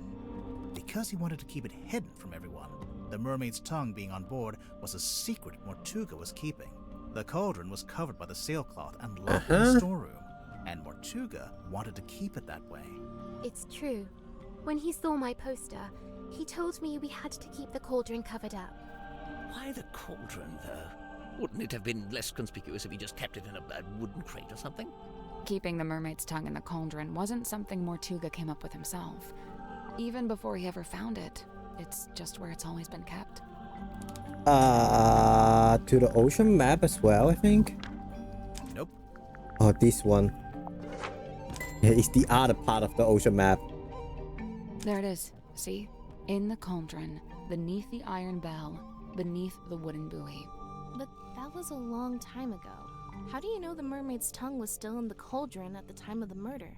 Well, Tadpole told us about someone she saw on the aft deck shortly after Yeah? the murder. She described it as a demon, with a single horn and glowing eyes. The culprit, wearing the mermaid's tongue. Right. We figured they'd just taken it from the cauldron after killing Mortuga. So the culprit knew about the mermaid's tongue, knew what it was, knew how to use it? Definitely. But Mortuga never really told us about any of this. How did the culprit know about it?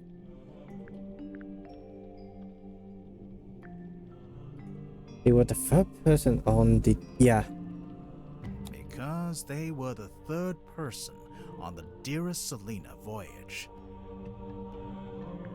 The third person? In addition to Magnus Mortuga and Felicia Stonetop, I assume. Right. It was a crew of 3, not 2. And what evidence have you collected to support this? Evidence? Let's see. Mortuga's Yes, we have the film reels.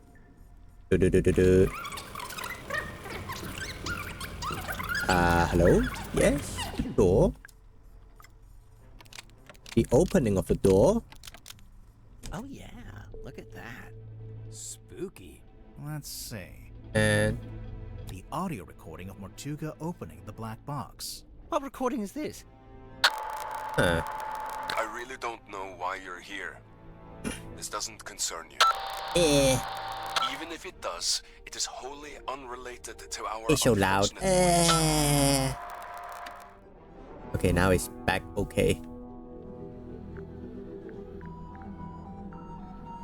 Okay, about the third person. Talking to the third person. I the third person? I think to the third person.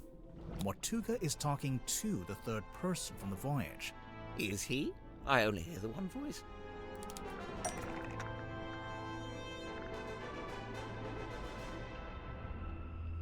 I don't know about that one, not gonna lie. Why is that static? Before it reached Mariana's pipe, the audio was transmitted from the cabin to the control room by these radios. Only they're faulty, or one of them is, at least. It turns itself on and off every few seconds. The cadence happened to line up with the conversation, so you only get Mortuga's half. Huh. That's quite the coincidence. Personally, if I'd written that, I'd feel guilty. There are more things in heaven and earth, Mr. Werman. Yeah. Let's see. Where did I find the last one? No, the last one is in the room. Yeah, the thing. The ship in a bottle. The model of Selena.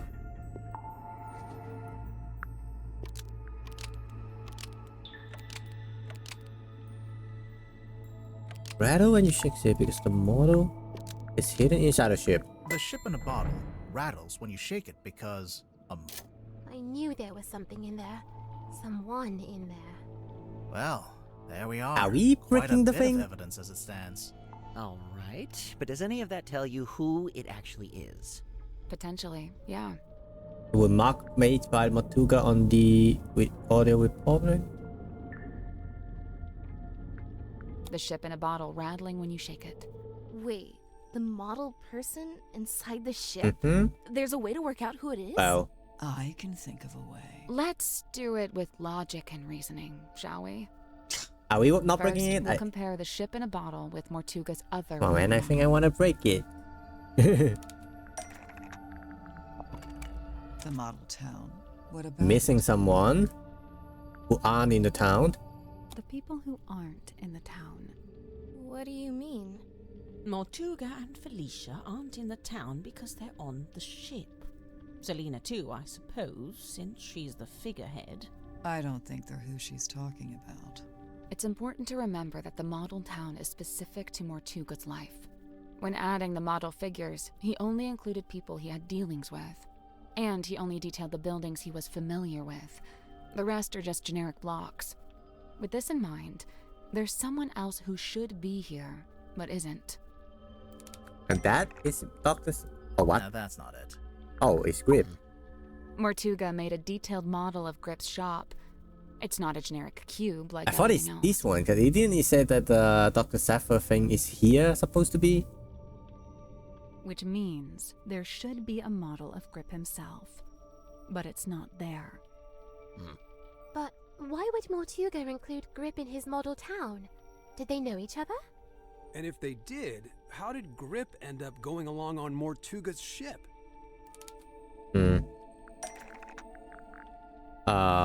Evidence? If it's about them having thing, it's about a motion map on behind of the thing. There's a sticker on the back of the map. It's a service record from Grip's shop. Mortuga hired Grip to interpret the ocean map, which he did. But Grip didn't ask for payment in money. Instead, he asked to come on the voyage. This isn't proof. Not really. Well, there is one thing we could... Do it. If you don't, I will. Break it down. Pew.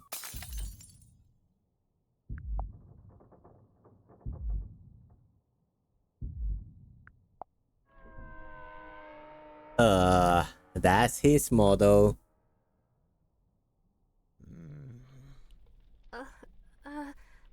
Mr. Grip being on that ship isn't actually evidence that he murdered Mortuga. What about the murder weapon? What happened to it? Right. Nor is this evidence that he used the mermaid's tongue. Wouldn't he have needed that special key? Still has the murder weapon. Still has the key. Has both the murder weapon and the key. Grip still has both the murder weapon and the key. Yeah, I don't know why I think it's that thing.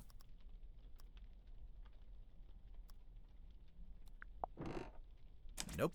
Grip has the murder weapon. He's had it sitting in the other room for all to see.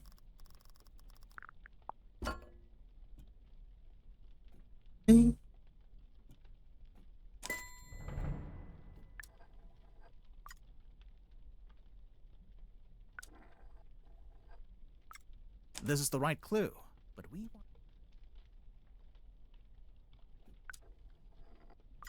This is the right clue. This is the right clue. The origin? This is the correct clue.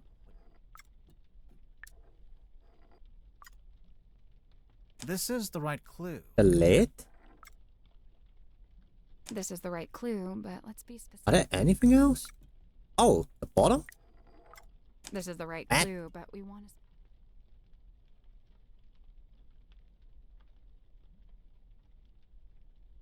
Bro, are you fucking kidding me? Oh, I didn't point to the right thing.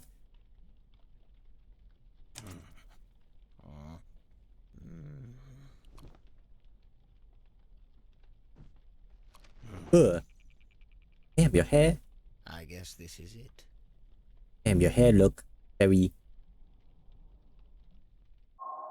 Chapter 7, The Wayward Navigator.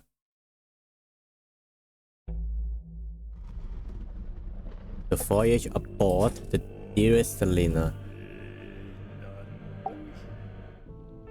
Plot the unplottable, chart the unchartable, measure the unmeasurable. A hollow promise, such feats belong not to mortal hands. But after years of fraudulently offering this to others, I began, in earnest, to yearn for it myself. A quiet desire to journey into the unknown, to quantify it. A lifelong coward, I could never convince myself to act on it. I tell myself as an excuse that I never had any kind of opportunity to act on it. Until one day, I did. The ocean map again? Mortuga sought me out, sought out my services. Not because we were friends, but simply because I was the one with the skills to interpret that inscrutable map of his. Sensing an opportunity at long last, I refused financial payment for the work. Instead, I asked to be brought along on the ensuing voyage. Mortuga was surprised by the request, but he ultimately agreed to my terms. Such was his desire to interpret the map. The work was done, and so we went. Damn, you look Despite my so much more bold better now. intentions, I mostly found myself sheltering within Felicia's cabin during the voyage.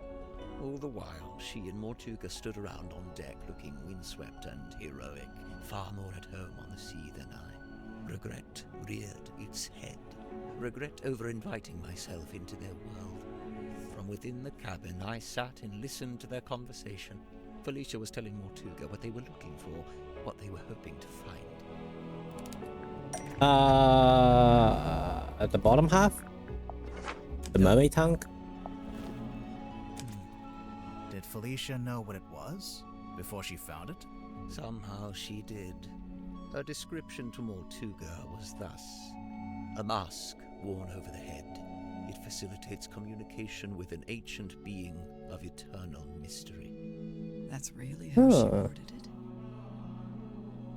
With the right contraption in your pocket, even the great unknown may be quantified and calculated. And here it was. Not a map, not a compass, but a communication device. A translator. Besides knowing what it was, Felicia also knew how to find it. How its location in the ocean would be marked with a wooden buoy that glows with green light. We waited. Night fell. But before long we were indeed signaled by this green light, and the buoy was sighted. Mortuga hauled it up, pulled it all up, right onto the deck. It was heavy, but he was strong. What heavy thing? The cauldron? The bell and the cauldron locked together to form that single shape. Mortuga went to unlock it by himself, but Felicia cautioned him against it. She warned that it could be dangerous to stand so close, as the mechanism would be surely powerful. And so they unlocked it together, taking a handle each. Felicia took the mermaid's tongue from within the cauldron. Did it have the coral and the gemstone eyes? Yes, they were attached. And what about the necklace? Felicia had it around her neck. She'd come prepared, clearly. Did she use it? Yes, I watched her do it. She used the necklace key to wind up the mermaid's tongue and placed it over her head. Felicia spoke through the mask. Her voice was changed. The mermaid was summoned. Entranced, I rushed out onto the deck and leaned over the side. Mortuga clambered up to the wheel in an attempt to steer us away from harm. The mermaid reached out and grabbed the wheel. And Mortuga's right shoulder? Yes. His fingerprint mark. Mortuga held fast, but a portion of the wheel broke off and fell into the ocean. With her other hand, the mermaid grabbed the mast, almost snapping it in two. The ship buckled and I was thrown off the side into the ocean. You were in the ocean? I was underwater, but I was held in place by a hand, her hand. She was speaking to me, but it was a language I could not understand. I wanted so much to understand. Sensing the disconnect, she let go. A moment passed, a lifetime.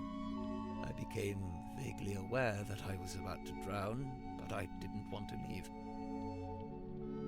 At this moment, the broken piece from the ship's wheel floated up in front of me.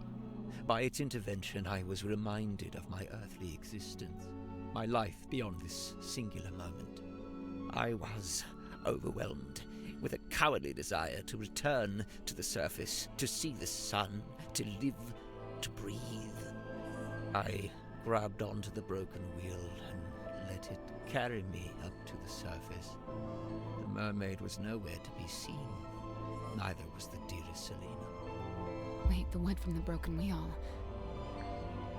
Yeah, eventually become Cornelius Kane. It eventually became Cornelius Kane. Correct. It has been my earthly tether, the feel of the wood in my hand, a tangible reminder of that desire I once felt to live and to breathe. But what happened? Weren't you stranded in the ocean?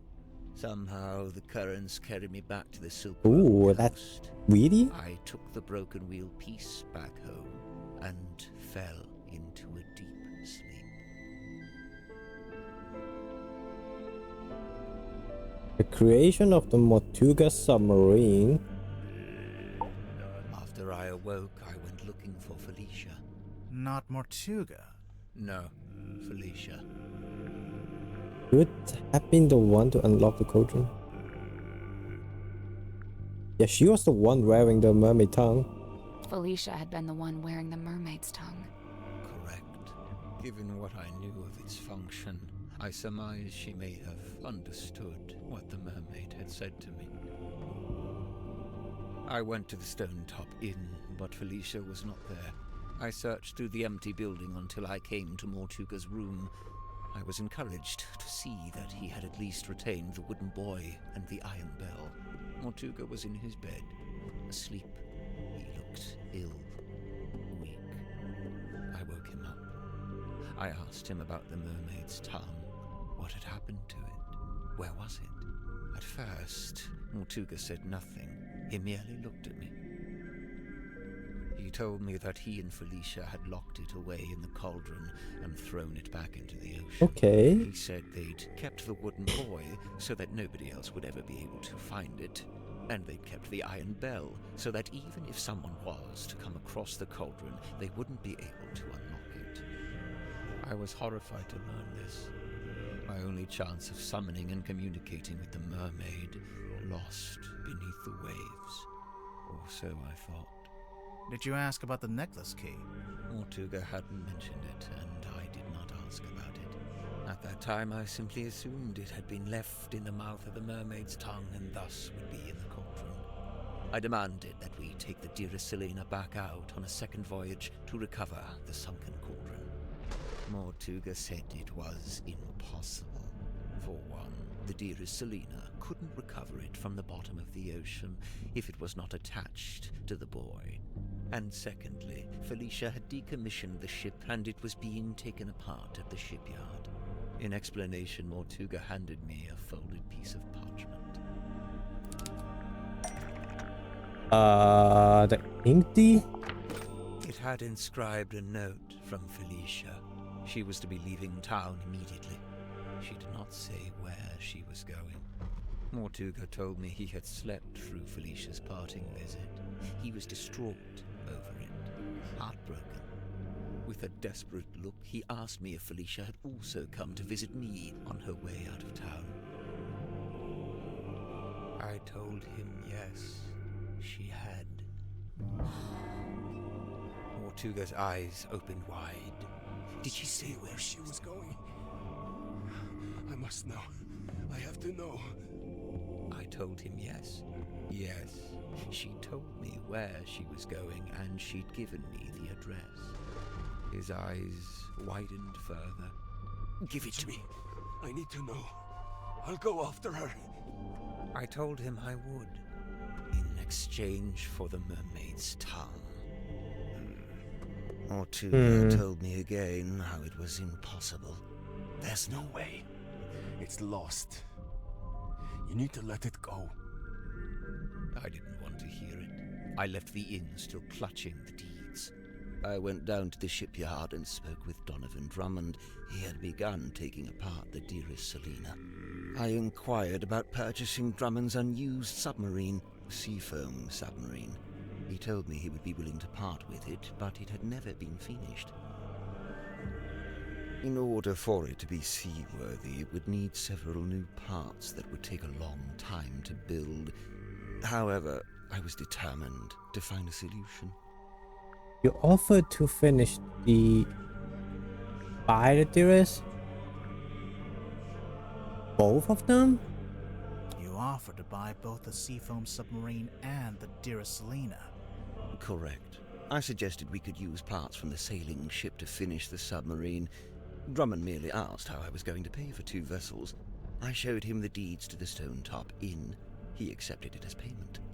Is the inn really worth as much as 2 vessels? Perhaps not, but in truth I think Drummond was glad to have an excuse to part with them. Besides, I knew all too well the allure of a worthy challenge, a chance to put one's skills to their fullest. Indeed, the task of combining the 2 incomplete vessels into a single seaworthy one was highly intriguing to him, and so it was done. But if you commissioned it, why was it called the Mortuga submarine? Who painted that on the foredeck? Drummond did. He didn't want it to say Seafoam any longer. Too many painful memories. But why Mortuga and not Grip? He owned the submarine?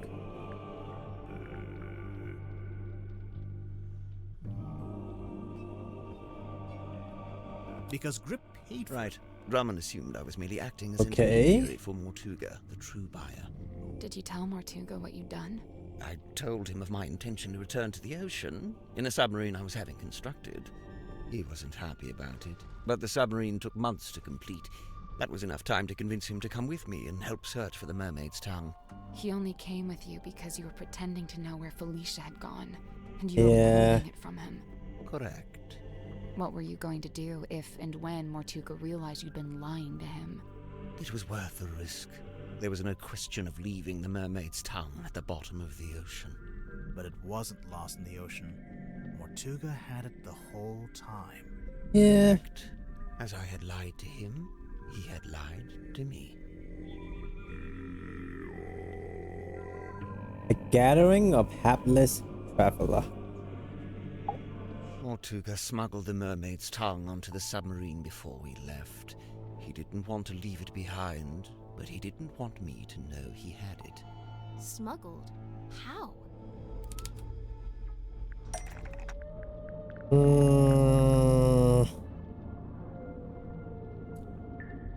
Yeah, how do you smuggle the mermaid tongue onto the submarine?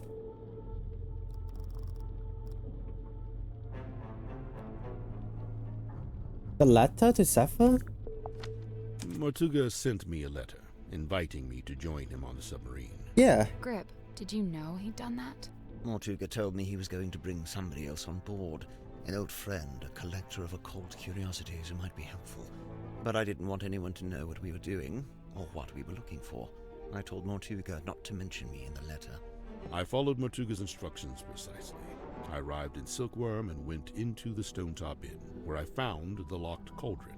I placed it among my possessions and ventured onto the submarine waiting in the harbor. We departed. Zephyr thought he and Mortuga were the only 2 souls on the ship. I stayed hidden for a week before staging a balloon crash and pretending that Mortuga had rescued me from the ocean. Damn, so you were never... Oh. That way I was free to move around the submarine in view of Zephyr, but he could dismiss me as a hapless traveler picked up along the way. So to begin with, it was just you 3. But it didn't stay like that for long. It didn't.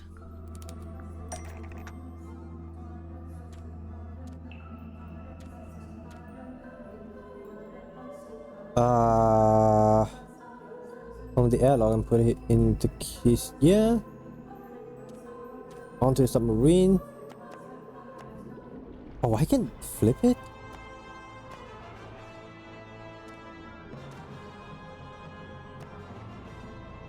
This one is it.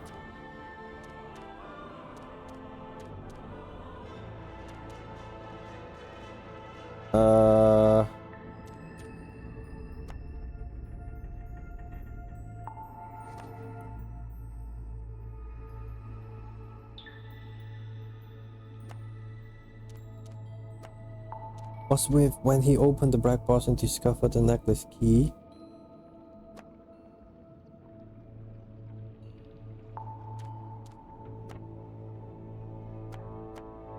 Was safe from drowning and kept prisoner?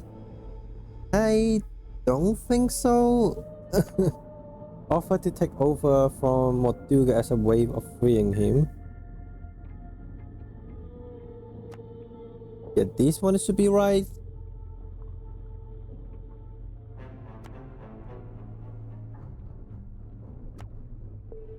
Asked by miserable? I don't think that's right. I don't think this is right. Nope. Oh, really? It's perform a magic act. Okay. Try to convince Roman to kill Marcus Mordoom. Oh, you actually had the thing? I didn't even see that. Gotta take correct symbol. Let's just put this thing like this first. Interview? Okay, so you should be this one. Was hired by Mortuga to find information about Felicia Stonetop. So this should be this one. Oh, that's just right. Tag along with Roman just for fun. But you wasn't? Just wanted any kind of quiet piece to write his book and not? Okay, that's correct. Well, that's about the long and short of it. No. What? You can't leave it like that. You've left them with misconceptions. You should tell them what you know. All of it. What do you mean? Misconceptions? Maybe one or two, yeah.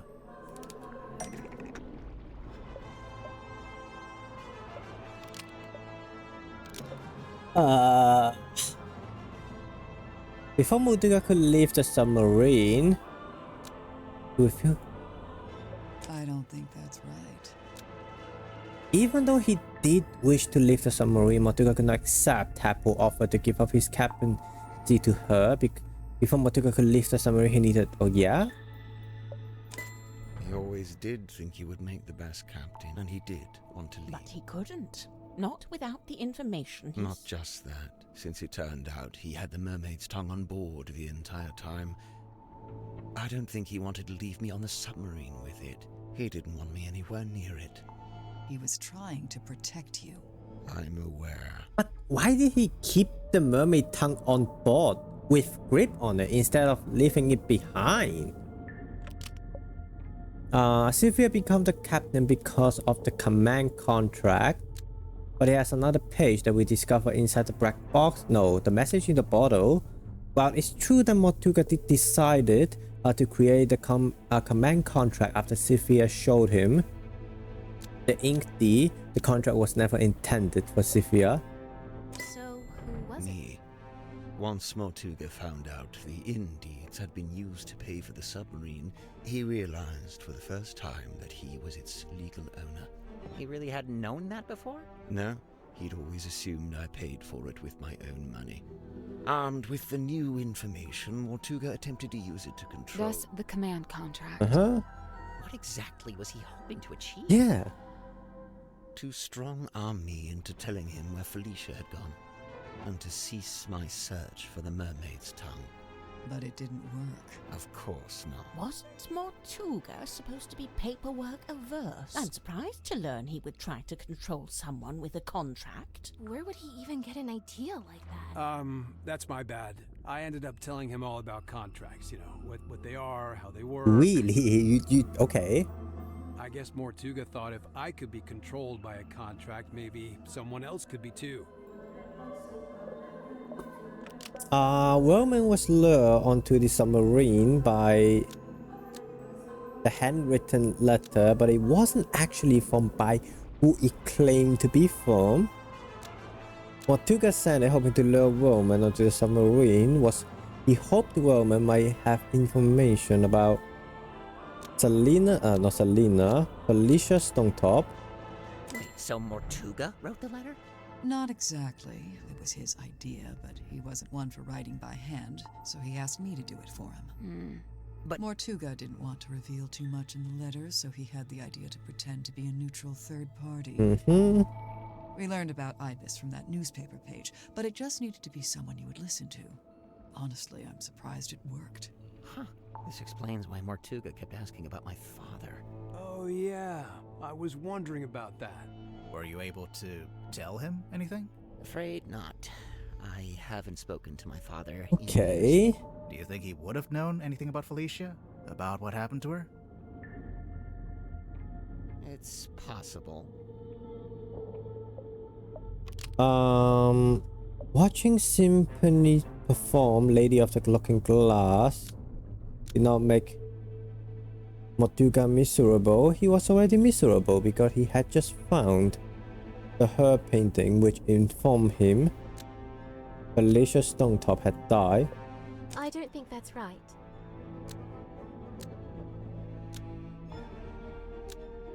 This one? I don't think that's right. Wait.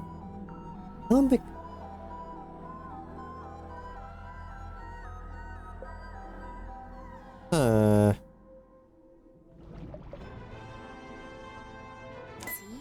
I told you. You didn't make him sad. He just learned about the death of his beloved friend. What I did, it was... You didn't know. Symmetry, let it go. Your anguish. That goes for all of you. Mortuga's actions, his decisions, all motivated by that same singular desire. It was all in effort to locate Felicia Stonetop. Her. Likewise, it transpires that Godric's actions were also motivated by a singular desire. To commune with the mermaid. Her. And when they opened the black box and found the mourning envelope, found the necklace key, it all came to an end. Well, what are you waiting for? Go ahead, open it. Godric, I really don't know why you're here. This doesn't concern you. I bet it does. I'm to believe the box may contain information on Captain Stonetop. Even if it does, it is wholly unrelated to our unfortunate voyage. I'll be the judge of that. There could be anything in there. Listen. I prefer you not to shake it like that. Besides, it doesn't open that way. It slides out at the side. Let me do it. What's all this? A scroll? An envelope? There's something inside. Wait. Oh. What's this? We both know what that is. That's Felicia Stonetop's necklace, isn't it? Isn't it? The murder of Magnus Mortuga. Our discovery of the necklace precipitated two important conclusions. One, we now possess the key necessary to operate the Mermaid's town. In my complacency, I had not even known it was missing, simply assuming it lay within the cauldron. But no, Felicia had taken it away with her, and now, through what twist of fate, it had returned. Which brings me to conclusion 2. The fact that her necklace had been sent to her parents in a black-rimmed envelope attested to us that Felicia Stonetop had died. Even through his burgeoning grief, Mortuga could see in my eyes how I wished to make use of the key. Fearing what ruin might follow should I act, he did what he had always done. He lied. Lied about having the Mermaid's tongue on board. He had your best interest at heart, Godric. We both know this. However, it was a lie that no longer worked on me, for I had laid eyes upon the truth. The truth? About what Mortuga had in the storeroom. Yeah.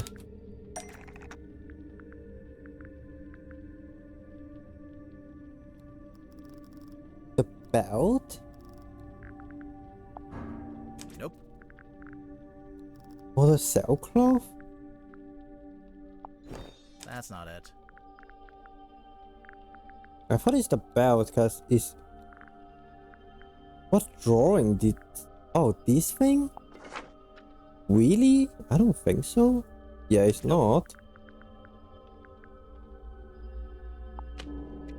But the morning letter doesn't do anything.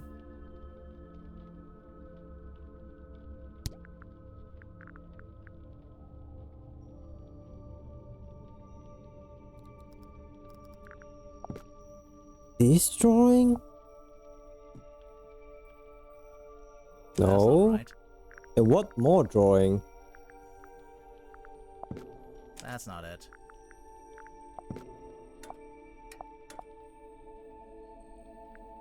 That's not it. That's not it. Are there more drawings, Nick? What drawing did Grip see that confirmed Mortuga there was... her drawing. Does these things show the thing? Correct. I had seen Symmetry's drawing of the cauldron. He asked me to change it. I was going to change it. So now you had everything you needed. The key, the bell, and the mermaid's tongue itself, albeit locked in the cauldron. On that note, I had also surmised Mortuga's reason for rigging the iron bell onto a winch above his desk. I concluded that he had set it up this way so that he could unlock the cauldron and access its contents himself. You think he wanted to use the mermaid's tongue? You'd like to suggest Mortuga would be immune from such things, hmm? I concede it may have been an alluring prospect, but actually choosing to act, it displays a dangerous hubris. Well, maybe he just wanted to be able to get to it, but not actually use it, you know? Grip, did you actually accuse Mortuga of wanting to open the cauldron? Of wanting to use Yeah. the mermaid's tongue? I did, and he flatly denied it, which caused an argument. Truth be told, we were both sick of each other. The last vestiges of our mutual decorum fell away. He attempted to shut me down with cold logic, insisting that it was not possible for one man to simultaneously turn both dials on the iron bell. Wait, is that true? Nope, it's not. How wide your armor? Kinda. Depends how big you are, how wide your arms are. I knew Mortuga would be capable of it, and I could see in his eyes that he intended to do it. Well, not to side with Grip here, but he was right. Mortuga did open the cauldron, didn't he? Perhaps his intention was simply to move the mermaid's tongue to a newly contrived hiding place. Maybe he was just gonna destroy Yeah, it. could be. As he should have done years hence, I might Yeah. add. Grimoire, what do you think? I think he wanted to use the mermaid tongue. Did he really want to use it? I mean, yeah, because like, why would he get the thing? I think he wanted to hide the mermaid's tongue somewhere else. Whatever the reason, I knew it was only a matter of time. And what's more, following our discussion about the mechanism of the iron bell, I understood the specific physicality of the task ahead of him. Physicality? In order to reach both dials, Mortuga would need to hold his body close against the iron bell. His head, his neck, would be right up against the mechanism. Overcome with frustration and grief, Mortuga had left the room. He had left me with the necklace key. I felt it in my hand, the metal cold and sharp. I climbed up onto the desk and wedged it into the iron bell around the back so that it would not be seen. At least, not until the mechanism activated.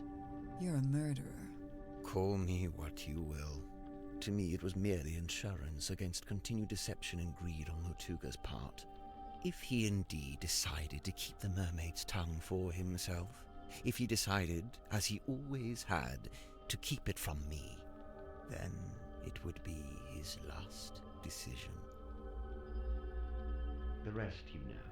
Having first locked himself in the room, Mortuga unlocked the cauldron and was killed by the blade of the necklace key.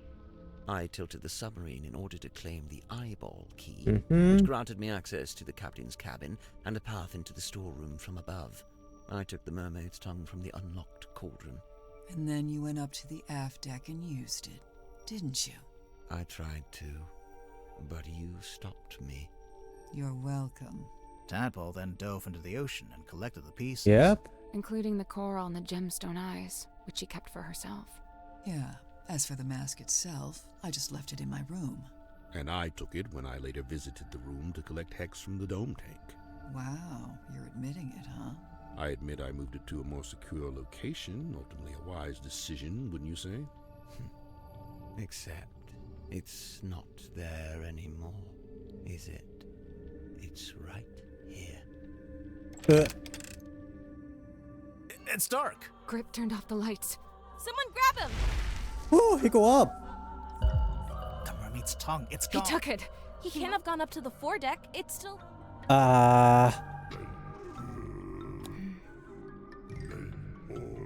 Bilge?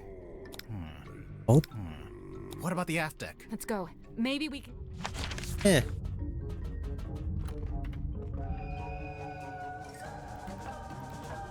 Woo! Eh. We gotta...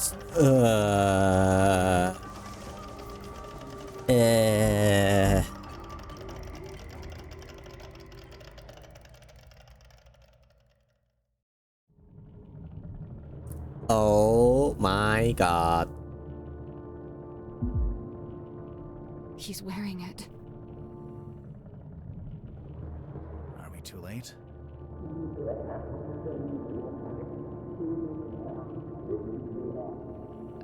I don't... What is bro yapping about? Grip? Are you...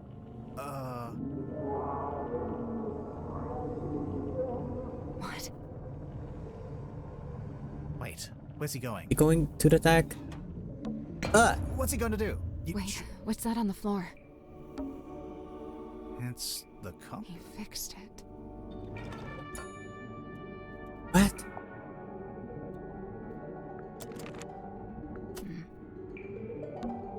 What's he gonna do? He's locked the door. Can you see him through the window? Oh, it's the mermaid.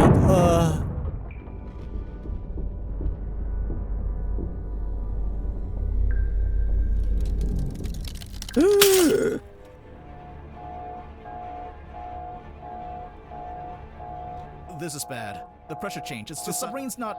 Wait, what's that? The radios. It's fine, just stick. It was too fast. It must be coming from the control room. Let's go. We gotta get out, man. We're being held down. We need to resurface. The submarine can't take it. The controls are going crazy. Wait. Mermaid. It's her.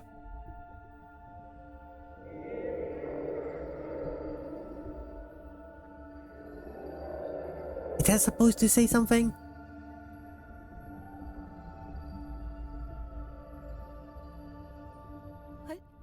What did she... She's gone.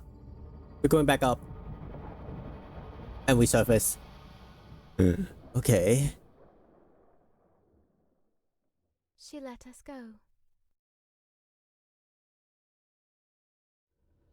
Remarkable. Let's just head back to Silkworm, shall we? Get everyone off this submarine. And, Silkworm would be which way? We got moved.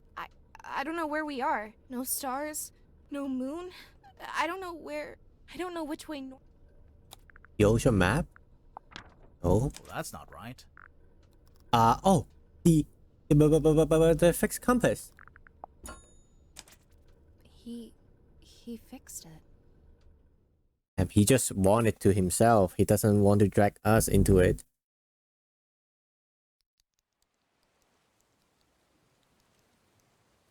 Well, we're back here. Are you okay? Yeah. Somehow, yeah. Catching up on your text messages? 0 missed calls. Devastating. Not even from Vanderpeer? I'm writing him a message now, giving him the deets. A very selective version of the deets. Smart. Easily one of the strangest days of my life. It's in the top 5, at least. What are you going to do now? So far, the only thing I've decided on is to go home and have a bath. A bath? You haven't had enough being submerged in water for one day? Okay, maybe a shower. You okay, Cynthia? She's still processing. Of course. We all are.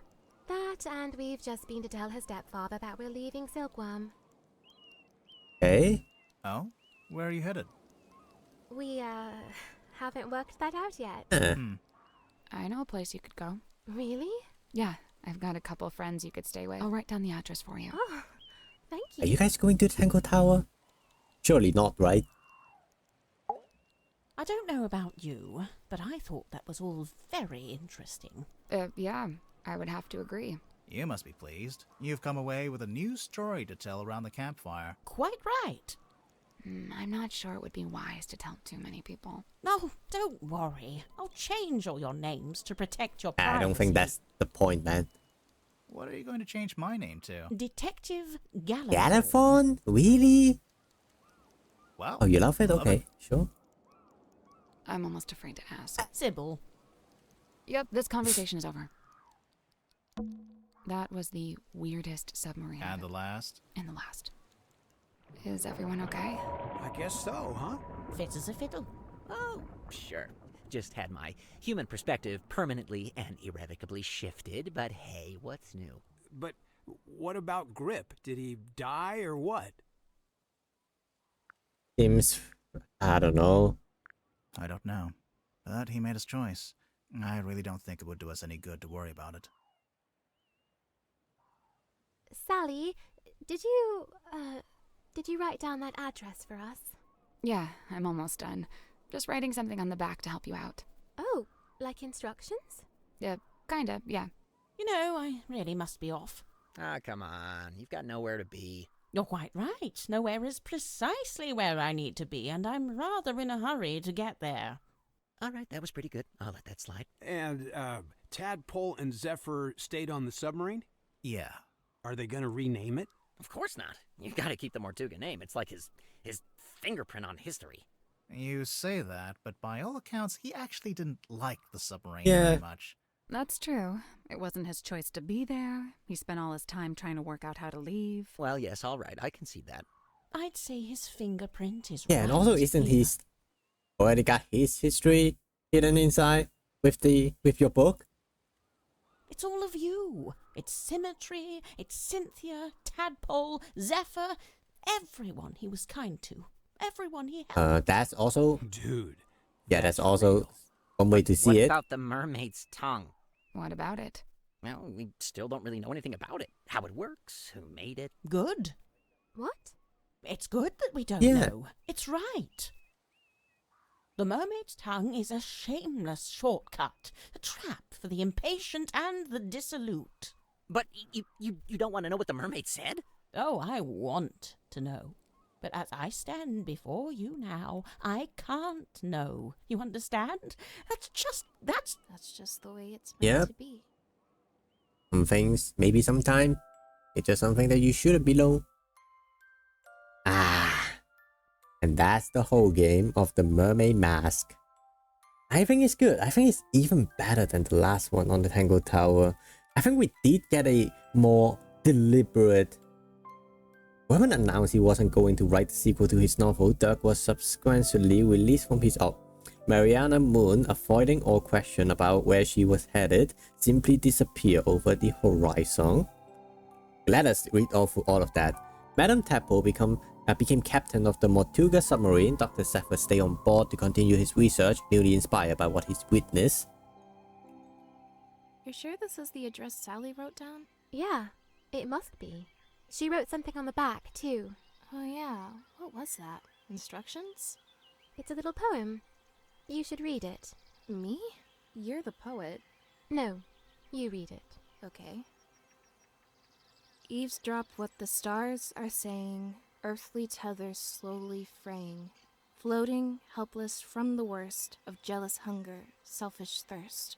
Take a moment, kneel and meet the flowers growing at your feet. I have no idea what house is that.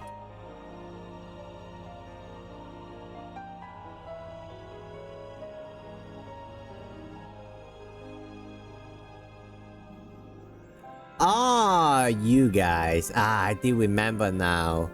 They did say that they moved out from the tower. I forgot their name though. I was wondering if it is, and it is. They did left the tower.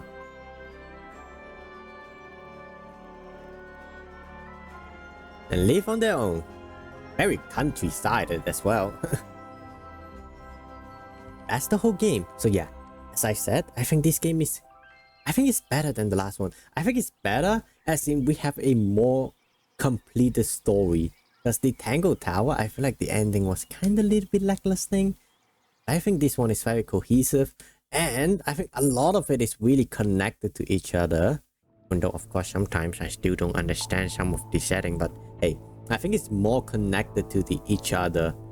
So I think this game is really good. I think it's better than the second one, the Tango Tower. So yeah, this will be the end of my playthrough of the Mermaid Mask. Hope you guys enjoy it. If you guys enjoy the playthrough, remember to drop a follow, drop a like and subscribe. You can also turn on the notification for when I have new games to play. There is a game coming out in this Thursday. I call Ruby Knight. I'm gonna play that one, but hey, it's in Thursday, and you guys could probably get to know about that game. It's a boss rush game. I don't know if you count as a Souls-like. I don't think it's a Souls-like. It's more just like a normal boss rush game. So yeah, that game would be cool, and that's what I'm gonna be playing at Thursday. And of course, during today and Thursday, what are we gonna play? I don't know. I haven't made my mind yet. But hey, that's why you need to subscribe to the channel to know about it. Either way, that's all the game there is, and thank you guys for watching. And I'll see you guys on the next video. And goodbye. Goodbye. And Twitch chat. I think I'm also heading. I don't think there's anything I wanted to do.